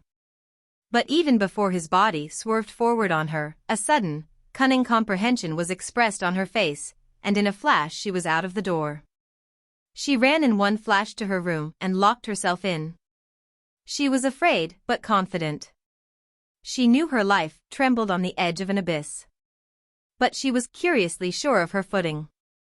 She knew her cunning could outwit him. She trembled, as she stood in her room, with excitement and awful exhilaration. She knew she could outwit him. She could depend on her presence of mind, and on her wits. But it was a fight to the death, she knew it now. One slip, and she was lost. She had a strange, tense, exhilarated sickness in her body, as one who is in peril of falling from a great height, but who does not look down, does not admit the fear. I will go away the day after tomorrow, she said. She only did not want Gerald to think that she was afraid of him, that she was running away because she was afraid of him. She was not afraid of him, fundamentally. She knew it was her safeguard to avoid his physical violence. But even physically she was not afraid of him. She wanted to prove it to him. When she had proved it, that, whatever he was, she was not afraid of him, when she had proved that, she could leave him forever. But meanwhile the fight between them, terrible as she knew it to be, was inconclusive. And she wanted to be confident in herself. However many terrors she might have, she would be unafraid, uncowed by him. He could never cow her, nor dominate her, nor have any right over her, this she would maintain until she had proved it. Once it was proved, she was free of him forever. But she had not proved it yet, neither to him nor to herself. And this was what still bound her to him. She was bound to him, she could not live beyond him. She sat up in bed, closely wrapped up, for many hours, thinking endlessly to herself. It was as if she would never have done weaving the great provision of her thoughts. It isn't as if he really loved me, she said to herself. He doesn't. Every woman he comes across he wants to make her in love with him. He doesn't even know that he is doing it. But there he is, before every woman he unfurls his male attractiveness, displays his great desirability, he tries to make every woman think how wonderful it would be to have him for a lover. His very ignoring of the women is part of the game. He is never unconscious of them. He should have been a cockerel, so he could strut before 50 females, all his subjects. But really, his Don Juan does not interest me. I could play Dona Juanita 1,000,000 times better than he plays Juan. He bores me, you know. His maleness bores me. Nothing is so boring, so inherently stupid and stupidly conceited. Really, the fathomless conceit of these men, it is ridiculous, the little strutters. They are all alike. Look at Birkin. Built out of the limitation of conceit they are, and nothing else. Really, nothing but their ridiculous limitation and intrinsic insignificance could make them so conceited. As for Lurk, there is 1,000 times more in him than in a Gerald. Gerald is so limited, there is a dead end to him. He would grind on at the old mills forever. And really, there is no corn between the millstones anymore. They grind on, when there is nothing to grind, saying the same things, believing the same things, acting the same things. Oh, my God, it would wear out the patience of a stone. I don't worship Lurk, but at any rate, he is a free individual. He is not stiff with conceit of his own maleness. He is not grinding dutifully at the old mills. Oh God, when I think of Gerald and his work, those offices at Beldover, and the mines, it makes my heart sick. What have I to do with it, and him thinking he can be a lover to a woman? One might as well ask it of a self-satisfied lamppost. These men, with their eternal jobs, and their eternal mills of God that keep on grinding at nothing. It is too boring, just boring. However did I come to take him seriously at all? At least in Dresden, one will have one's back to it all. And there will be amusing things to do. It will be amusing to go to these eurythmic displays, and the German opera, the German theater. It will be amusing to take part in German bohemian life. And Lurk is an artist, he is a free individual. One will escape from so much, that is the chief thing, escape so much hideous boring repetition of vulgar actions, vulgar phrases, vulgar postures. I don't delude myself that I shall find an elixir of life in Dresden. I know I shan't. But I shall get away from people who have their own homes and their own children and their own acquaintances and their own this and their own that. I shall be among people who don't own things and who haven't got a home and a domestic servant in the background, who haven't got a standing and a status and a degree and a circle of friends of the same. Oh God, the wheels within wheels of people, it makes one's head tick like a clock, with a very madness of dead mechanical monotony and meaninglessness. How I hate life, how I hate it. How I hate the Geralds, that they can offer one nothing else. Shortlands, heavens! Think of living there, 1 week, then the next, and then the third. No, I won't think of it, it is too much. And she broke off, really terrified, really unable to bear any more. The thought of the mechanical succession of day following day ad infinitum, was one of the things that made her heart palpitate with a real approach of madness. The terrible bondage of this tick-tack of time, this twitching of the hands of the clock, this eternal repetition of hours and days, oh God, it was too awful to contemplate. And there was no escape from it, no escape. She almost wished Gerald were with her to save her from the terror of her own thoughts. Oh, how she suffered, lying there alone, confronted by the terrible clock, with its eternal tick-tack. All life resolved itself into this tick-tack, tick-tack, tick-tack, then the striking of the hour, then the tick-tack, tick-tack, and the twitching of the clock fingers. Gerald could not save her from it. His body, his motion, his life, it was the same ticking, the same twitching across the dial, a horrible mechanical twitching forward over the face of the hours. What were his kisses, his embraces? She could hear their tick-tack, tick-tack. Ha ha, she laughed to herself, so frightened that she was trying to laugh it off. Ha ha, how maddening it was, to be sure, to be sure.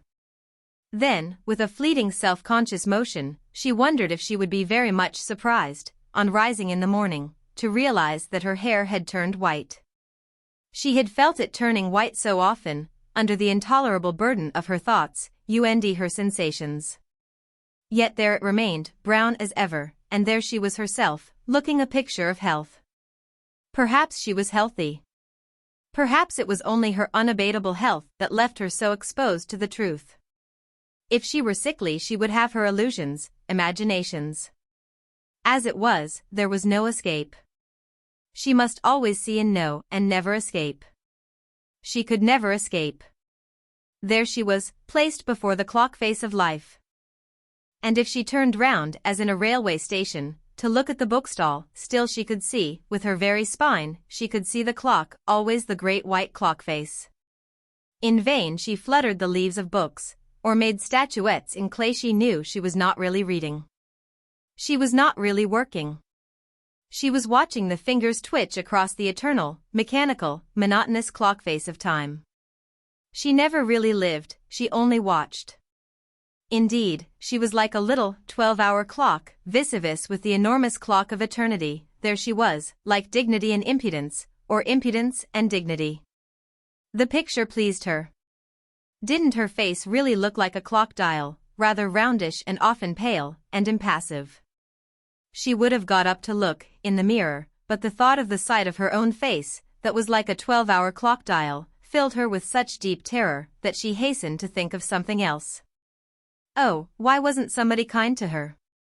Why wasn't there somebody who would take her in their arms, and hold her to their breast, and give her rest, pure, deep, healing rest? Oh, why wasn't there somebody to take her in their arms and fold her safe and perfect, for sleep? She wanted so much this perfect enfolded sleep. She lay always so unsheathed in sleep.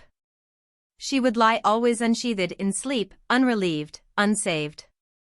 Oh, how could she bear it, this endless unrelief, this eternal unrelief? Gerald. Could he fold her in his arms and sheath her in sleep? Ha! He needed putting to sleep himself, poor Gerald. That was all he needed. What did he do? He made the burden for her greater, the burden of her sleep was the more intolerable, when he was there. He was an added weariness upon her unripening nights, her unfruitful slumbers. Perhaps he got some repose from her. Perhaps he did. Perhaps this was what he was always dogging her for, like a child that is famished, crying for the breast. Perhaps this was the secret of his passion, his forever unquenched desire for her, that he needed her to put him to sleep, to give him repose. What then? Was she his mother? Had she asked for a child, whom she must nurse through the nights, for her lover? She despised him, she hardened her heart. An infant crying in the night, this Don Juan. Ooh, but how she hated the infant crying in the night. She would murder it gladly. She would stifle it and bury it, as Hetty Sorrel did. No doubt Hetty Sorrel's infant cried in the night, no doubt Arthur Donnithorne's infant would. Ha, the Arthur Donnithornes, the Geralds of this world. So manly by day, yet all the while, such a crying of infants in the night. Let them turn into mechanisms, let them. Let them become instruments, pure machines, pure wills, that work like clockwork, in perpetual repetition. Let them be this, let them be taken up entirely in their work, let them be perfect parts of a great machine, having a slumber of constant repetition. Let Gerald manage his firm.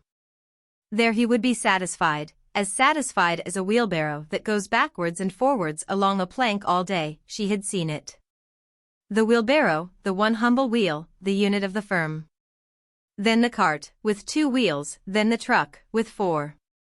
Then the donkey engine, with 8, then the winding engine, with 16, and so on, till it came to the miner, with 1,000 wheels, and then the electrician, with 3,000, and the underground manager, with 20,000. And the general manager with 100,000 little wheels working away to complete his make-up, and then Gerald, with 1,000,000 wheels and cogs and axles. Poor Gerald, such a lot of little wheels to his make-up. He was more intricate than a chronometer watch. But oh heavens, what weariness! What weariness, God above! A chronometer watch, a beetle, her soul fainted with utter ennui, from the thought. So many wheels to count and consider and calculate. Enough, enough, there was an end to man's capacity for complications, even. Or perhaps there was no end. Meanwhile Gerald sat in his room, reading. When Gudrun was gone, he was left stupefied with arrested desire. He sat on the side of the bed for an hour, stupefied, little strands of consciousness appearing and reappearing. But he did not move, for a long time he remained inert, his head dropped on his breast. Then he looked up and realized that he was going to bed. He was cold. Soon he was lying down in the dark. But what he could not bear was the darkness. The solid darkness confronting him drove him mad. So he rose and made a light. He remained seated for a while, staring in front. He did not think of Gudrun, he did not think of anything. Then suddenly he went downstairs for a book. He had all his life been in terror of the nights that should come, when he could not sleep. He knew that this would be too much for him, to have to face nights of sleeplessness and of horrified watching the hours. So he sat for hours in bed, like a statue, reading. His mind, hard and acute, read on rapidly, his body understood nothing. In a state of rigid unconsciousness, he read on through the night, till morning, when, weary and disgusted in spirit, disgusted most of all with himself, he slept for 2 hours. Then he got up, hard and full of energy. Gudrun scarcely spoke to him, except at coffee when she said, I shall be leaving tomorrow. We will go together as far as Innsbruck, for appearance's sake, he asked. Perhaps, she said. She said perhaps between the sips of her coffee. And the sound of her taking her breath in the word was nauseous to him. He rose quickly to be away from her. He went and made arrangements for the departure on the morrow. Then, taking some food, he set out for the day on the skis. Perhaps, he said to the Wirt, he would go up to the Marienhütte, perhaps to the village below. To Gudrun this day was full of a promise like spring. She felt an approaching release, a new fountain of life rising up in her. It gave her pleasure to dawdle through her packing, it gave her pleasure to dip into books, to try on her different garments, to look at herself in the glass. She felt a new lease of life was come upon her, and she was happy like a child, very attractive and beautiful to everybody, with her soft, luxuriant figure and her happiness. Yet underneath was death itself. In the afternoon she had to go out with Lurk. Her tomorrow was perfectly vague before her. This was what gave her pleasure. She might be going to England with Gerald, she might be going to Dresden with Lurk, she might be going to Munich, to a girlfriend she had there. Anything might come to pass on the morrow. And today was the white, snowy iridescent threshold of all possibility. All possibility, that was the charm to her, the lovely, iridescent, indefinite charm, pure illusion, all possibility, because death was inevitable, and nothing was possible but death. She did not want things to materialize, to take any definite shape. She wanted, suddenly, at one moment of the journey tomorrow, to be wafted into an utterly new course, by some utterly unforeseen event, or motion. So that, although she wanted to go out with Lurk for the last time into the snow, she did not want to be serious or businesslike. And Lurk was not a serious figure. In his brown velvet cap, that made his head as round as a chestnut, with the brown velvet flaps loose and wild over his ears, and a wisp of elf-like, thin black hair blowing above his full, elf-like dark eyes, the shiny, transparent brown skin crinkling up into odd grimaces on his small-featured face, he looked an odd little boy-man, a bat. But in his figure, in the greeny loden suit, he looked chétif and puny, still strangely different from the rest. He had taken a little toboggan, for the two of them, and they trudged between the blinding slopes of snow, that burned their now hardening faces, laughing in an endless sequence of quips and jests and polyglot fancies. The fancies were the reality to both of them, they were both so happy, tossing about the little colored balls of verbal humor and whimsicality. Their natures seemed to sparkle in full interplay, they were enjoying a pure game. And they wanted to keep it on the level of a game, their relationship, such a fine game. Lurk did not take the tobogganing very seriously. He put no fire and intensity into it, as Gerald did. Which pleased Gudrun. She was weary, oh so weary of Gerald's gripped intensity of physical motion.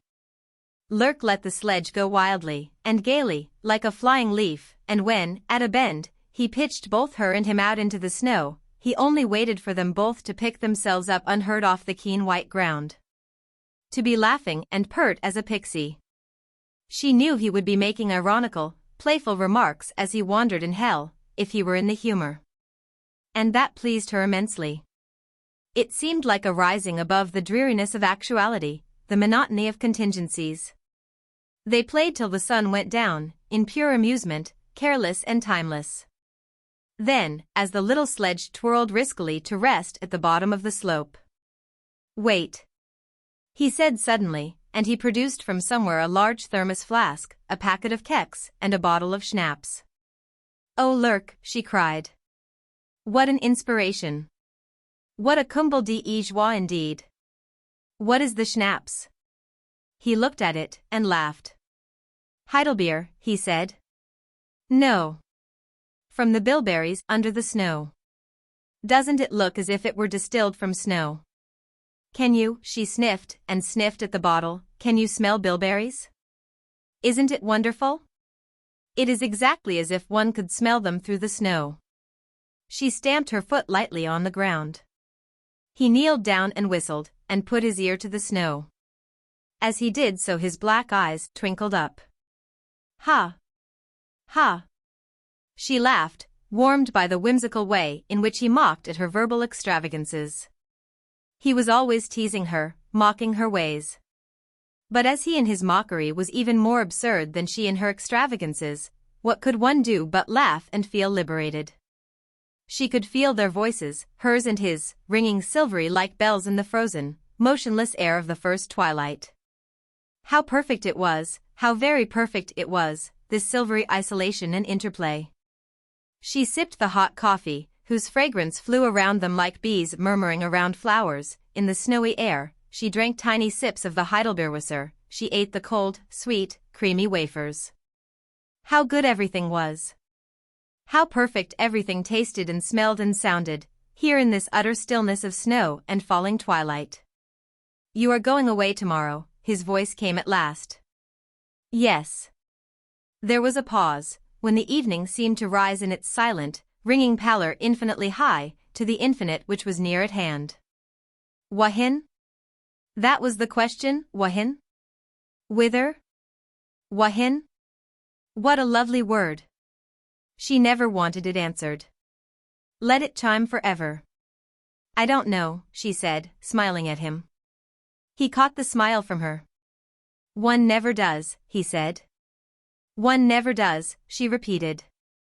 There was a silence, wherein he ate biscuits rapidly, as a rabbit eats leaves. But, he laughed, where will you take a ticket to? Oh heaven, she cried. One must take a ticket. Here was a blow. She saw herself at the wicket, at the railway station. Then a relieving thought came to her. She breathed freely. But one needn't go, she cried. Certainly not, he said. I mean one needn't go where one's ticket says. That struck him. One might take a ticket, so as not to travel to the destination it indicated. One might break off and avoid the destination. A point located. That was an idea. Then take a ticket to London, he said. One should never go there. Right, she answered. He poured a little coffee into a tin can. You won't tell me where you will go, he asked. Really and truly, she said, I don't know. It depends which way the wind blows. He looked at her quizzically, then he pursed up his lips, like Zephyrus, blowing across the snow. It goes towards Germany, he said. I believe so, she laughed. Suddenly, they were aware of a vague white figure near them. It was Gerald. Gudrun's heart leapt in sudden terror, profound terror. She rose to her feet. They told me where you were, came Gerald's voice, like a judgment in the whitish air of twilight. Maria.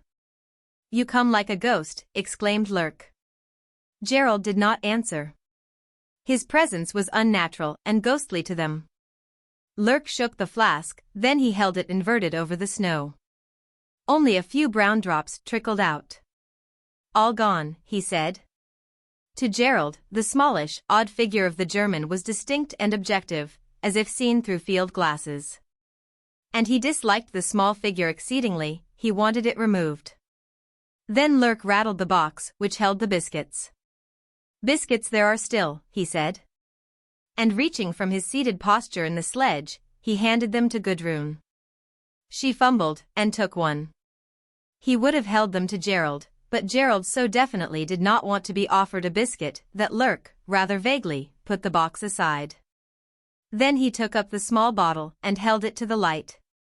Also there is some schnapps, he said to himself.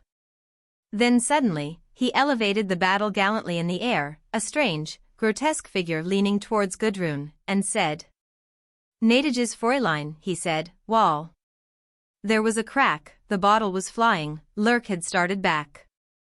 The three stood quivering in violent emotion. Lurk turned to Gerald, a devilish leer on his bright-skinned face. Well done, he said, in a satirical demoniac frenzy. C'est le sport, sans doute. The next instant he was sitting ludicrously in the snow, Gerald's fist having rung against the side of his head. But Lurk pulled himself together, rose, quivering, looking full at Gerald, his body weak and furtive, but his eyes demoniacal with satire. Vive les heroes, vive! But he flinched, as, in a black flash, Gerald's fist came upon him, banged into the other side of his head, and sent him aside like a broken straw. But Gudrun moved forward. She raised her clenched hand high, and brought it down, with a great downward stroke on to the face and on to the breast of Gerald. A great astonishment burst upon him, as if the air had broken. Wide, wide his soul opened, in wonder, feeling the pain. Then it laughed, turning, with strong hands outstretched, at last to take the apple of his desire. At last he could finish his desire. He took the throat of Gudrun between his hands, that were hard and indomitably powerful. And her throat was beautifully, so beautifully soft, save that, within, he could feel the slippery cords of her life. And this he crushed, this he could crush. What bliss! Oh, what bliss, at last, what satisfaction, at last! The pure zest of satisfaction filled his soul. He was watching the unconsciousness come unto her swollen face, watching the eyes roll back. How ugly she was! What a fulfillment, what a satisfaction! How good this was, oh how good it was, what a God-given gratification, at last! He was unconscious of her fighting and struggling. The struggling was her reciprocal lustful passion in this embrace. The more violent it became, the greater the frenzy of delight, till the zenith was reached, the crisis, the struggle was overborne, her movement became softer, appeased. Lurk roused himself on the snow, too dazed and hurt to get up. Only his eyes were conscious. "Monsieur," he said, in his thin, roused voice, "quand vous aurez fini." A revulsion of contempt and disgust came over Gerald's soul. The disgust went to the very bottom of him, a nausea. Ah, what was he doing? To what depths was he letting himself go? As if he cared about her enough to kill her, to have her life on his hands. A weakness ran over his body, a terrible relaxing, a thaw, a decay of strength. Without knowing, he had let go his grip, and Gudrun had fallen to her knees. Must he see, must he know? A fearful weakness possessed him, his joints were turned to water. He drifted, as on a wind, veered, and went drifting away. "I didn't want it," really, was the last confession of disgust in his soul, as he drifted up the slope, weak, finished, only sheering off unconsciously from any further contact. "I've had enough, I want to go to sleep. I've had enough." He was sunk under a sense of nausea. He was weak, but he did not want to rest, he wanted to go on, to the end. Never again to stay, till he came to the end, that was all the desire that remained to him. So he drifted on, unconscious and weak, not thinking of anything, so long as he could keep in action. The twilight spread a weird, unearthly light overhead, bluish-rose in color, the cold blue night sank on the snow. In the valley below, behind, in the great bed of snow, were two small figures. Gudrun dropped on her knees, like one executed, and Lurk sitting propped up near her. That was all. Gerald stumbled on up the slope of snow, in the bluish darkness, always climbing, always unconsciously climbing, weary though he was. On his left was a steep slope with black rocks and fallen masses of rock and veins of snow slashing in and about the blackness of rock, veins of snow slashing vaguely in and about the blackness of rock. Yet there was no sound, all this made no noise. To add to his difficulty, a small bright moon shone brilliantly just ahead, on the right, a painful brilliant thing that was always there, unremitting, from which there was no escape. He wanted so to come to the end, he had had enough. Yet he did not sleep. He surged painfully up, sometimes having to cross a slope of black rock, that was blown bare of snow. Here he was afraid of falling, very much afraid of falling. And high up here, on the crest, moved a wind that almost overpowered him with a sleep-heavy iciness. Only it was not here, the end, and he must still go on. His indefinite nausea would not let him stay. Having gained one ridge, he saw the vague shadow of something higher in front. Always higher, always higher. He knew he was following the track towards the summit of the slopes, where was the Marion Hut, and the descent on the other side. But he was not really conscious. He only wanted to go on whilst he could, to move, to keep going, that was all, to keep going, until it was finished. He had lost all his sense of place. And yet in the remaining instinct of life, his feet sought the track where the skis had gone. He slithered down a sheer snow slope. That frightened him. He had no alpenstock, nothing. But having come safely to rest, he began to walk on, in the illuminated darkness. It was as cold as sleep. He was between two ridges, in a hollow. So he swerved. Should he climb the other ridge, or wander along the hollow? How frail the thread of his being was stretched. He would perhaps climb the ridge. The snow was firm and simple. He went along. There was something standing out of the snow.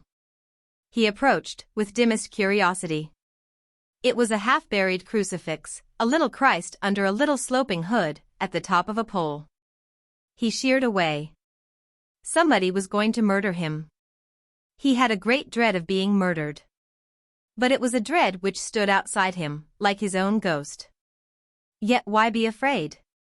It was bound to happen. To be murdered. He looked round in terror at the snow, the rocking, pale, shadowy slopes of the upper world. He was bound to be murdered, he could see it. This was the moment when the death was uplifted, and there was no escape. Lord Jesus, was it then bound to be Lord Jesus? He could feel the blow descending, he knew he was murdered. Vaguely wandering forward, his hands lifted as if to feel what would happen, he was waiting for the moment when he would stop, when it would cease. It was not over yet. He had come to the hollow basin of snow, surrounded by sheer slopes and precipices, out of which rose a track that brought one to the top of the mountain. But he wandered unconsciously, till he slipped and fell down, and as he fell something broke in his soul, and immediately he went to sleep. Chapter 31. Exeunt. When they brought the body home, the next morning, Gudrun was shut up in her room. From her window she saw men coming along with a burden, over the snow. She sat still and let the minutes go by. There came a tap at her door. She opened. There stood a woman, saying softly, oh, far too reverently. They have found him, madam. Il est mort? Yes, hours ago. Gudrun did not know what to say. What should she say? What should she feel? What should she do? What did they expect of her? She was coldly at a loss. Thank you, she said, and she shut the door of her room. The woman went away mortified. Not a word, not a tear, ha. Gudrun was cold, a cold woman. Gudrun sat on in her room, her face pale and impassive. What was she to do? She could not weep and make a scene. She could not alter herself. She sat motionless, hiding from people. Her one motive was to avoid actual contact with events. She only wrote out a long telegram to Ursula and Birkin. In the afternoon, however, she rose suddenly to look for Lurk. She glanced with apprehension at the door of the room that had been Gerald's. Not for worlds would she enter there. She found Lurk sitting alone in the lounge. She went straight up to him. It isn't true, is it, she said. He looked up at her. A small smile of misery twisted his face. He shrugged his shoulders. True, he echoed. We haven't killed him, she asked. He disliked her coming to him in such a manner. He raised his shoulders wearily. It has happened, he said. She looked at him. He sat crushed and frustrated for the time being, quite as emotionless and barren as herself. My God. This was a barren tragedy, barren. She returned to her room to wait for Ursula and Birkin. She wanted to get away, only to get away. She could not think or feel until she had got away, till she was loosed from this position. The day passed, the next day came. She heard the sledge, saw Ursula and Birkin alight, and she shrank from these also. Ursula came straight up to her. Gudrun, she cried, the tears running down her cheeks. And she took her sister in her arms. Gudrun hid her face on Ursula's shoulder, but still she could not escape the cold devil of irony that froze her soul. Ha, ha, she thought, this is the right behavior. But she could not weep, and the sight of her cold, pale, impassive face soon stopped the fountain of Ursula's tears. In a few moments, the sisters had nothing to say to each other. Was it very vile to be dragged back here again? Gudrun asked at length. Ursula looked up in some bewilderment. I never thought of it, she said. I felt a beast, fetching you, said Gudrun. But I simply couldn't see people. That is too much for me. Yes, said Ursula, chilled. Birkin tapped and entered. His face was white and expressionless. She knew he knew. He gave her his hand, saying, The end of this trip, at any rate. Gudrun glanced at him, afraid. There was silence between the three of them, nothing to be said. At length Ursula asked in a small voice. Have you seen him? He looked back at Ursula with a hard, cold look, and did not trouble to answer. Have you seen him? She repeated. I have, he said, coldly. Then he looked at Gudrun. Have you done anything? He said. Nothing, she replied, nothing. She shrank in cold disgust from making any statement. Lurk says that Gerald came to you, when you were sitting on the sledge at the bottom of the Ruttelbahn, that you had words, and Gerald walked away. What were the words about? I had better know, so that I can satisfy the authorities, if necessary. Gudrun looked up at him, white, childlike, mute with trouble. There weren't even any words, she said. He knocked Lurk down and stunned him, he half strangled me, then he went away. To herself she was saying. A pretty little sample of the eternal triangle. And she turned ironically away, because she knew that the fight had been between Gerald and herself and that the presence of the third party was a mere contingency, an inevitable contingency perhaps, but a contingency nonetheless. But let them have it as an example of the eternal triangle, the trinity of hate. It would be simpler for them. Birkin went away, his manner cold and abstracted. But she knew he would do things for her, nevertheless, he would see her through. She smiled slightly to herself, with contempt. Let him do the work, since he was so extremely good at looking after other people. Birkin went again to Gerald. He had loved him. And yet he felt chiefly disgust at the inert body lying there. It was so inert, so coldly dead, a carcass. Birkin's bowels seemed to turn to ice. He had to stand and look at the frozen dead body that had been Gerald. It was the frozen carcass of a dead male. Birkin remembered a rabbit which he had once found frozen like a board on the snow. It had been rigid like a dried board when he picked it up. And now this was Gerald, stiff as a board, curled up as if for sleep, yet with the horrible hardness somehow evident. It filled him with horror. The room must be made warm, the body must be thawed.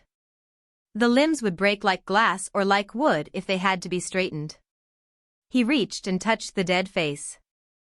And the sharp, heavy bruise of ice bruised his living bowels. He wondered if he himself were freezing too, freezing from the inside. In the short blonde mustache the life breath was frozen into a block of ice, beneath the silent nostrils. And this was Gerald. Again he touched the sharp, almost glittering fair hair of the frozen body. It was icy cold, hair icy cold, almost venomous. Birkin's heart began to freeze. He had loved Gerald.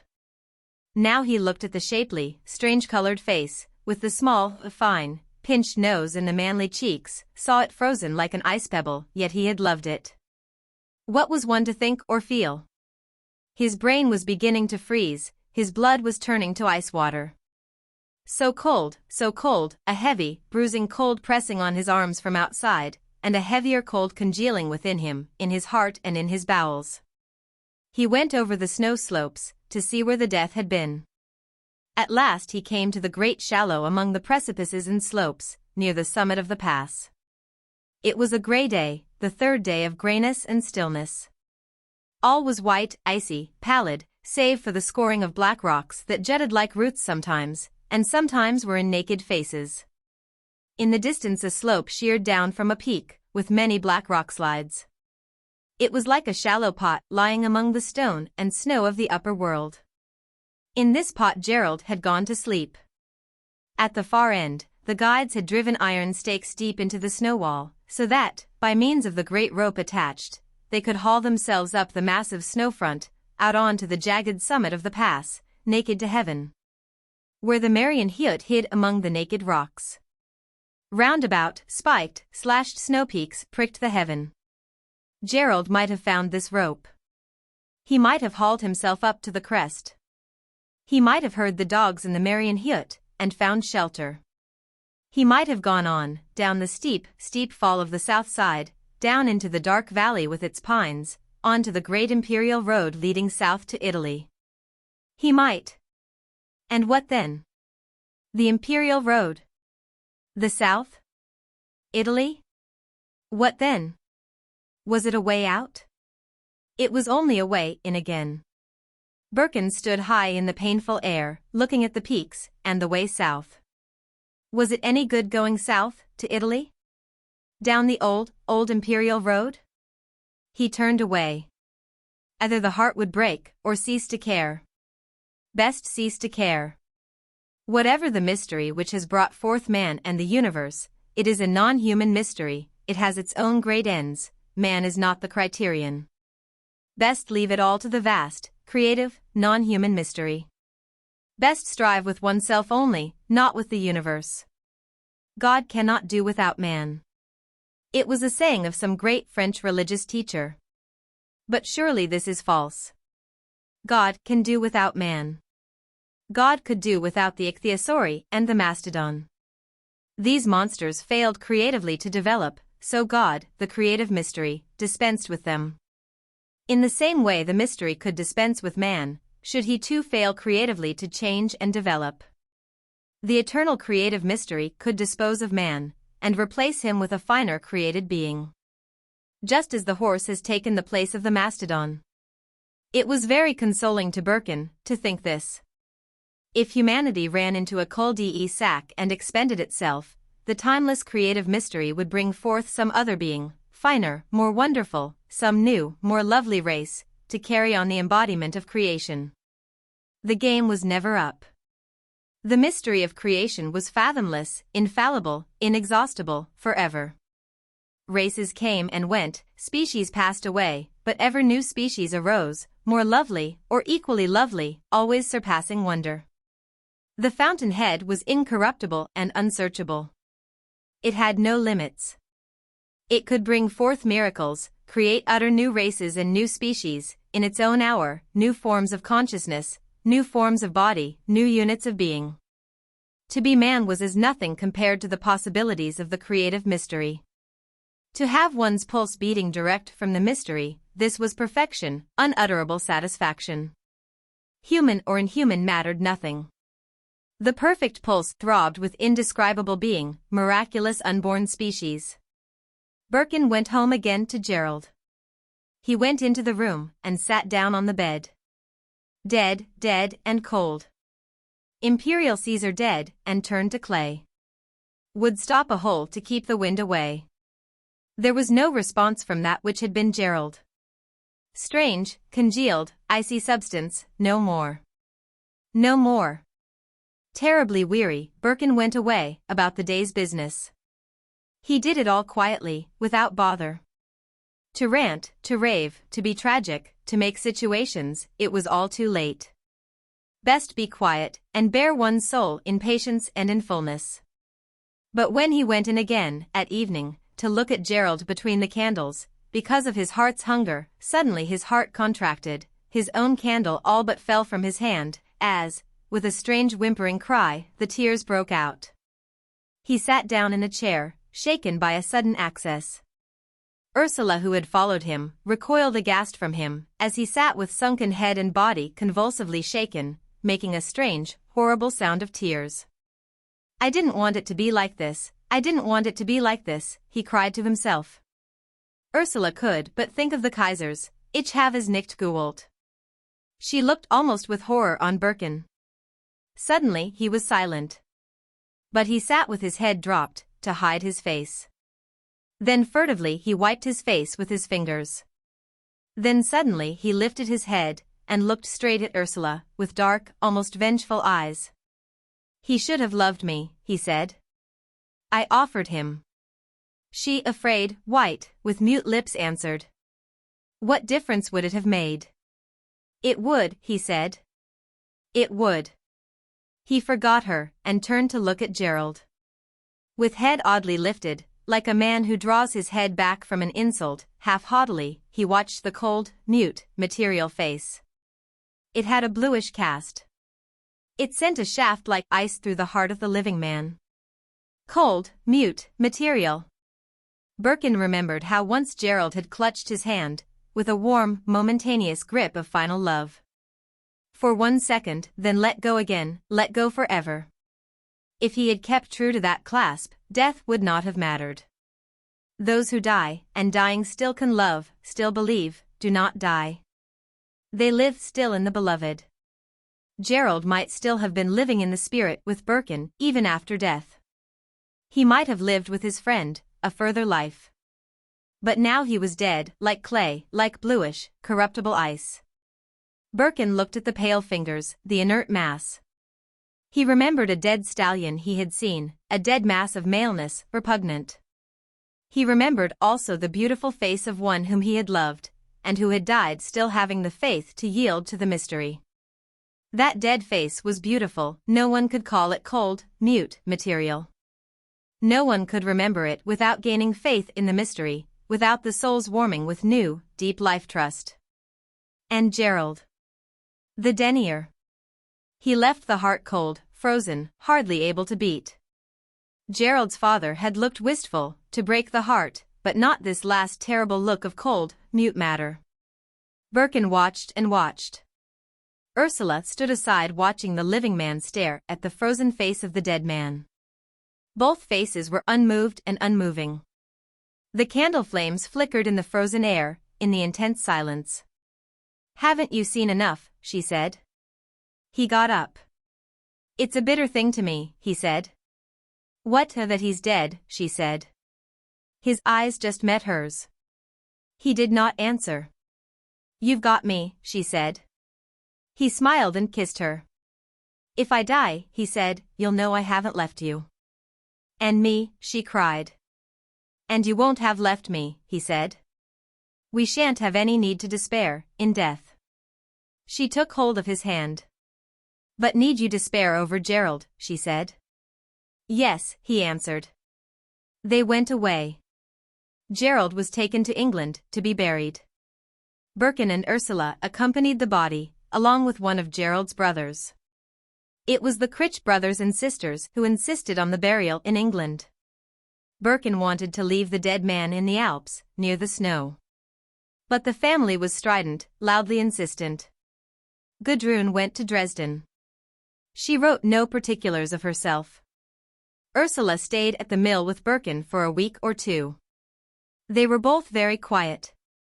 Did you need Gerald? She asked one evening. Yes, he said.